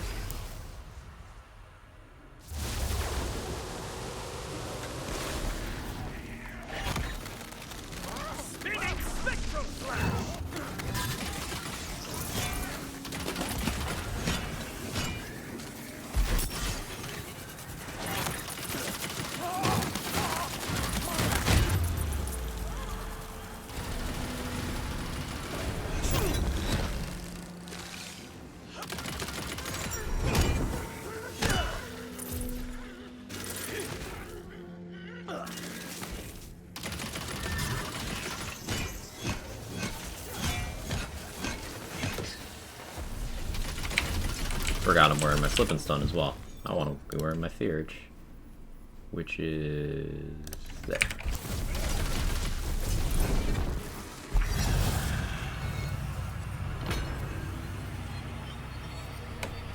Good handheld for air travel. Guys, if his family get anxiety to travel. I tend to listen to music on my phone on planes, but I do have a Nintendo Switch, and there's a lot of good Switch games. I think recently Switch had its first price drop. You probably get an OLED model for a decent price nowadays. And the dot build? Yeah, this is a Ghost Blade build. Dots are kind of a byproduct, but it's a Ghost Blade build. It was huge for gaming. MW2 Remastered news. Multiplayer? DA4 name. Huge Wonderland topics. Yeah, huge. So make my character look different in armor to the class mod? Yes, your armor dictates your appearance, and the stats on the armor dictate how the armor looks.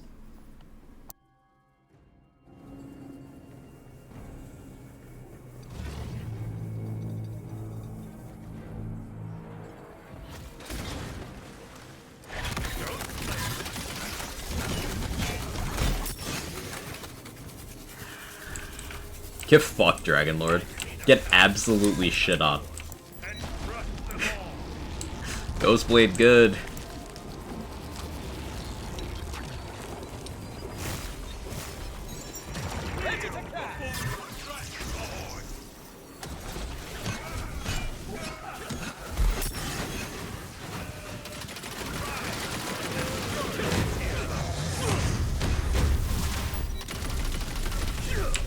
I need an ancient hilt for this exact situation.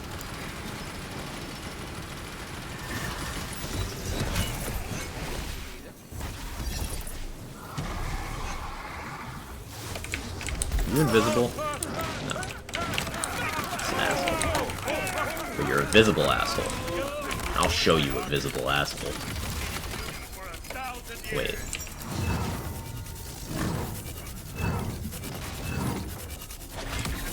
Level 34 getting there, making progress.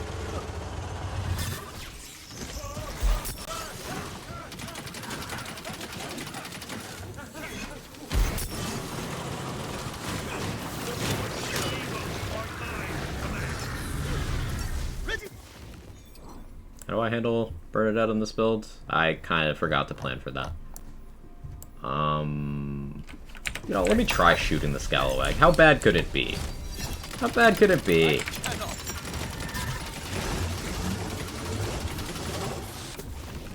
Okay, about that bad. White Rider should be good. Liquid cooling. Do I have one on me? No, but liquid cooling would be great for this. Now, I've never tested. Can Ghostblade hit Bernadette? Should resist that?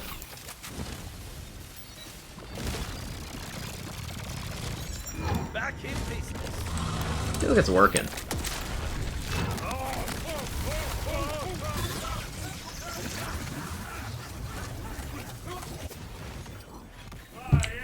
Yeah, I could just shoot this for a bit. White Rider will do the trick.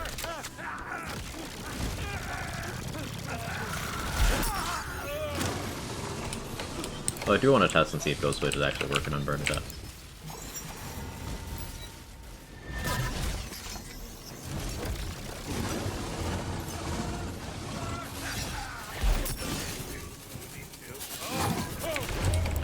Ghostblade? You wanna... It just doesn't... Looking at... Do I have to aim for her fucking tail? Okay, well now I know not to try that.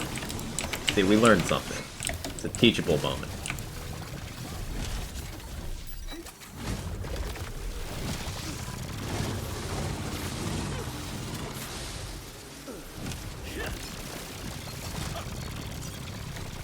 Yeah, Ludite, Sword Explosion, Liquid Cooling would be better here. I should grab one of those. Stop doing Elden Stars.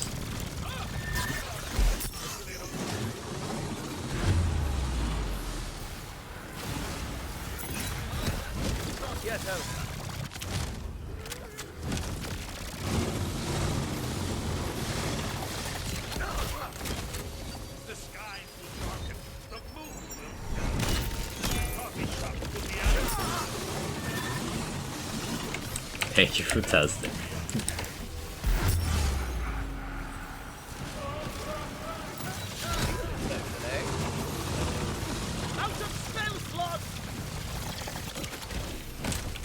Did I really not pack boss and guns? Yeah. I guess I forgot Bernadette when planning out this character's backpack. Alright. We'll hit pistol money.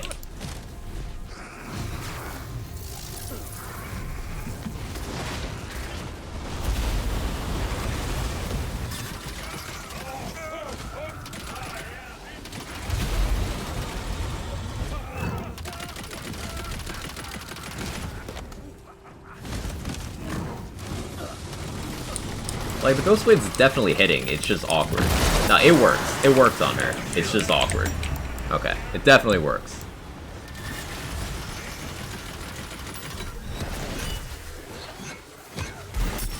Good for you. Temmie, how you doing? Good to see you. Are you feeling better? Maybe for testing deserves a sincere appreciation of merits. It does. It does. Any suggestion on a good lightning gun for a gun build? Got a primordial slip and stun with double action cooldown. Want to give it a try? You've got the usual suspects of guns that are element flexible, such as the sawmill, you know, fear knots, that stuff. Catatumbo is a good lightning gun. You could do that.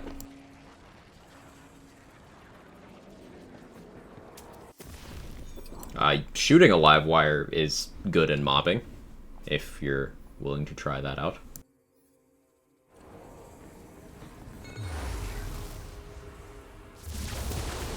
Greatest developer disappointments for me, it's Valve not doing episode 3 of Half-Life 2, as well as how utterly crap Daikatana was.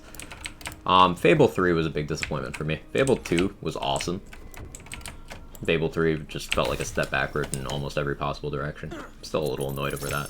Also, its DLC is tied to games for Windows Live, so like you cannot get Fable 3's DLC without dubiously legal means.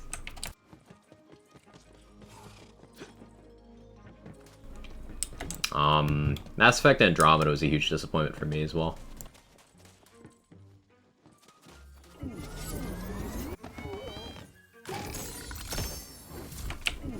Increased steady drops and feature runs, still got 0 from Dragonlord, feels bad, man. Yeah, Squab. What makes that suck is the time commitment is very high for a Dragonlord run. Still tested positive with no symptoms. Kind of bored isolation though, can barely play piano, and it very much sucks, otherwise feeling good. I'm glad it's improving. You'll get through it, but I know that's little comfort, but I'm glad it's improving for you. Ski Prod? Yeah, how did I forget Ski Prod? Good shout, Butter. Ski Prod is a good one.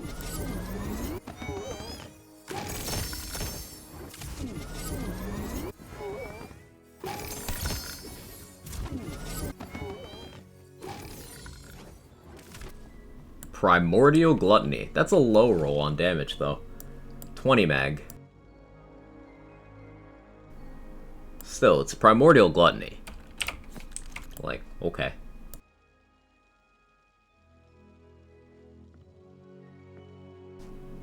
Primordial Bonyface's Soul. I have no reason to pick that up, but it's a Primordial, so I'll do it anyway.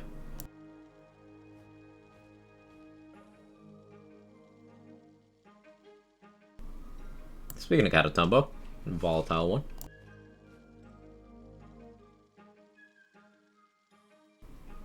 BioWare after the founders left as a whole hell of a company, Sag. Yeah, Matthew, BioWare, like, was pumping out bangers for such a long time.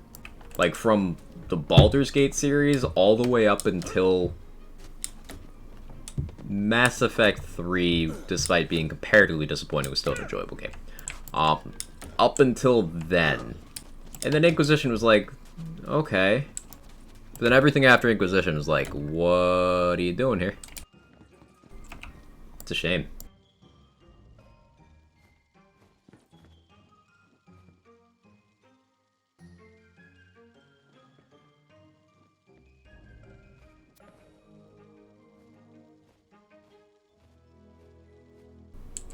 Is that Ludite? Let's just grab a fucking sword explosion. I gotta have one on my bank, right?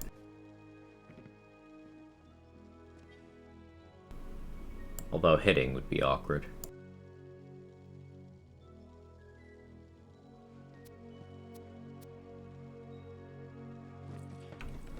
Oh yeah, I gotta check the vendors, see what's in here. Fully Encapsulator. Yeah, I think Encapsulator might be the best AR in the game. Dank. Just like, off all of them. Because you could get some pretty silly things going with, Assault Rifle mag size boosts are pretty big. You could do Encapsulator Barba Load. And it'd be pretty silly. Ooh, Reviver in the machine. Pandemicium. Oh, so it just goes off of the previous week's featured stuff. Okay. Right.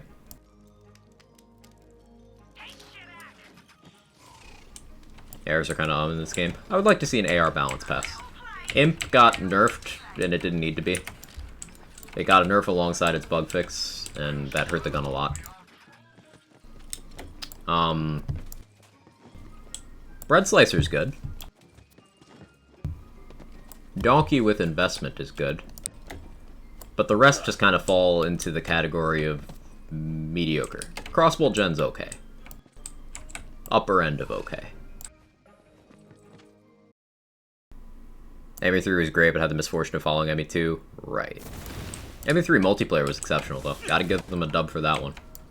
Although, as Carter touched on earlier, it might have been a lightning in a bottle one-time deal.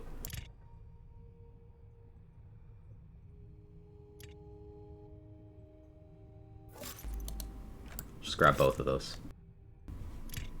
I could use a Ruby Spite, honestly, but Meh. See, this Gluttony, this Primordial one's over 1k. I got a low damage roll with this one.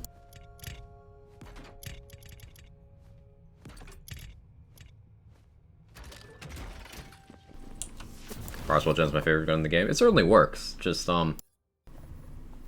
the rest of its weapon class isn't really performing on its level.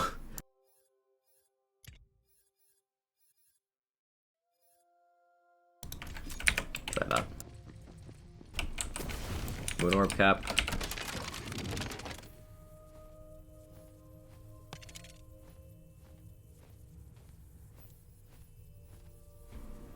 Imp is still very useful for my Hex, doesn't feel special like it did. Yeah, it's absolutely not a bad gun. The people saying the Imp was killed are exaggerating. But it went from not overpowered to not remarkable. And I do consider that a bit of a loss.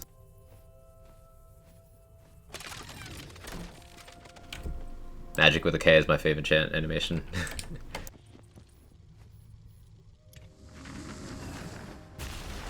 Enter the chaos.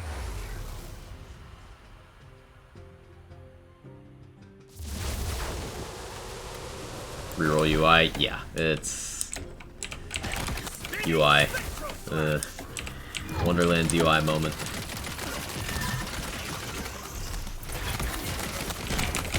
Sigil's blocking my bullets. That's why I don't use sigils on my my Chuck builds anymore. I'd rather not risk the chance of my damage source blowing up in my face and killing me.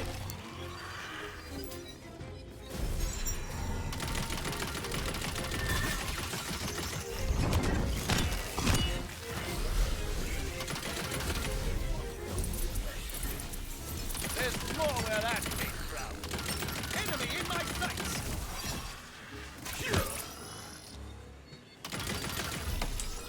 This one have the quartz over here? Recharge. Yeah, it has this quartz. Alright, I should hit this. Ghostblade, you wanna go where I point you? Ghostblade? No? Okay. Cool. A vial of vitality. Okay, Bark is in this room.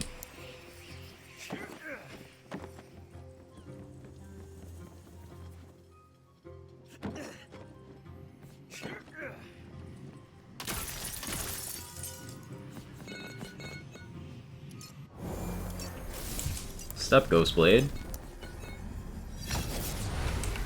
7 crystals to elite. Started happening for me recently, still doing a lot, so annoying. Swap weapons quick fixes it. Ah, weapon swap fixes it? That's good to know. Annoying for some builds if you're using, say, some sort of ASA enchantment on your gun. Like, I threw together a bit of a rough, Blizzard gun setup. Just for the meme of overstacking action skill active LE damage stuff. Because you've got the Blizzard 20% frost one on melee, then you've got 50% frost, and then you've got 35% LE. So you could just overstack the shit out of that category. And it serves no purpose other than being mildly amusing. But it's something you can do.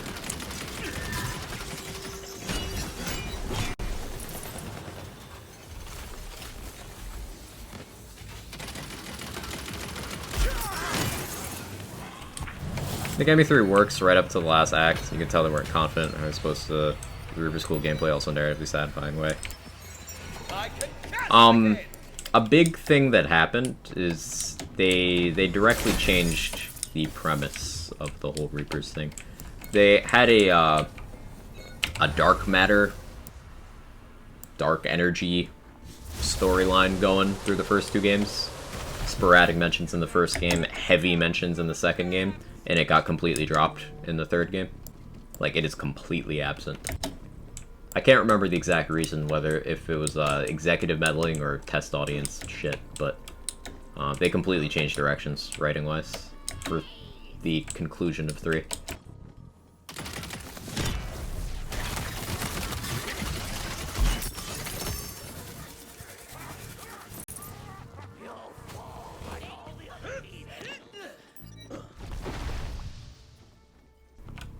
Hey, Wrathful Nat, how you doing?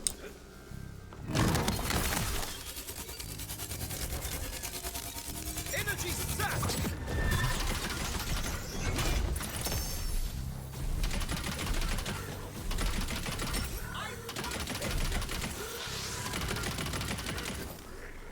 Expecting a zombie to, like, be aggressive. Just like I thought. I shouldn't, should I?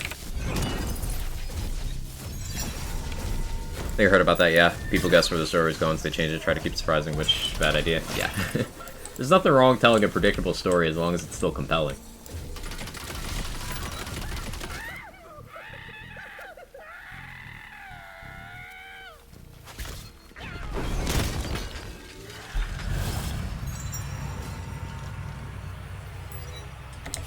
I'm surprised I made that.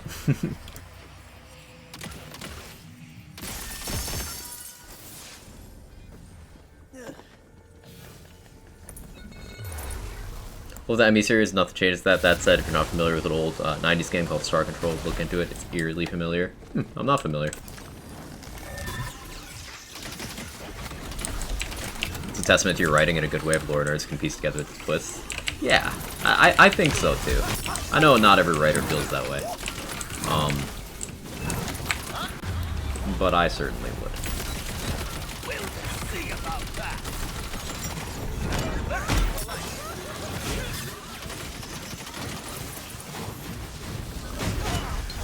Here's something. I believe there's a Kevin near you. That's a pet. Pet nearby? I don't. There's no locally available pet. Looking like a less speedrunnable week. Yeah, this obelisk room, plus it being Dragon Lord. I'd have to go back to gun builds to speedrun this featured, which I could. I haven't played my Mist Dancer in like a few days now. So I could. Aw, look Where who's kitties? come to play. Jake is over by the window. I don't know where Kevin is right now. I would die 1,000 deaths before surrender.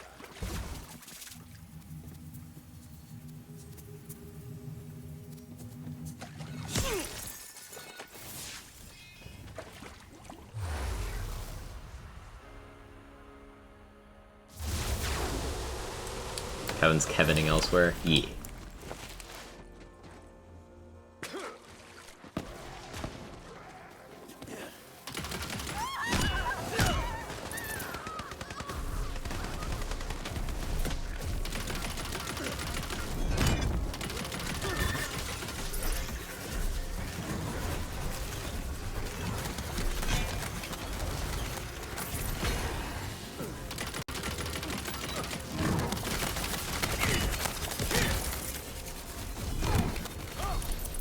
Ooh, wealthy skeleton. That's good room progression.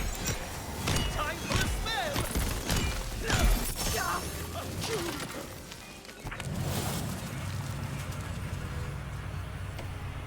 a I like being on a melee build because you can actually kill loot enemies. Like, it feels really bad when you're on a super optimized gun build and loot enemies are just like, no. Like, oh, okay.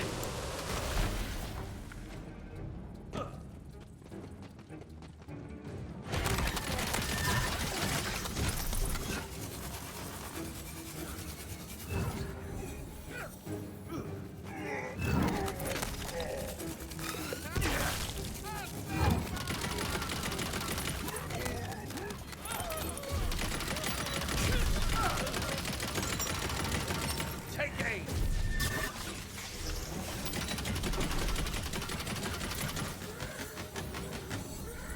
Not only do they reduce elite costs, they don't increase. Always only 7. Ah, yeah, all elite runs. Super easy now. I suppose this does mean that you're gonna see people doing all elite runs, being like, look at my all elite run time, but they use all their crystals on buffs. But like, whatever. Get people in the habit of eliting for challenge. I like it.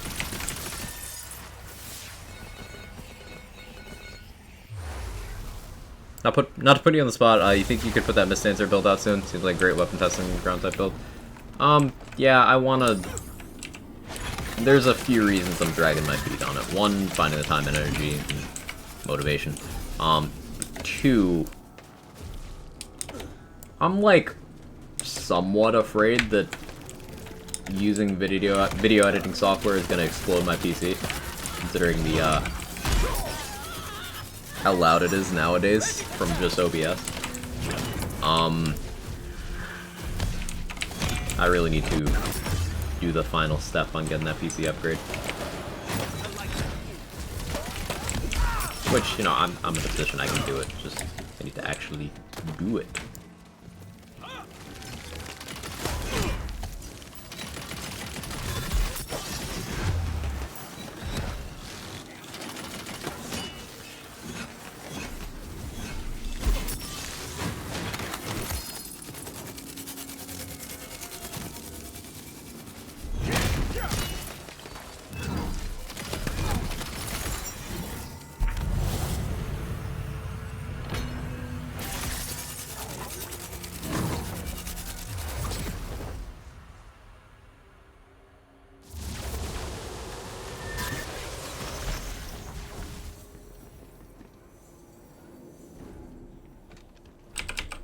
Okay.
Guess I could, you know, just grind out the gear and make sure he looks sane.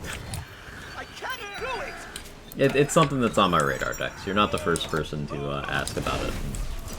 It's not something I'm necessarily actively avoiding.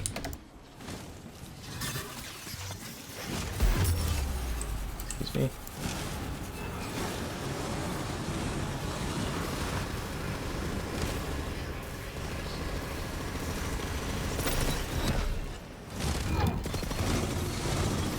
Did you really think I would stay down?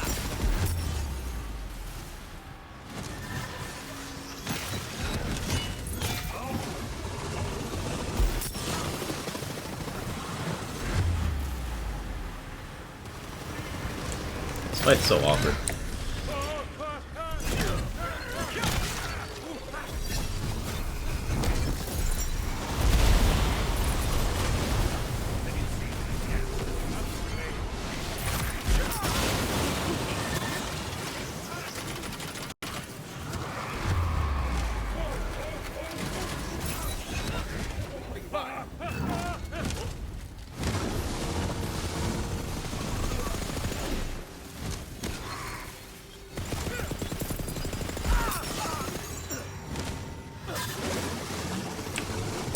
Liquid cooling solves it.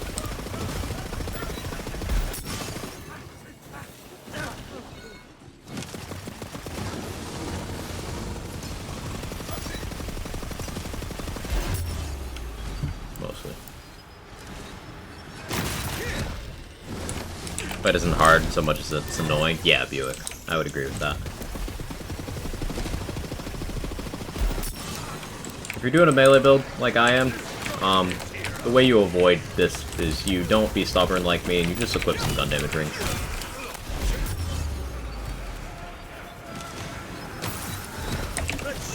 I'm just being stubborn and not doing it. Lazy man works the hardest.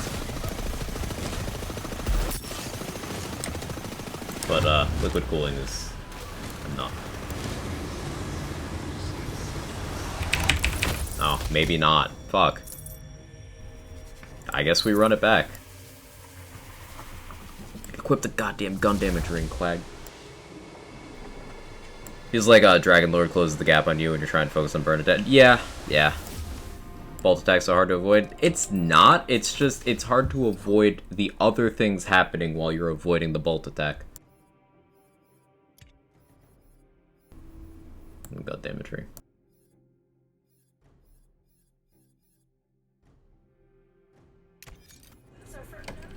Sniper, Tooth Raider, and melee the crap out of Dragon Lord.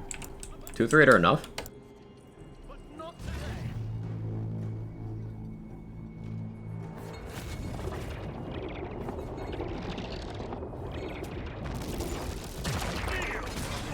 At least he starts in this phase. Very manageable.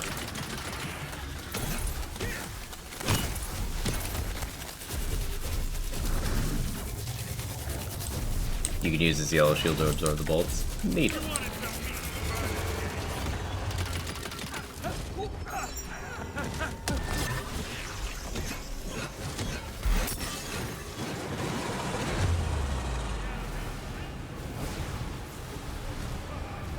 Did I fuck up? I phased him at the worst possible time. Pain. I gotta do less damage there, because if I go down during that transition... Yeah, Dragon Lord's annoying. Stabbo Capstone. Ah. That would be the thing doing the work there. Bad luck? Yeah.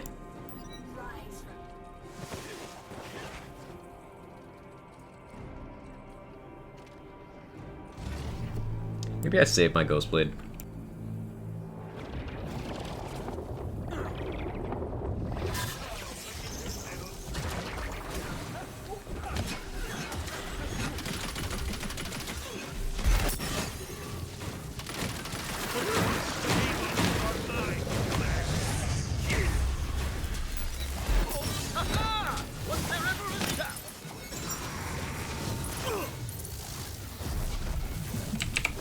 Now I Ghost Blade you. Get ready to roll up a new character.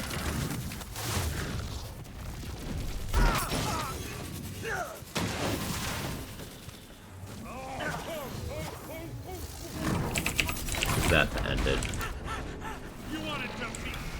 Brad luck, sir.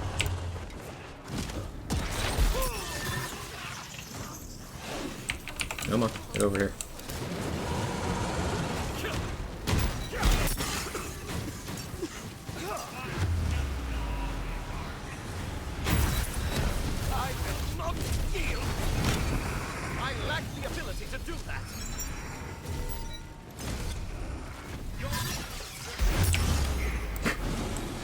Fuck you too.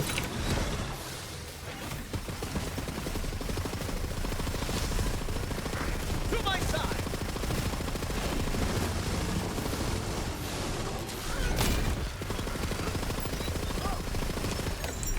I feel like the yellow bolts are pretty easy to avoid. It's just that is happening to my butt.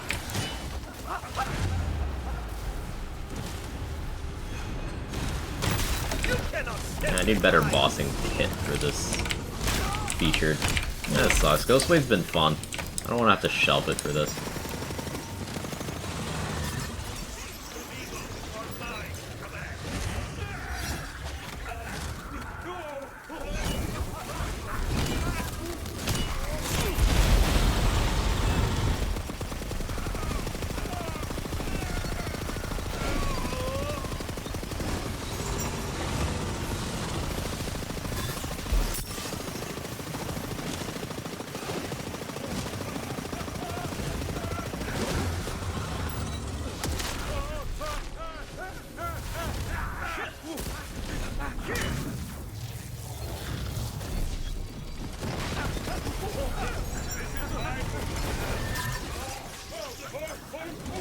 Works really well on the Dragon Lord part of things. Yeah, it's just Bernadette's slow as fuck.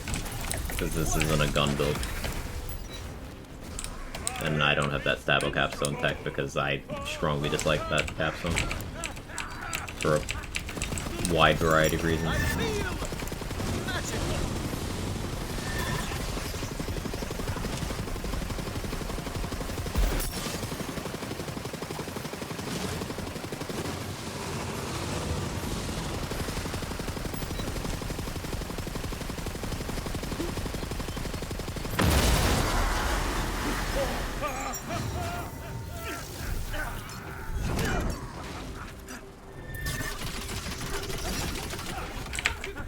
Ugh. Great when it works, when it has time to work as well. Declaw, Hammer's actually awesome. Yeah, but Ghostblade's better for the purposes here. Hammer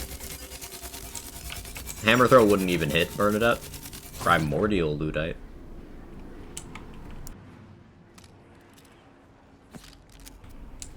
It's got melee crossbow, so it's at least funny.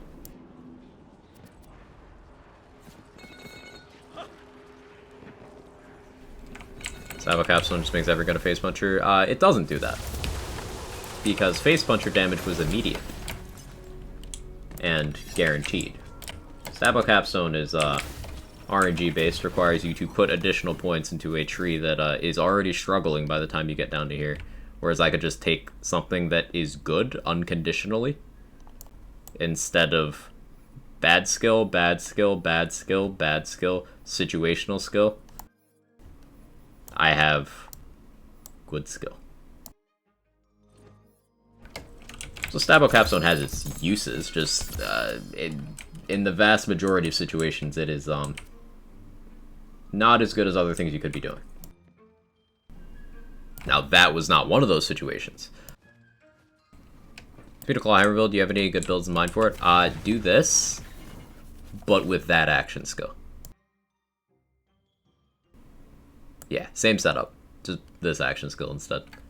This build was originally a Storm Dragon's Judgment build before I changed directions and took it in Ghostblade direction. Gotta walk the cat, catch you tomorrow. Sounds good, Ramen. Sounds good. I'll be ending in a couple minutes here. I'm hungry.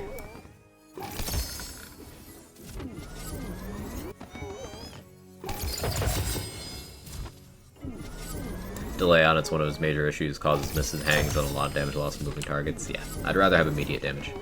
Hey Felicia, how you doing? You said that. You only said that because you heard that I'm ending soon.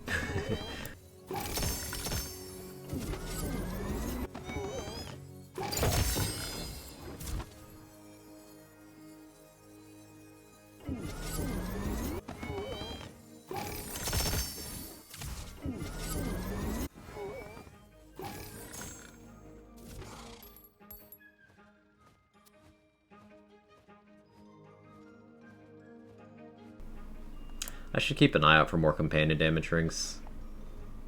I could probably justify one in this setup, honestly, because it applies conditional to the Snake Stick Hydras, and that's real good formula-wise. I don't think I have conditional damage otherwise, but I do have some companion damage from Myth Rank, so I'm at least getting a little.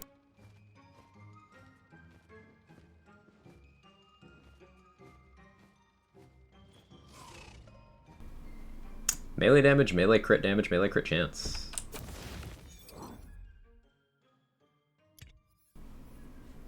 Where's the ring I'm supposed to have on? Was it that one? Yeah. No, it wasn't that one. Too many rings. It's this one.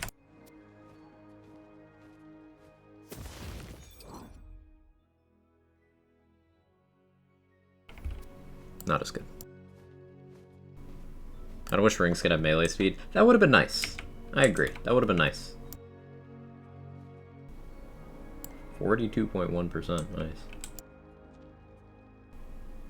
A reason to go more nimble fingers instead of follow-up. Fire really impactful, set a conditional melee for your own bonks. This conditional melee would get consumed after one bonk.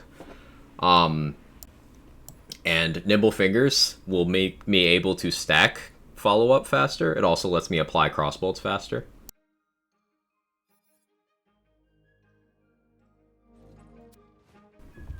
And I spend more time shooting than I do bonking, realistically. So the fire rate's nice. I still have 1 point of follow-up, and that's still enough to get me 20% conditional at max stacks, which will stack faster thanks to nimble fingers. So this is just the better spread anyway. Bionk.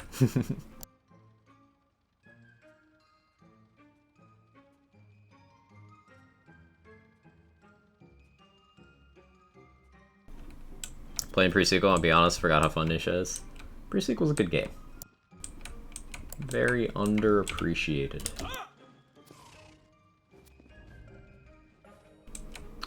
Wait, hang on. I saw a big duration number here. Somewhere in this area. It's on one of these purples. Or was that wishful thinking? I swear I saw like a double duration roll. Am I crazy? I spend so much time looking at purple rings, chat.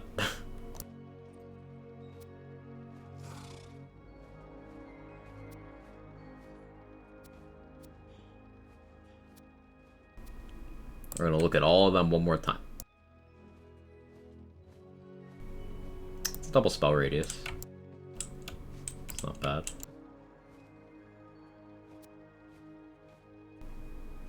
Ability crit.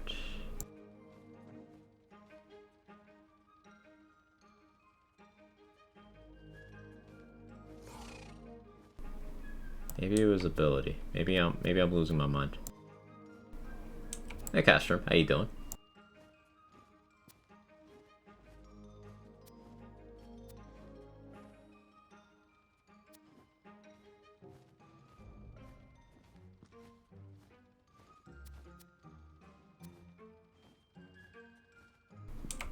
I guess it was the ability one, and I mentally corrected to what I wanted to see.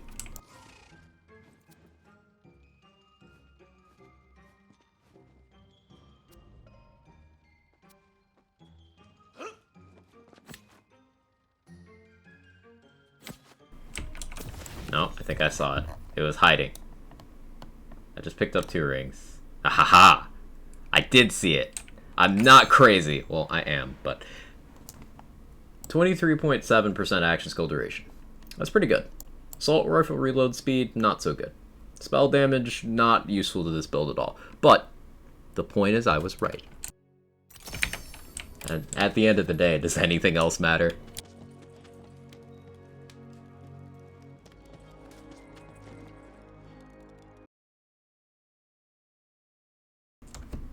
So,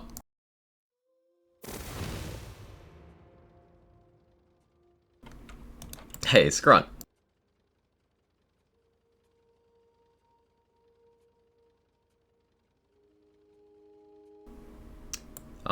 Inventory management so complicated. I've written numerous Python programs to manage my inventory. Please, like, write a program and put it in my brain so I can do it.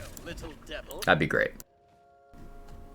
But thank you so much for the 14 months and the Prime. I really appreciate it. Thank you. But I'm going to call it for today. Nightbot, you alive? Homie? She's just a girl and she's on fire. There you go, Quack. There we go. TTWL inventory management is so complicated that I have written numerous Python programs to manage my inventory. Python these nuts. Ha! Got him. I don't know. Thank you so much again, Scrunt. I appreciate it. Inventory management is not something I excel at in this game. I gotta work on it. I did spend a bunch of time before stream today setting up another 2 mules and moving stuff over, so that gave me some room. But I gotta get better at it. So tomorrow, there's a couple build concepts I'm still working on. Probably not a lot of Ghostblade this week because Featured Run isn't hugely friendly to it. But I do want to continue gearing up the Dreadwind setup and circle back around to gun builds and some spell stuff. Hey Arctic Ninja, you're catching me just as I'm ending. We're going to head over to... See, Dame's playing Dishonored, Cat's on BL3, K6 is on BL2, Pascaroni's on The Division. You know where we're going. Bronco plus Reaper sounds good. That does sound good.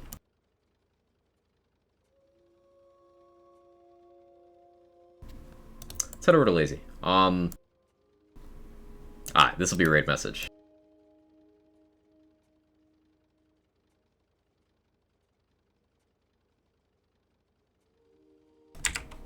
Let's try spinning. That's a good trick. Get it? Because Dreadwind is spinning, and it's a prequel meme. Any prequel memers?